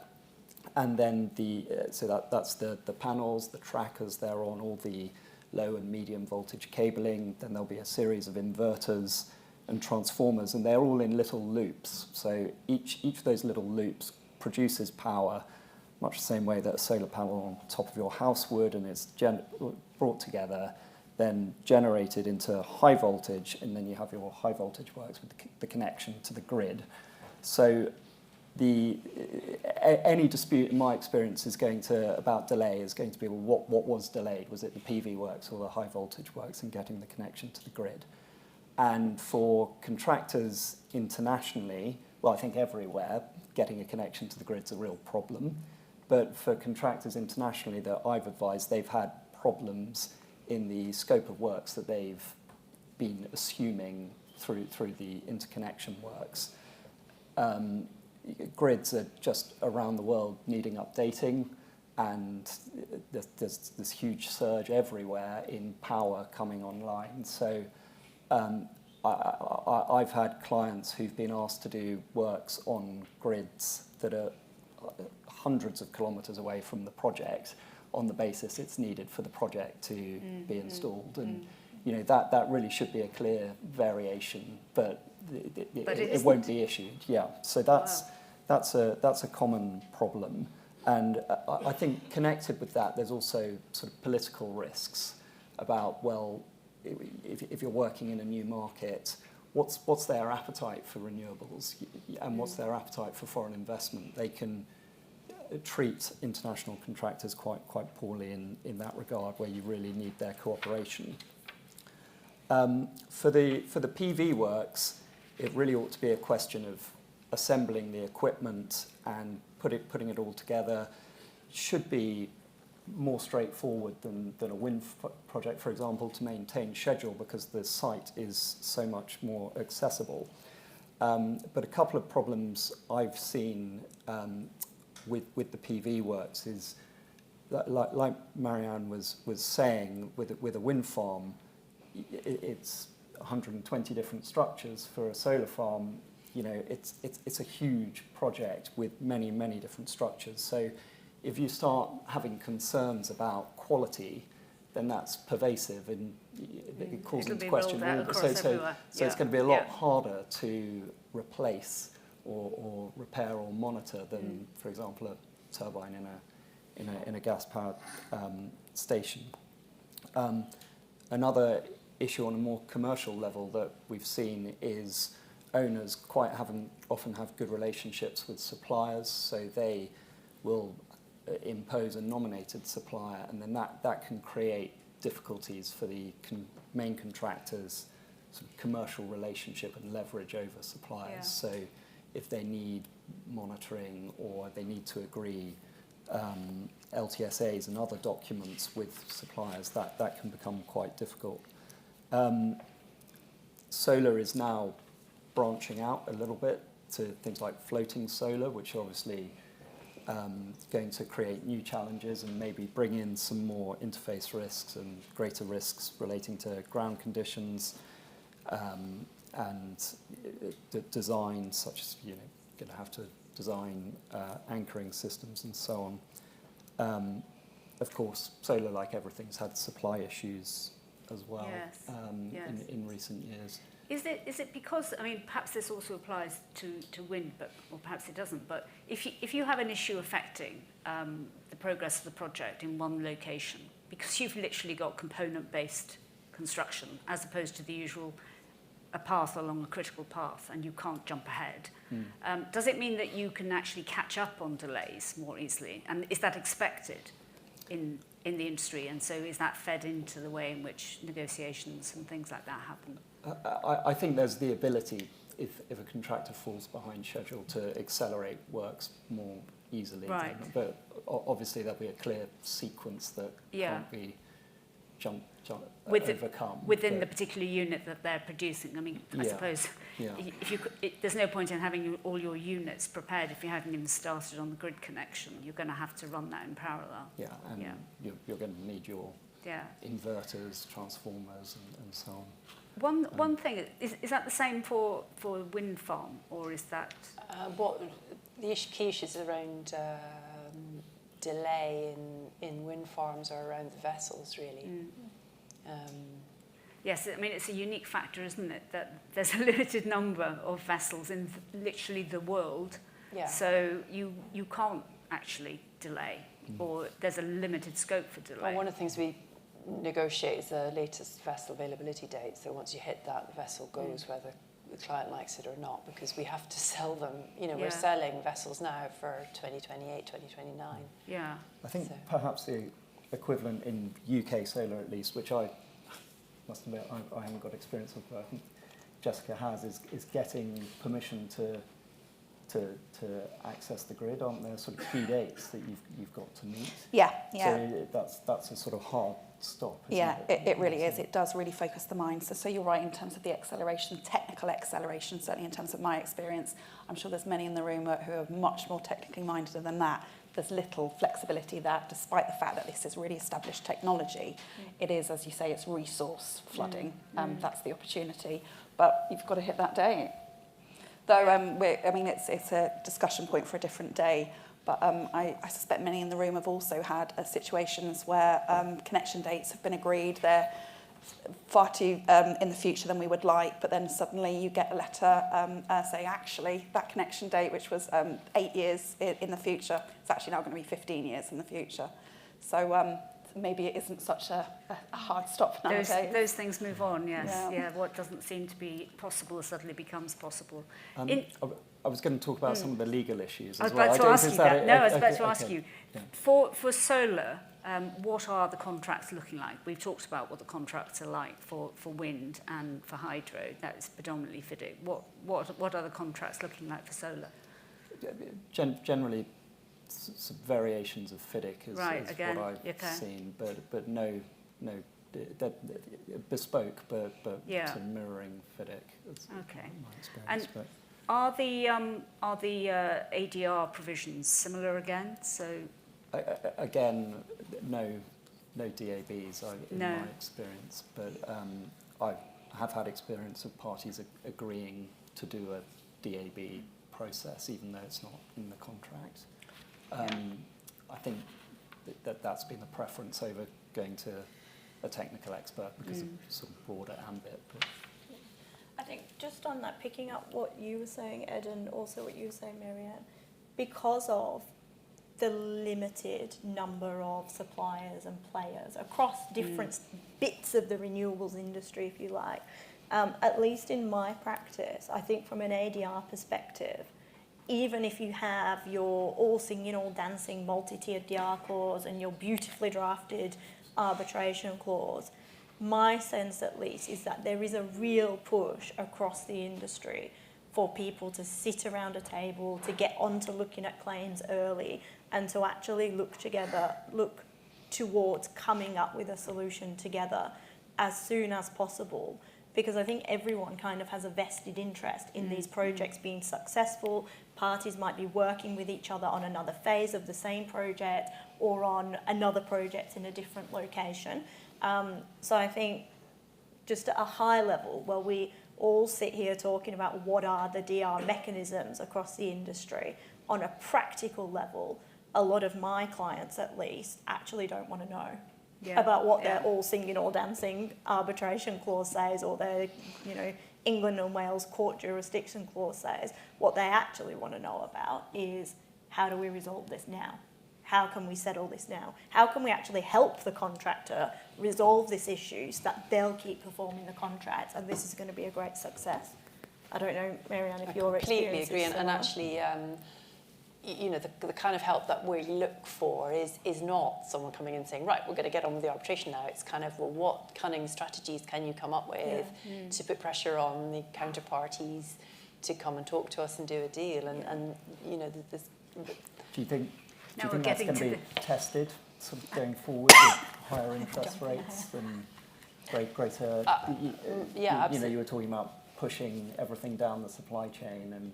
Yeah, I mean, I think, it's always been tricky and it continues to be tricky, and, we are hoping that things will start to get better in terms of, balance of risk and reward and so on. But we are, exactly to your point, where we are it's a small market, so we're almost trying to pick clients from the start now. We're trying to do business with people that we know we can work with, so we're almost avoiding disputes right from before we even sign the contract. I want to just jump on that point that Marianne said, which is about the techniques and the factors used that you bring into settlements discussions to get everything back working and avoid the dispute.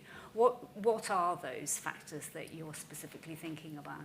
Well, a kind of weird example, I guess, is I was talking before about the debt finance nature of our projects.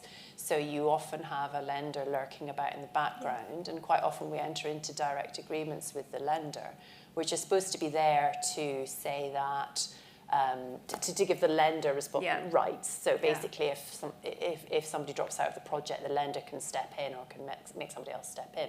So you wouldn't think that would necessarily help us. But if we're in a situation where we're just, communication breakdown with the client, we're not getting anywhere with the client, actually having that direct contractual nexus with the lender, to be able to serve a lender, a notice on the lender saying, we think that the employer's in breach, the lenders start going, oh crumbs, we don't like the look of this, and they start to kind of potentially come in and basically bang heads together and get, so it's not necessarily a normal way that we would pursue our rights. We can't pursue our rights against the lender, we don't have any rights against them, but we can bring them into the frame. That's quite left field, but it's that sort of thing, what can we do, or bringing in experts on a particular topic, who can support us, often we were talking about all the technical issues that arise, if someone can bring a real interesting angle on why this issue has arisen, we do get we get a fantastic expert that we can point to, that everybody goes, oh my goodness, we don't want to stand up against that person in court. And perhaps the nationality matters. We have a lot of work in Norway. Some of these jurisdictions, it's the same in the UK. We're all like this, aren't we? We all know our own jurisdictions. So if you can produce perhaps an expert who's incredibly well known in Norway, and they're on your side, then suddenly the case starts to resolve itself because nobody wants to be against that person. It's those kind of ideas that, I think we all probably do as litigation lawyers anyway, but that's what you want to see early on, rather than, right guys, we can make loads of money out of an arbitration, so let's gear up the team of 20 and off we go, kind of thing. Certainly calling for the bond, absolutely. As night follows day, you'll call for the bond. But the idea of actually just leapfrogging that contractual mechanism to go straight to the headmaster's office and sneak, effectively, your pupil's not doing a great job of managing this dispute and our ships are going to be over there, come what may, it's fantastic leverage of pressure to put. It is a very powerful leverage mechanism. Does that arise outside the wind? It's the same. On FIDIC contracts, World Bank funded projects, you'll often have visits from the World Bank and issuing reports. And they'll comment. They'll break the sites never look so tidy. Yes. Right. Well, that's very interesting that one is actually seeing that happening. When you have these disputes, when you actually do have a breakdown, and we've mentioned about arbitrations being used, and we've mentioned about negotiations and the DR clause and very rarely DBs. What would be the best way when you've got more than one party, would you say? Anybody can pick this up. For a multi-party dispute where you don't necessarily have, you don't have a chain contract, you don't have multi-parties in any one contract, you've got no one arbitration provision that applies to them all. So what is it that you do in that situation? Well, I think that's going to be a trend now, isn't it, with EPCM contracting becoming more common. Certainly moving into that. If we had the Arbitration Act going on the books, then we'd have a lot more scope for having other mechanisms that can pass via arbitration. But can you talk a bit about the EPCM contracting and its likely impact, Ed? Well, obviously that's going to mean that the employer, rather than having a single point of responsibility for an EPC contractor on a project like an offshore wind, will instead have numerous contract packages and maybe a construction and project manager responsible for coordinating all those packages. So it's going to need joinder provisions in all those contract packages to bring them all into one single set of proceedings, because otherwise it's going to run the risk of getting inconsistent decisions between different tribunals, as well as it just taking a long time to resolve any disputes. And that is the fundamental issue in terms of arbitration. It has got a lot going for it for this sector, but there's still a lot of work to go. It is characterised, this sector, by the multi-party, the multi-contract, the multi-jurisdiction in some instances that we've touched on. We are seeing developments in that. We are seeing, as you say, the Law Commission's looking at in terms of the joinder provisions moving forward. We've got the, some of the arbitral bodies, some of their rules now have that. We've got some standard drafting. But of course, all of that relies on the contracts being back-to-back, or certainly the arbitration agreements being back-to-back. And again, the fractured nature of this industry means that that is just not always the case. I don't know what the solution is to in terms of that. I'm not sure that there is a best form of DR to be able to pull all of these together. It might again come back to actually if we had a more accepted form of industry standard form contract with industry drafting, that we might see a little bit more consistency and an ability to be able to pull in third parties a bit easier. Well, I mean sorry, did you? I was just going to say if we're moving on now to looking at the future, standing back and looking at it now from just what people have been saying, it sounds like the very people who could make that happen is the banks and the lenders, who will only allow their contract money to be operated via, or their available money for these projects, to be operated via certain contracts, which have already had this thrashed out. So it may be not every contract you wish to have joinder provisions, but if you do know which parties are going to be involved and are most likely to be involved in disputes because of your past experience, you might request that layer of contracting to have the joinder provisions in already. You might specifically want to have an engineer allocated perhaps for technical disputes only and demarcate what those technical disputes would be. Do you think that kind of a more, perhaps, I'm thinking front-loaded contract formation, but it's more about front-loading the drafting of the contract, i.e. it goes up the chain rather than, they've got the control, it's their money, and ultimately they're the ones who are interested in the project coming online at the right time. Do you see that, Victoria, as part of the future? I'm following. I don't know. I've got issues. I'm thinking in my head while I'm listening. Possible procurement issues. I'm not sure how that would work out.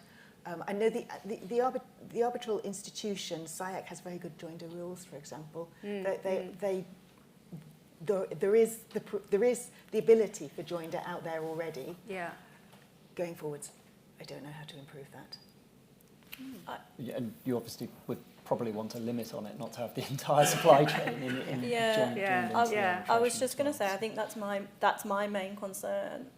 So I did a bunch of arbitrations over the construction of Australia's largest LNG project. So the project was about 54 billion all up, and the cost increase was 180%. In the end, and that was done on an EPCM contracting structure. So our client was one of the owners of that project. They had an EPCM who failed utterly to perform their role, and that's putting it politely. And then they had however many, I think it was about 48 different, what they called implementation contractors doing the work. And we ended up with a series of arbitrations against different different implementation contractors, which were generally your bog standard delay, disruption, give me some more money, here's some variations, claims.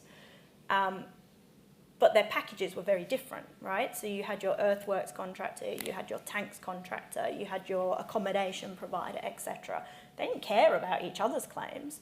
They weren't really interlinked in terms of their contractual relationship with each other and with the client. So in that circumstance, I don't think it would have really helped to have had the joinder or consolidation provision.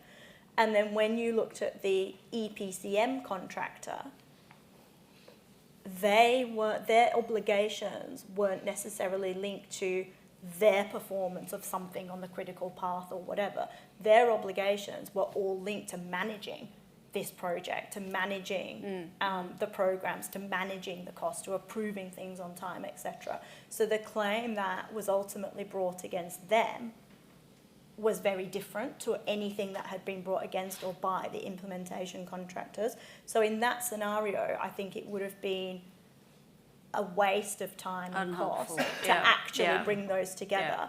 But what would probably have been helpful earlier on in the project is a sit down around the table amongst the EPCM contractor, the implementation contractor that was behind for whatever reason, and some form of negotiation or mediation around those issues, because I think that would have helped to not only prevent the disputes that resulted down the track, but also some of the practical steps that our client had taken to try and fix all of these issues would never have been necessary if people early on would have actually sat around a table and talked about things.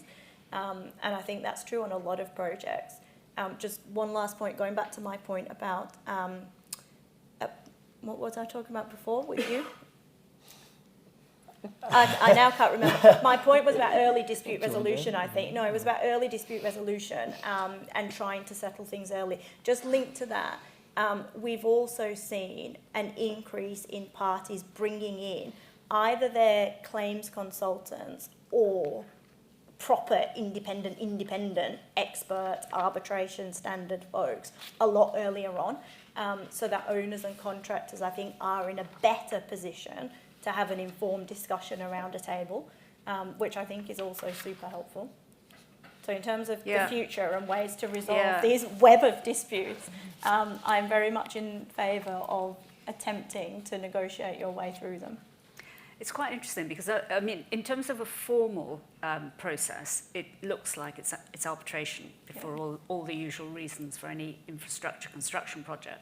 But actually for ADR, that idea of around the table, not really a mediation, not an expert determination, but just early, and not a dispute board, heaven forbid, but just, avoiding all of those rather more formal techniques and just going back to the old style, shall we just talk, round table meeting. I can see Is that not what a standing dispute board does, though? It's certainly, well, exactly, that's what I find interesting in the sense that mostly that as a required provision in the ADR is being struck out, but from what people are describing, that's what it offers. It's the weathered eye, as Sir Robert Aikenhead says. It's there on site. He's there, or she, to ask questions, to sort out problems, nip them in the bud. Yeah. Well, I mean, certainly from this discussion, that sounds like that ought to be part of the future. Jess, is there anything else about the future in renewables that you were wanting to raise? I was thinking specifically about the current state of the economy, the political issues that we're facing as a world, and how that is likely to play out in this particular sector. Yeah, thank you. I think that's a fascinating question. I think we can, when we're looking at the future of ADR in the renewables sector, we can easily summarise that with the nice, neat phrase, more, more, more. Don't worry, I'm not going to launch into song. That really is just a phrase. So what do we mean by more, more, more? Well, if we look at the immediate future, what we're already seeing is considerable volatility in the domestic and international energy markets, driven very much by the war in Ukraine, the Russian sanctions. Looking immediate future, but also perhaps mid and longer term, we are going to need to see greater commitment towards net zero, to the energy transition. And I think all of those factors and some of the others that have been talked about today on this panel and more widely, they are going to mean that we're going to see exponential growth in the renewables sector. So that is my first more. We're going to see more renewables. This next bit is then going to sound far too fatalistic, but I think history shows it's probably accurate. As the industry, as the sector grows, we're going to see more disputes. Whether that is a proportional increase in disputes, that's going to remain to be seen. So there we go, my second more then, we're going to see more renewable disputes. So that leads nicely onto the third and final more. That means, we've already touched on today and more widely that ADR has been, it's a long-standing feature in relation to renewables for some of the good reasons that we've touched on. Sometimes for some of these projects, court is not going to be the way for the parties to really realise their objectives. I do think it's really interesting, again, picking up on some of the comments that were made earlier around mandatory ADR. We've heard today already from Marion about the Churchill and Merthyr Tydfil case. Many in the room will be familiar with it, but in that case, the court found that, yes, of course, we're entitled and empowered to direct that the parties engage in non-court-based dispute resolution. That case has, of course, led to the introduction of compulsory mediation in the small claims. Churchill, it's not a renewables case, it's not an energy case, and as I say, it's currently, the impact is largely restricted to the small claims. But we've got the Civil Procedure Rules Committee, that's the body that's responsible for implementing and amending the CPR. There's a consultation that they're running at the moment, the committee's running, and they're currently inviting views on exactly whether we should have compulsory use of ADR into the CPR. So we're seeing a clear sort of direction of travel, and it's very much away from the court doors, and it's very much towards ADR. So I don't know if Luke Wygass is still in the room, but I think probably I'm not in his camp in terms of whether mediation and ADR is dead. And we've also touched on today, actually, just the very nature of some of these renewable projects. They provide kindling for disputes to sort of ignite. We've touched on this sort of throughout today and in this panel. We've touched on things like the capital costs, the high capex, the fact that they're frequently involving new, innovative, sometimes unproven technologies. Many of these projects have incredibly low tolerance for delays. They're revenue generating. That's how the model works. As soon as revenue is interrupted, the finances start to look a bit shaky. So against all of those sort of backdrop, I don't think it's inconceivable that we would start to see a move, very much a firm shove towards seriously thinking about looking at ADR in the sector a bit more. Yeah. I mean, certainly that decision, the Japanese knotweed decision, as I've logged it in my head, it's the decision is actually full of the caveats that you would expect from a high-level appellate decision. You know, it's actually you have to have the safeguards, you have to have the approach to court, and so on. And in fact, I think in that case, it never actually forced the mediation because they'd already past that point. They'd already resolved it. But I think what's interesting about what you're just saying about the future and combining it with the politics and the political change that we're about to have next month, with a majority party coming in that is already saying that one of its manifesto things will be to have a nationalised renewable energy source, which will probably rewrite this area. If you're going to have the government actually owning a new company, which should be revenue driven, but not perhaps in the same way that a private company would be revenue driven, that it may well be that we do have a rewriting of how these contracts are going to be done. I mean, particularly when you mentioned about the impact on procurement. And, you know, as soon as the government steps up and starts getting involved in these contracts, then all the procurement legislation will swing into place. And it will have to be done according to what's already been set out. That aspect of ADR, I don't know if anybody in the room is actually involved in these kind of procurement issues and whether they've impacted already when you're looking at the use of licenses, the issue of licenses to be able to start your process, the feeding of into the grid and the control and the payments out. I mean, for example, the fines that happened because certain companies overcharged for when they shut down and weren't supplying in periods of oversupply, there seems to me to be a likelihood in the future that there will be more government overlay to this industry. Have you noticed that is coming this way, or has anybody mentioned it, particularly the Law Commission? I think it'll be an interesting change. Actually, renewables has been a sector that's actually, it's been a little bit out on its own. It has been a sort of developers, contractors who've been sort of leading the way themselves. Yeah. It will be quite a considerable change if we are seeing more of a sort of public stake in these things. Did you have something you wanted to say? No, it's a very interesting point, and there's going to need to be huge investment. I think I was reading the other day about 60 billion investment in National Grid to get that modernised, and who knows quite how a Labour government would use this. Yes, I mean one of the areas that you talked about was the problem with grid connections, and that the hapless contractor who takes on the project to put the photovoltaic units up then has to join up to a grid which is not fit for purpose. And is expected to just deal with that, even without a variation to the contract. I mean, that strikes me as a not sustainable business plan.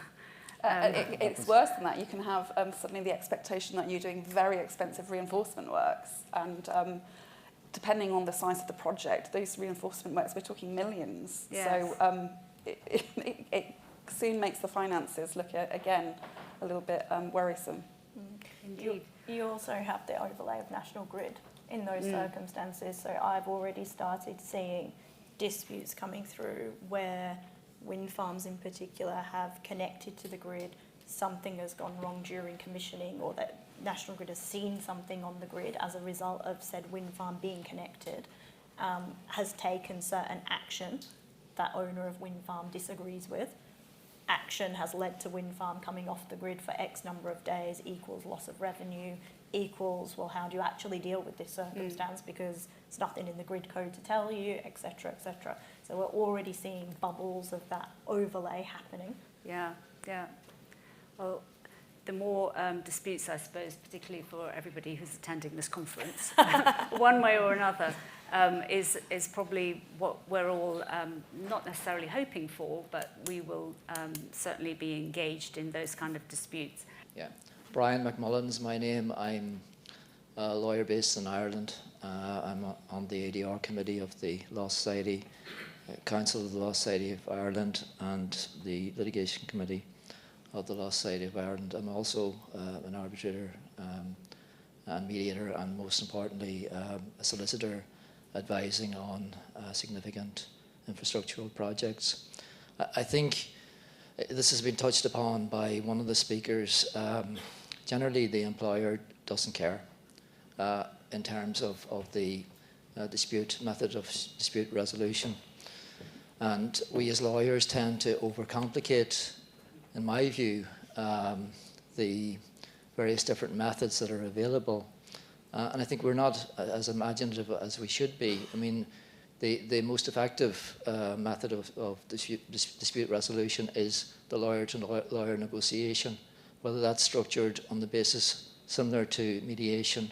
But in terms of mediation, the magic that occurs in terms of mediation when you have everybody together and you have the experts together, you can get to a situation where perhaps there is 80% of the agreement there, and sometimes it's said, well, what is the answer here? Where do we go? Do we go back to the commercial court or whatever? But there are other imaginative ways of dealing with things in terms of perhaps dealing with that 30% that hasn't been agreed by way of some form of expert determination. But sometimes, as lawyers, we're not as imaginative as we should be, and perhaps we're more fixated with the options rather than looking more creatively in terms of what can be done. Anybody wish to address that? I think from what Marianne was saying, certainly the lawyers in the companies are extremely creative in the way in which they will go about achieving a resolution, from reaching outside the contract to see if there is a way of cracking a particular nut that's nobody's getting past. Does anybody have experience of actual lawyer-to-lawyer discussions resolving a dispute finally? There seems to be more, a number of these parties are incredibly sophisticated and actually they unlock it. The lawyers will take it so far, the parties then get in the room. I don't know if you've had similar experience. The first layer, commercial discussion, Is that what you were going to say, Ed? Well, yes, because you're going to need, a lot of parties, supply chain in the room, and in my experience, there's more commercial discussions. There's usually that first layer where a representative at commercial level, director, stroke officer, is to discuss the dispute, and that after that point, does that quite often resolve it?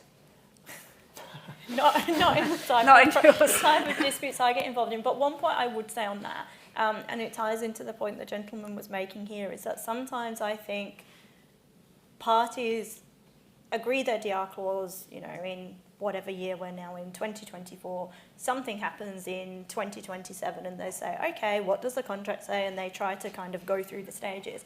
And it actually doesn't have to be that way, because even though you've agreed that clause, when a dispute comes up, it's always open to the parties to sit down and agree to do something that might be better suited to their circumstances. And I include in that keeping settlement under review at various different stages of the DR process, even right through to the night before a hearing. And I think sometimes parties can lose sight of that. So it's part of our job, I think, to keep reminding them and prompting them as to when are the right points to engage in a discussion again.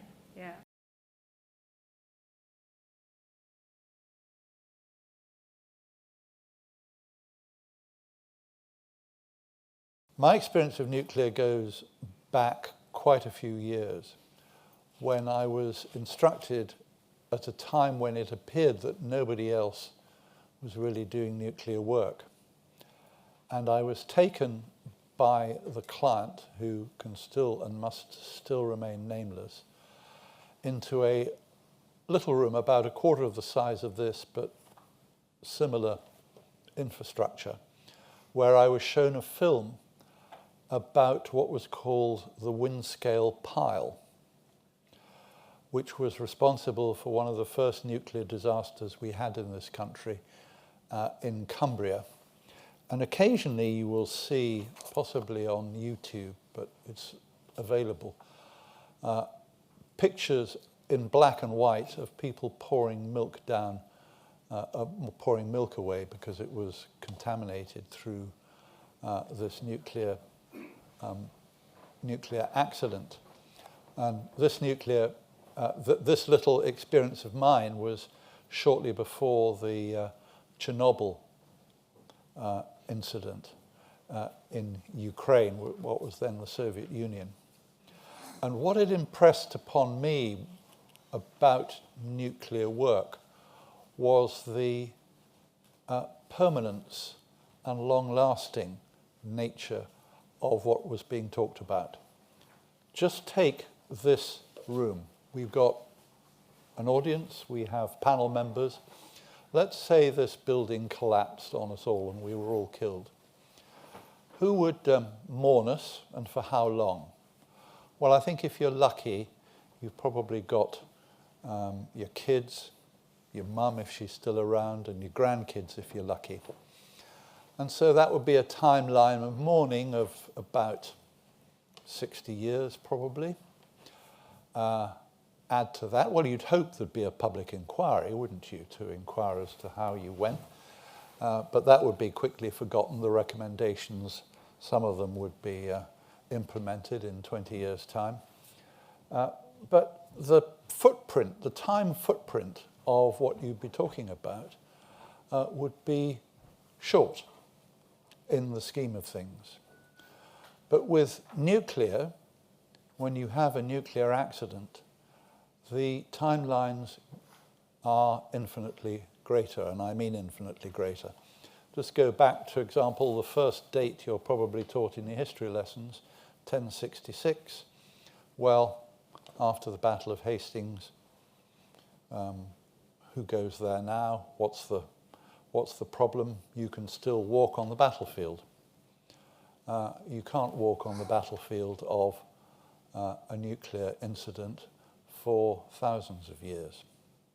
So that, for me, that's my perspective, and it was born of that first case that I had, and I think it should be all of yours too. What's that got to do with ADR?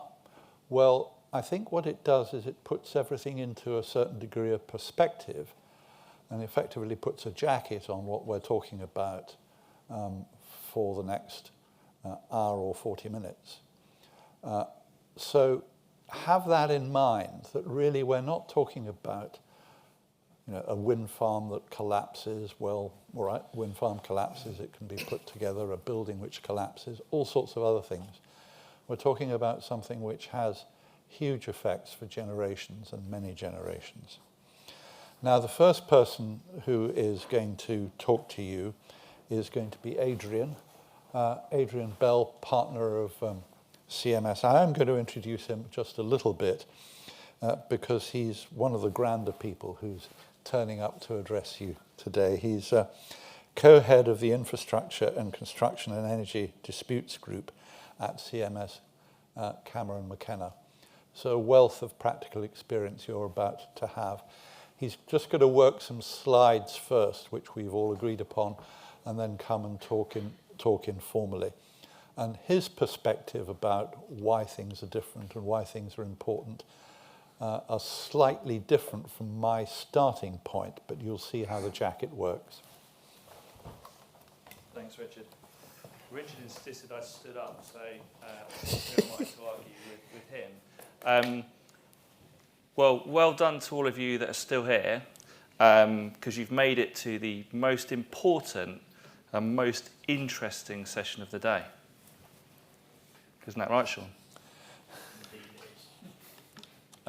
So if I can make this thing work. Next button. Ah, there you go. So why is this the most important session of the day? Well, I think Richard's already explained how nuclear can go wrong, and I think historically at least nuclear has been regarded as a bad thing. But we're going to, I think, tell you today why it's a good thing, or at least it's something that we probably need to get used to living with. We all know we're in a sort of energy crisis, that the world needs a significantly increased energy supply. Demand for electricity is increasing for a number of reasons. We're all being encouraged to drive electric vehicles. We're all being told about the benefits of generative AI, which means we need more data centers, which means we need more power. What you might not know at the moment is that nuclear already provides about 10% of the world's energy. And I think any sort of respectable report you read or energy study indicates that that's going to be growing at quite a considerable rate. So I think that the future of energy production and consumption will be very much dependent on nuclear and making nuclear projects work. And to make nuclear projects work, we need to make sure that we're delivering them properly and effectively.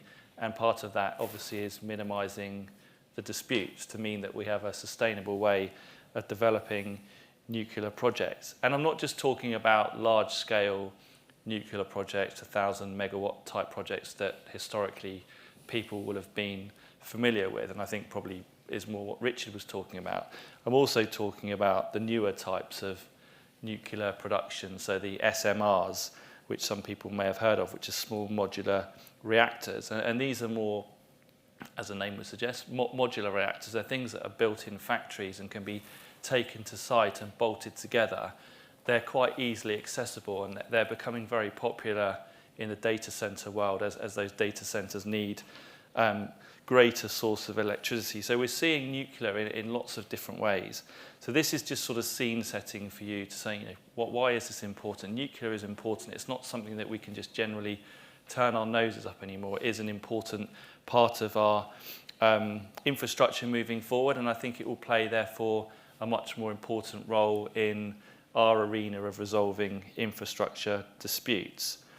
Now, as well as there being a growing need for nuclear, nuclear power plants, SMRs, have a number of unique characteristics. And I think when we were talking in preparation for this session, in order to understand how you can manage, resolve, avoid disputes, I think you need to know and understand more about the unique characteristics of claims that can arise in this industry themselves.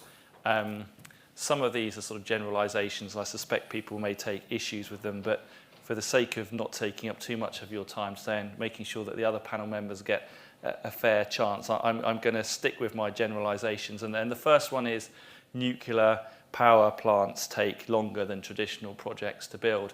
Richard talked at the outset about housing development, shopping centres. These are typically 1 or 2 year projects. With nuclear, by the time you take into account all of the consenting, the commissioning, the licensing, the regulatory aspects, you're typically looking at 6 years plus for a reasonably sized nuclear project, with delays of 2 years plus routinely occurring. So they take a long time and they're often delayed.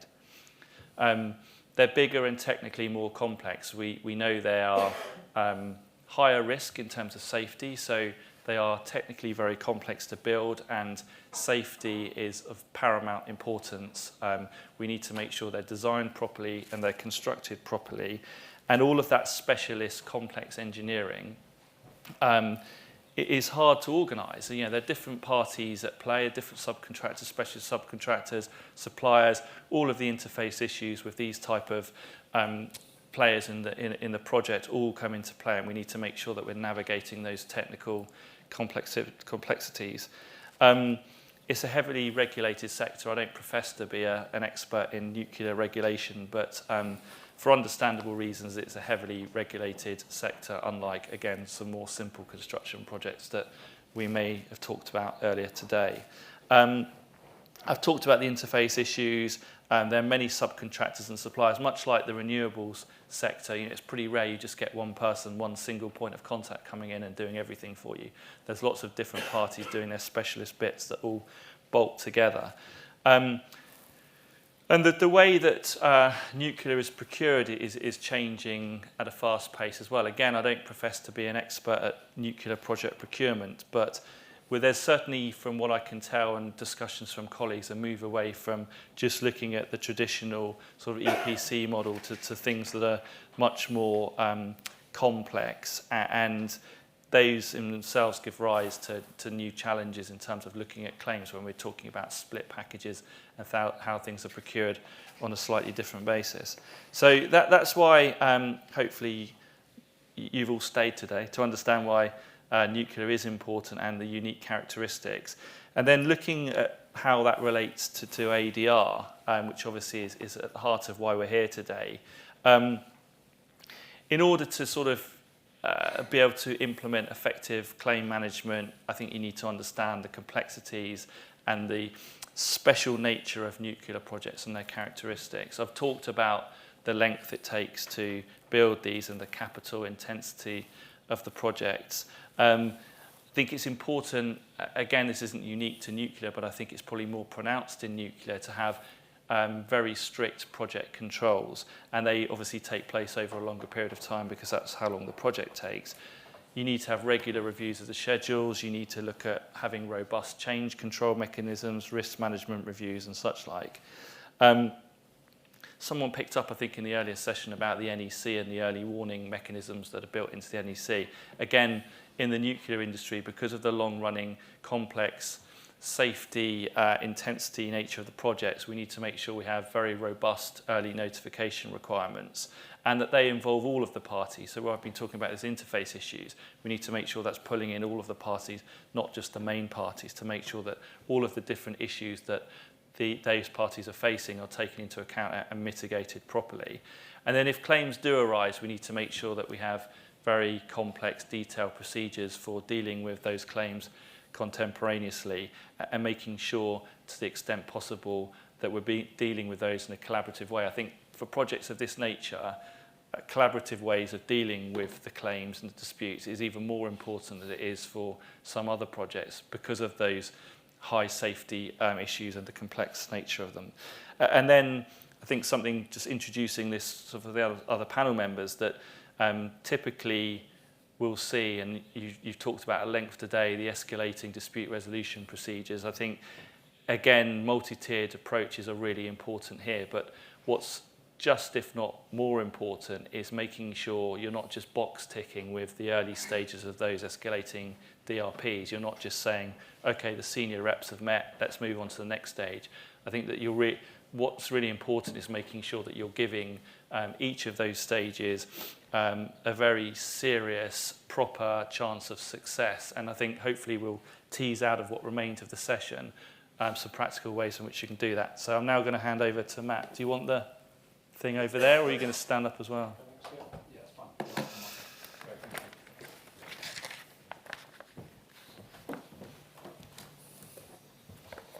Well, good afternoon, everybody.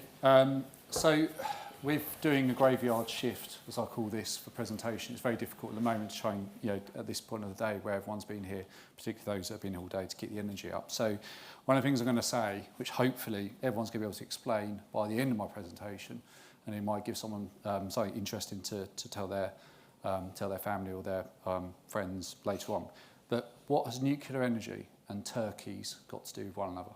And if you listen throughout my whole presentation, you'll all know the answer to that. So I'll leave you on that note. So with nuclear power, it's extremely complex, it's technical, and obviously the technology continues to change. So as Adrian's already said, that creates these issues around nuclear power projects that we all see. So stating some of the obvious, but some of the other reasons that I'm going to be looking at is why projects typically have higher cost as well in proportion to what the work is actually being done. The other issues as well that commonly happen within nuclear projects is that the cost of repaying the investment and the period of time it takes to get the investment and how long it takes to generate as well is a significant investment over a longer period of time. So obviously, when we're looking at technology and the way the technology is moving forward, nuclear design has to obviously keep up pace with that, and that has to happen during the construction phase. And that ultimately leads to lots of design, construction issues, and ultimately has an impact on the construction of the project. Also, another point as well is around quality assurance. I'm going to come on to this in a little bit more detail, but quality assurance on the nuclear project is far greater, far more intense than I think we see in any other sector. And naturally, that obviously implicates on things like construction activities, but also on design activities as well. So on the left-hand side, people will see a graph, and that graph has some brighter colours on the red, and it shows beyond it some more duller colours. Now, effectively, the difference between the two is looking at what was known as the overnight effect on nuclear power costs. So this is a principle where there was a study that was undertaken by Jessica R. Loving in 2016, and a part of her study looks at historical construction costs of global nuclear reactors. And the overnight theory comes from this graph about the 3 Mile Island incident. I was going to say tragedy, but it wasn't. It actually was avoided in 1979. Now, as Richard mentioned, there has been others. So Windscale was obviously a lot closer for us in the UK, which is where Sellafield now is. So that disaster happened that incident happened back in 1957, and then we saw Chernobyl happen in 1986, and more recently Fukushima in Tokyo, which happened in 2011. So what this graph is showing is that since the incident, the cost escalated significantly, and that was really what was studied around the overnight principle. And as you can see on the right-hand side, you can see there that there was elements of normal construction materials that we would see on any project, concrete and steel in particular. And what was mapped across this was what's known as a nuclear premium. So the cost of pouring concrete on a nuclear project versus the cost of installing it on a normal infrastructure project. And what this study was showing was 23% increase was on the concrete and 41% on the structural steel. And this was done by the Electric Power Research Institute that looked at various different grades of materials. In some of their studies, they found that there were some items of construction materials that cost 50% more because of it being used on a nuclear project as opposed to being used on a normal infrastructure project.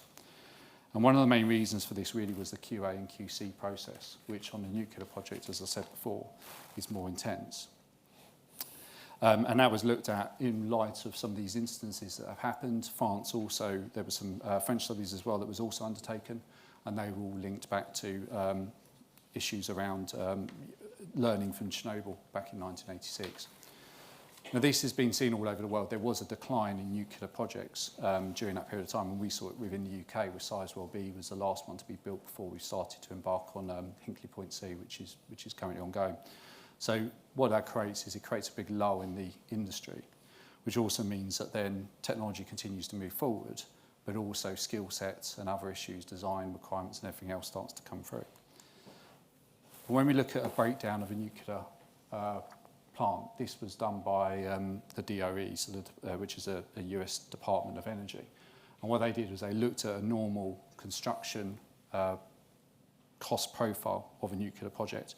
And as you can see on the left-hand side, if you looked at the green items, which are indirect costs, so these are engineering costs, construction management, admin overheads, etc.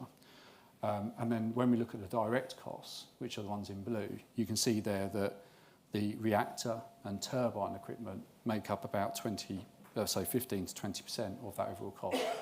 So what this is showing is that if we were to try and summarise really where the major costs are in a nuclear power plant, in terms of construction, the major costs are indirects and specialist pieces of, in particular, the turbine and the reactor.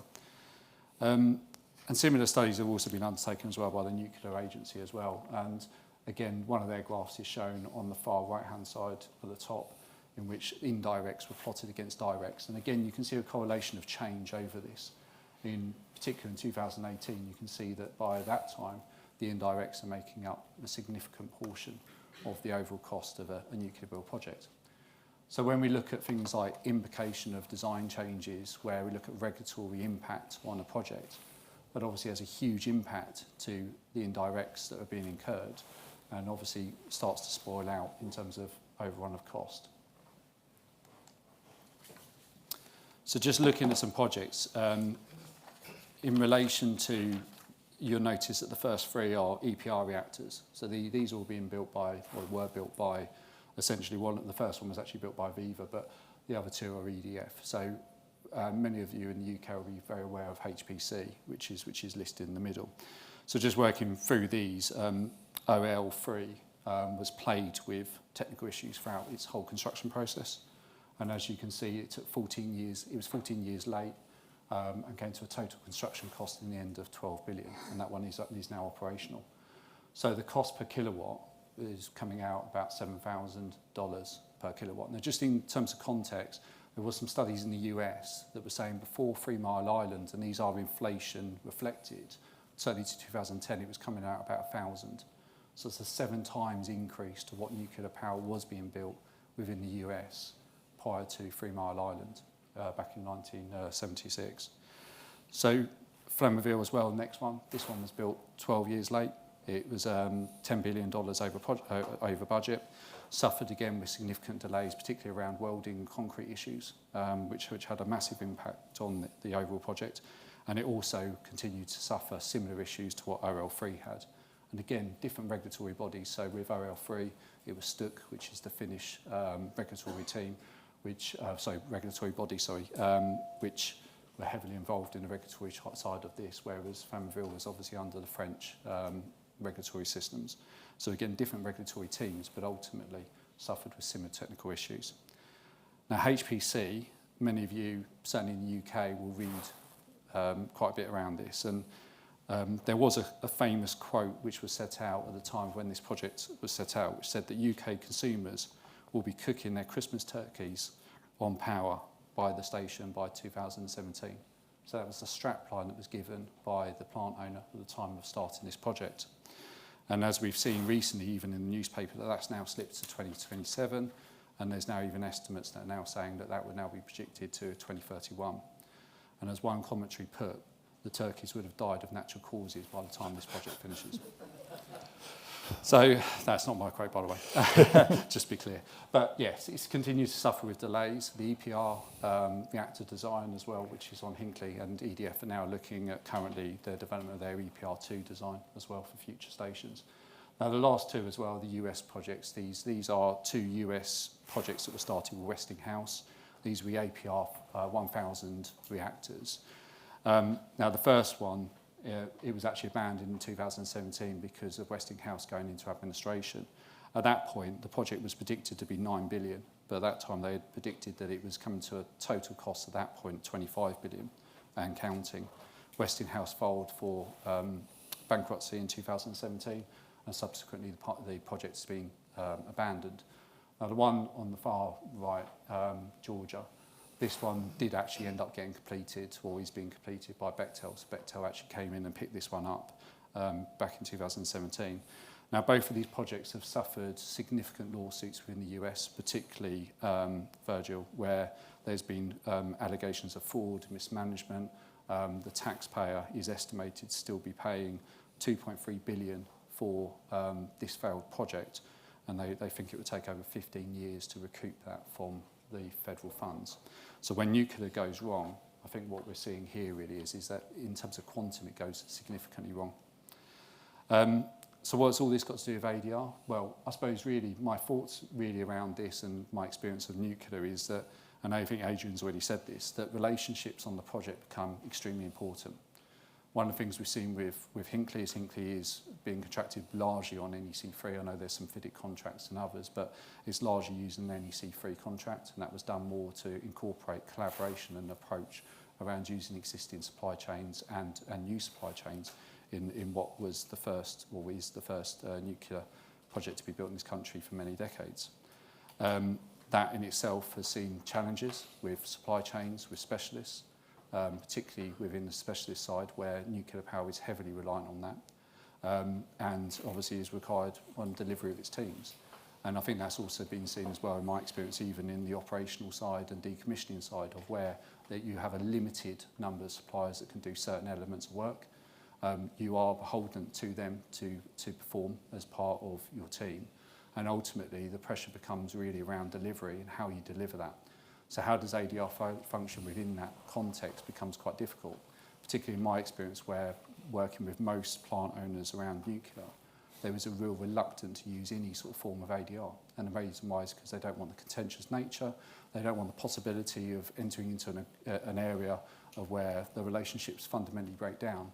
And I think a famous quote that I've always been quoted by people when from companies when they are building this is, we don't do disputes, because we need to build the project, we need to complete the project. And as you can see, the overrun cost is extremely huge, given the level of indirect cost that's also part of that as well. So I think on that note, that was my bit. Well, that's a perfect segue now to Matt. To Seamus, sorry.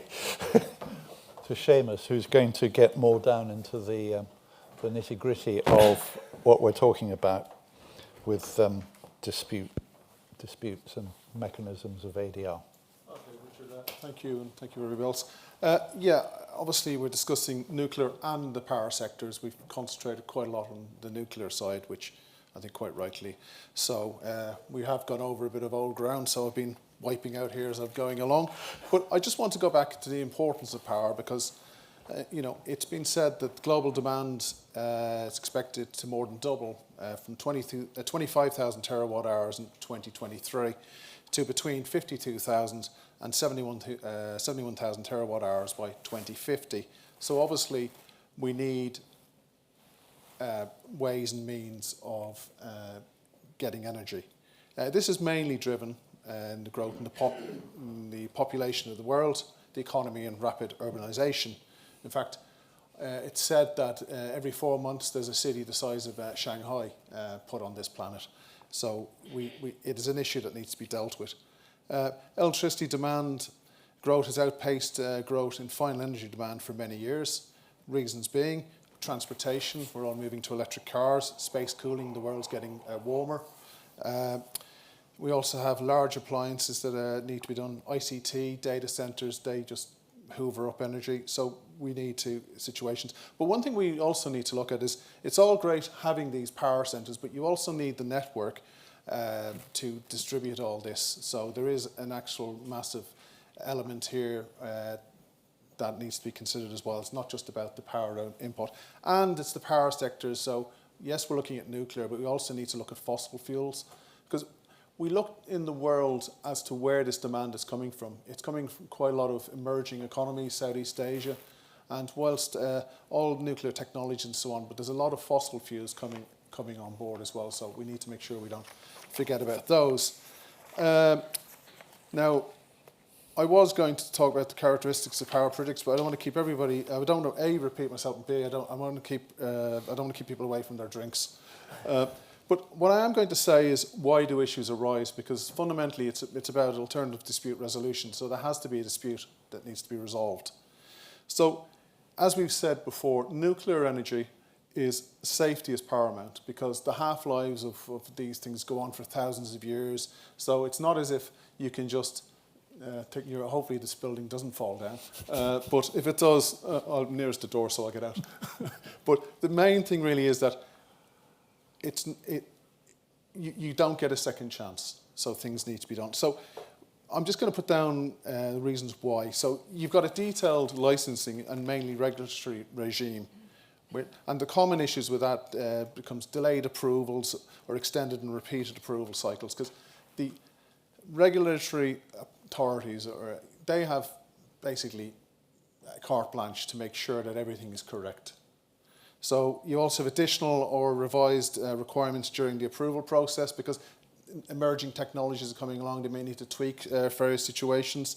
Additional testing required to demonstrate the quality of components, materials, the imposition of different ways of working during manufacture, construction, commissioning, and then the imposition of changes to the power plant design as a precondition. So it's a movable feast. So yes, you might start out with a design, but there may be some refinements. So it's a very complex situation, and that in itself arises and causes many elements and opportunities for conflict.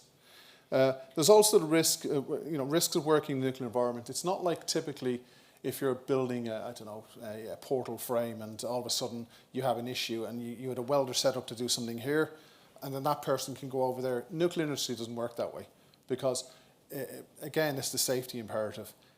Everything has to be set out in a logical way. So if you have something that can't be done there, it has massive implications, because that ability to mitigate, it gets lost in the nuclear. There's also, again, a limited ability to manage the internal processes, because, again, you're working for a contracting organisation building a shopping centre. You can do your own progress and you can take on board a bit of risk. You can't do that in nuclear. It's got to be done by the book. The regulator tells you what has to be done. Safety paramount again.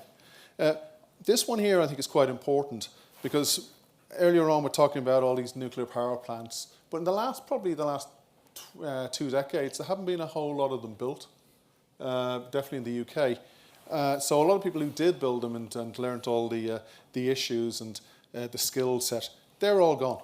So we're now actually introducing in the power plants new people. There's a skills deficit. So again, that's another massive issue, because people may not fully understand what exactly they're getting into because they haven't done it before.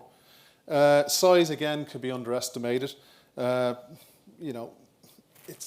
one of these situations. These projects are giga projects. They're massive. They've long-term implications, so people don't understand it. There's also an issue with change of procurement structures, because ideally, back in the day, a lot of these were done by EPC contractors on that basis, a contracting strategy. But now participants aren't willing to undertake that or the risk. So again, that's another potential risk that leads to disputes.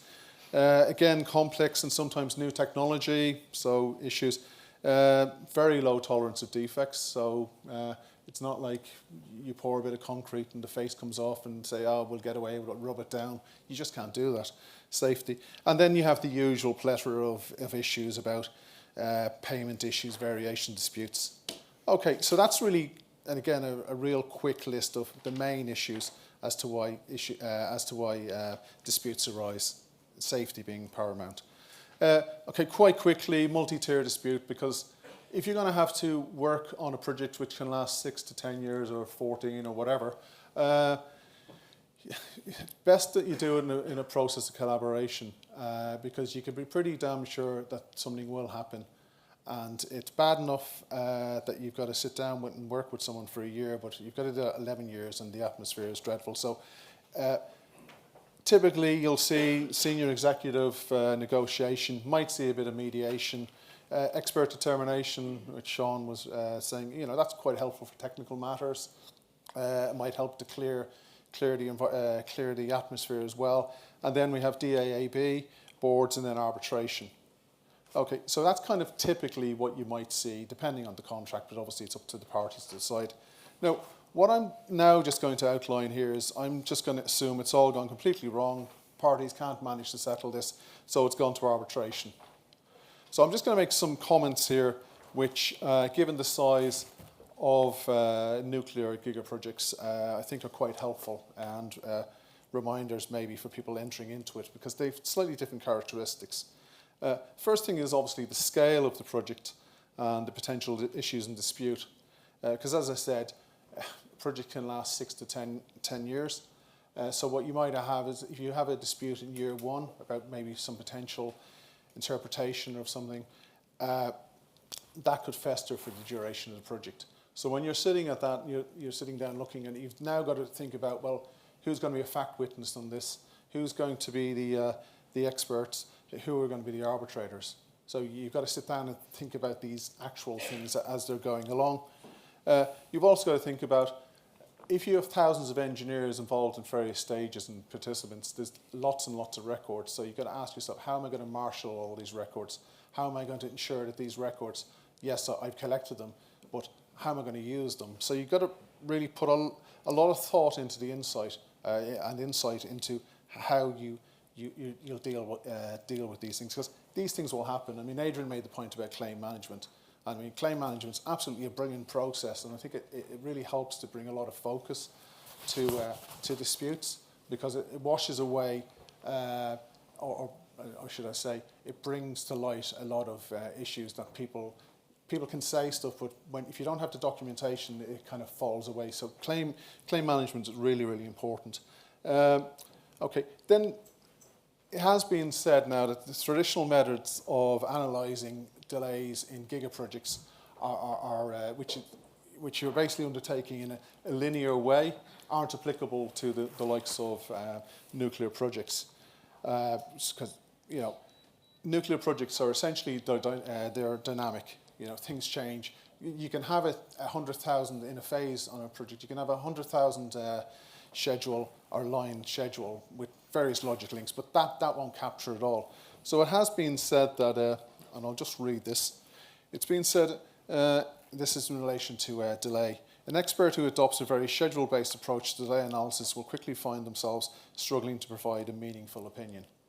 So there's a whole lot of stuff going on there, so you need to understand that and be able to articulate that is a dynamic situation. So most scheduling software used in construction projects and by delay experts models projects on a linear basis.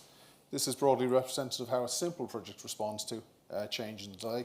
However, major gigaprojects, and in particular a project as complex as a nuclear power plant, does not respond to change in delay in a linear fashion. It responds dynamically. Okay, the same is true obviously with productivity and cost. And that's why, and I think in OL3, you end up getting what's known as system dynamics, where you get, some people refer to as the black box, but you can actually model all these things. So that's why when it all gets quite complex, I think in ADR, tribunals and participants have to be a bit more open-minded about it, because all this sort of stuff just blows a lot of people's minds. So that's quite a thing. And then also another aspect is sampling and the extrapolation. Typically you might see in again, not as complex a project, you would see a party, particularly the contractor, would advance a claim on the basis of, well, here's a list of claims we have, and we've taken a few of them out, and this is representative of the type of claims. But the problem you have with that is they'll look at one or two claims, they'll probably get some fact witnesses, they might get some experts in to say, yes, it is representative of what it all.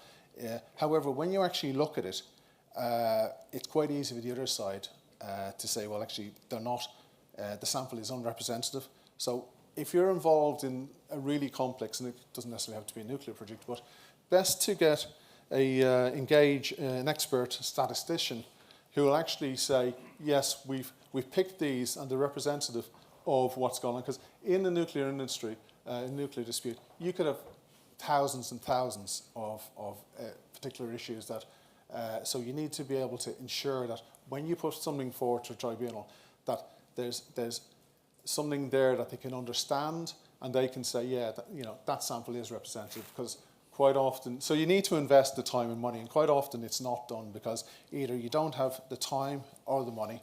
But in nuclear, the sort of figures we're talking, you'll definitely want to spend the money, because if you don't get it right, there's a substantial amount of downside.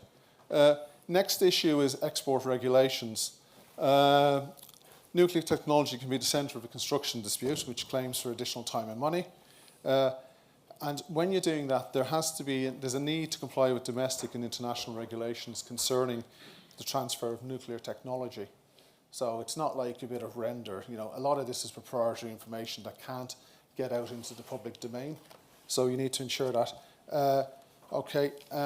Just moving on, again, the security issues, because every facility will need to be both safe from physical and cyber attack. So you need to think about how's that information going to be marshalled in relation to the participants, be it the tribunal, the council, the experts. That's something you have to consider. Lessons learned, which is something that I kind of learned, was when these things happen, nuclear projects, and they go along, the participants will, there's transparency in the process, because there'll be lessons learned. So if you're a council, it might well be possible that your own clients, experts, are writing a paper on what's gone wrong for the greater good. So you want to be pretty careful that your own side is ensuring that you're not contradicting what's going on. And the last one I want to make on this one is the ability of the parties to select the arbitral tribunal members with relevant and specific experience is a key piece in achieving a successful resolution. And I say that because when you start getting into nuclear disputes or anything real technical, especially something involving licensing and regulation, you're into a minefield. So you need to ensure that people who are deciding on this have some sort of an idea. So that's really a real whistle stop on what I want to say about ADR. So thank you. Thank you so much for that. Just picking up one point on a statistician. When you're dealing with sampling in any ADR or any arbitration, it's very important to have a statistician because it's counterintuitive. Statistics is very often counterintuitive. Now, Edward is the last one. We don't have much time, so I'm going to ask him to concentrate on one aspect of what he has come prepared to do. So 2 out of the 3 things he's come prepared to do, he may have to drop because of time. What I'd like you to deal with, if possible, is the supply chain management. Okay, well, I'll do what anyone does when a judge asks them to concentrate on something, just ignore it and carry on as I was going to do. I will look at that because one of the things, Matthew, you said is, this expression, we don't do disputes. Because of the relationship, because of the difficulties, but very much we do have disputes within Hinkley Point C, for example.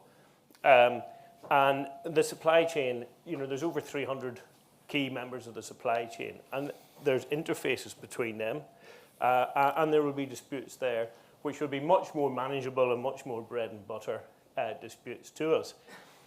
We've heard a lot about what makes nuclear different. I won't go over it again, But one thing I was intrigued at was in that project, they discovered at one point that someone had bent a rebar on site. So it didn't come delivered just exactly as it should. Some steel fixer amended it. And whenever that was discovered to whenever the issue was resolved, took 6 months. Because the worry was that whatever way it had been bent could have negatively impacted on the steel. And that's the sort of thing that's going on here, because of quality being so high, we have to be so careful this thing's built right. And if you think of your triangle, where you have quality, price, and time, it's all up here. It's all about quality. And I would argue the next most important aspect is time. And really, money starts to drop out of it. So that's why you get expressions. I believe we don't do disputes. Money doesn't actually matter, really, whenever we're building these things. It's about quality, and then the next thing it is about time. And we've talked a lot about the tiered dispute resolution process. So yeah, ultimately, if we have a dispute, we're going to end up in some form of arbitration for various reasons, partly because we're dealing with international contractors, and although we may believe and rightfully believe that our judiciary are totally independent from the state, that's not the same in every country. And therefore, you want to have some confidence that if we have a dispute, that the tribunal is going to be independent. And I think we can say that here, but we certainly can't say it in everywhere. So arbitration is likely. But due to the length of time, we can't just have arbitration, we need to have some form of ADR. So we talk about this tiered approach. I always roll my eyes when I see the party representatives. Senior people from each company will meet to discuss. Well, if we have to write that into a contract, we're rightly in the shit, aren't we? Surely to God, senior representatives from parties know they have to discuss to see if they can resolve a dispute. Why do we have to write that into a contract? The engineer's decision, not everyone maybe will be familiar with it, but under the old ICE contract, we used to ask for an engineer's clause 66 decision. And that was because the people doing the everyday certification process and assessment of any entitlement to extension of time would have been at this level. But the engineer with a capital E was a very senior person. And what that allowed was the contractor or the employer to say, hang on a minute, this is serious. We don't accept this valuation. We want the engineer to make a decision. And it was nearly like firing a shot across the bows. This is serious. We have to do this before we take you to court or take you to arbitration. So I think it does have a value. And I started out life as an engineer, and my boss was an old school engineer with a capital E. And on a job I was on site inspecting some steelwork, and the client came onto site in an absolute rage because my boss had certified quite a large amount of money to the contractor in relation to an extension of time claim. So I went back to the office and I said, Mr. Stockham, you're going to have to phone the client. He's not very happy. And my boss, Mr. Stockham, phoned the client and said, I will tell you how much to pay. All you have to do is write the effing check. And that was the old school engineer approach. Now, Marianne was suggesting that it's more difficult now, and I think it is. I think it's more difficult for any professional to be truly independent and say, I don't care who's paying me. I will decide this. But I still think there's some merit in that. But what we really need is some sort of process that can deal with disputes on the fly. And because I said quality is the most important, next comes time. Why don't we effectively have a resident dispute resolver? And that's approaching towards the DAB type model. And in fact, judges are retiring earlier now. I think it's necessary for judges to retire at certain ages. So perhaps we can take retired judges and set them up in a porta cabin on site. So that's but really, whatever that process is, whether it's a standing adjudicator or a DAB or an ad hoc process or a standing conciliator or mediator, the cost of it is immaterial. So don't worry about the cost. Don't worry about how much this is going to cost. The cost of 1 day of a nuclear project being late is vastly greater than whatever cost that process is going to be. And lastly, Richard, if you just 1 minute, we haven't talked about power, and power was up there. It's largely similar, but one thing that's changed with power, and when I'm talking about power, I'm talking about distribution, I'm talking about substations and so on, not the generation. One of the things that's changed over the last number of years is there's been a total about-face in terms of who has the whip, if you like. It used to be the employer. And the employer would say, these are my terms and conditions, and if you want to work for me, you will comply with these. Not now.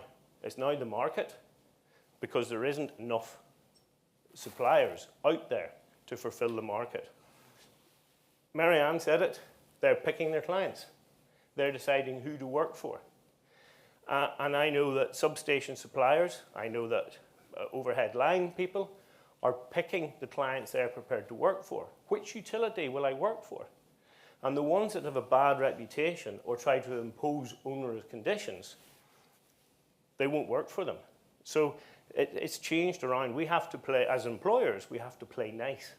And that includes the dispute resolution process.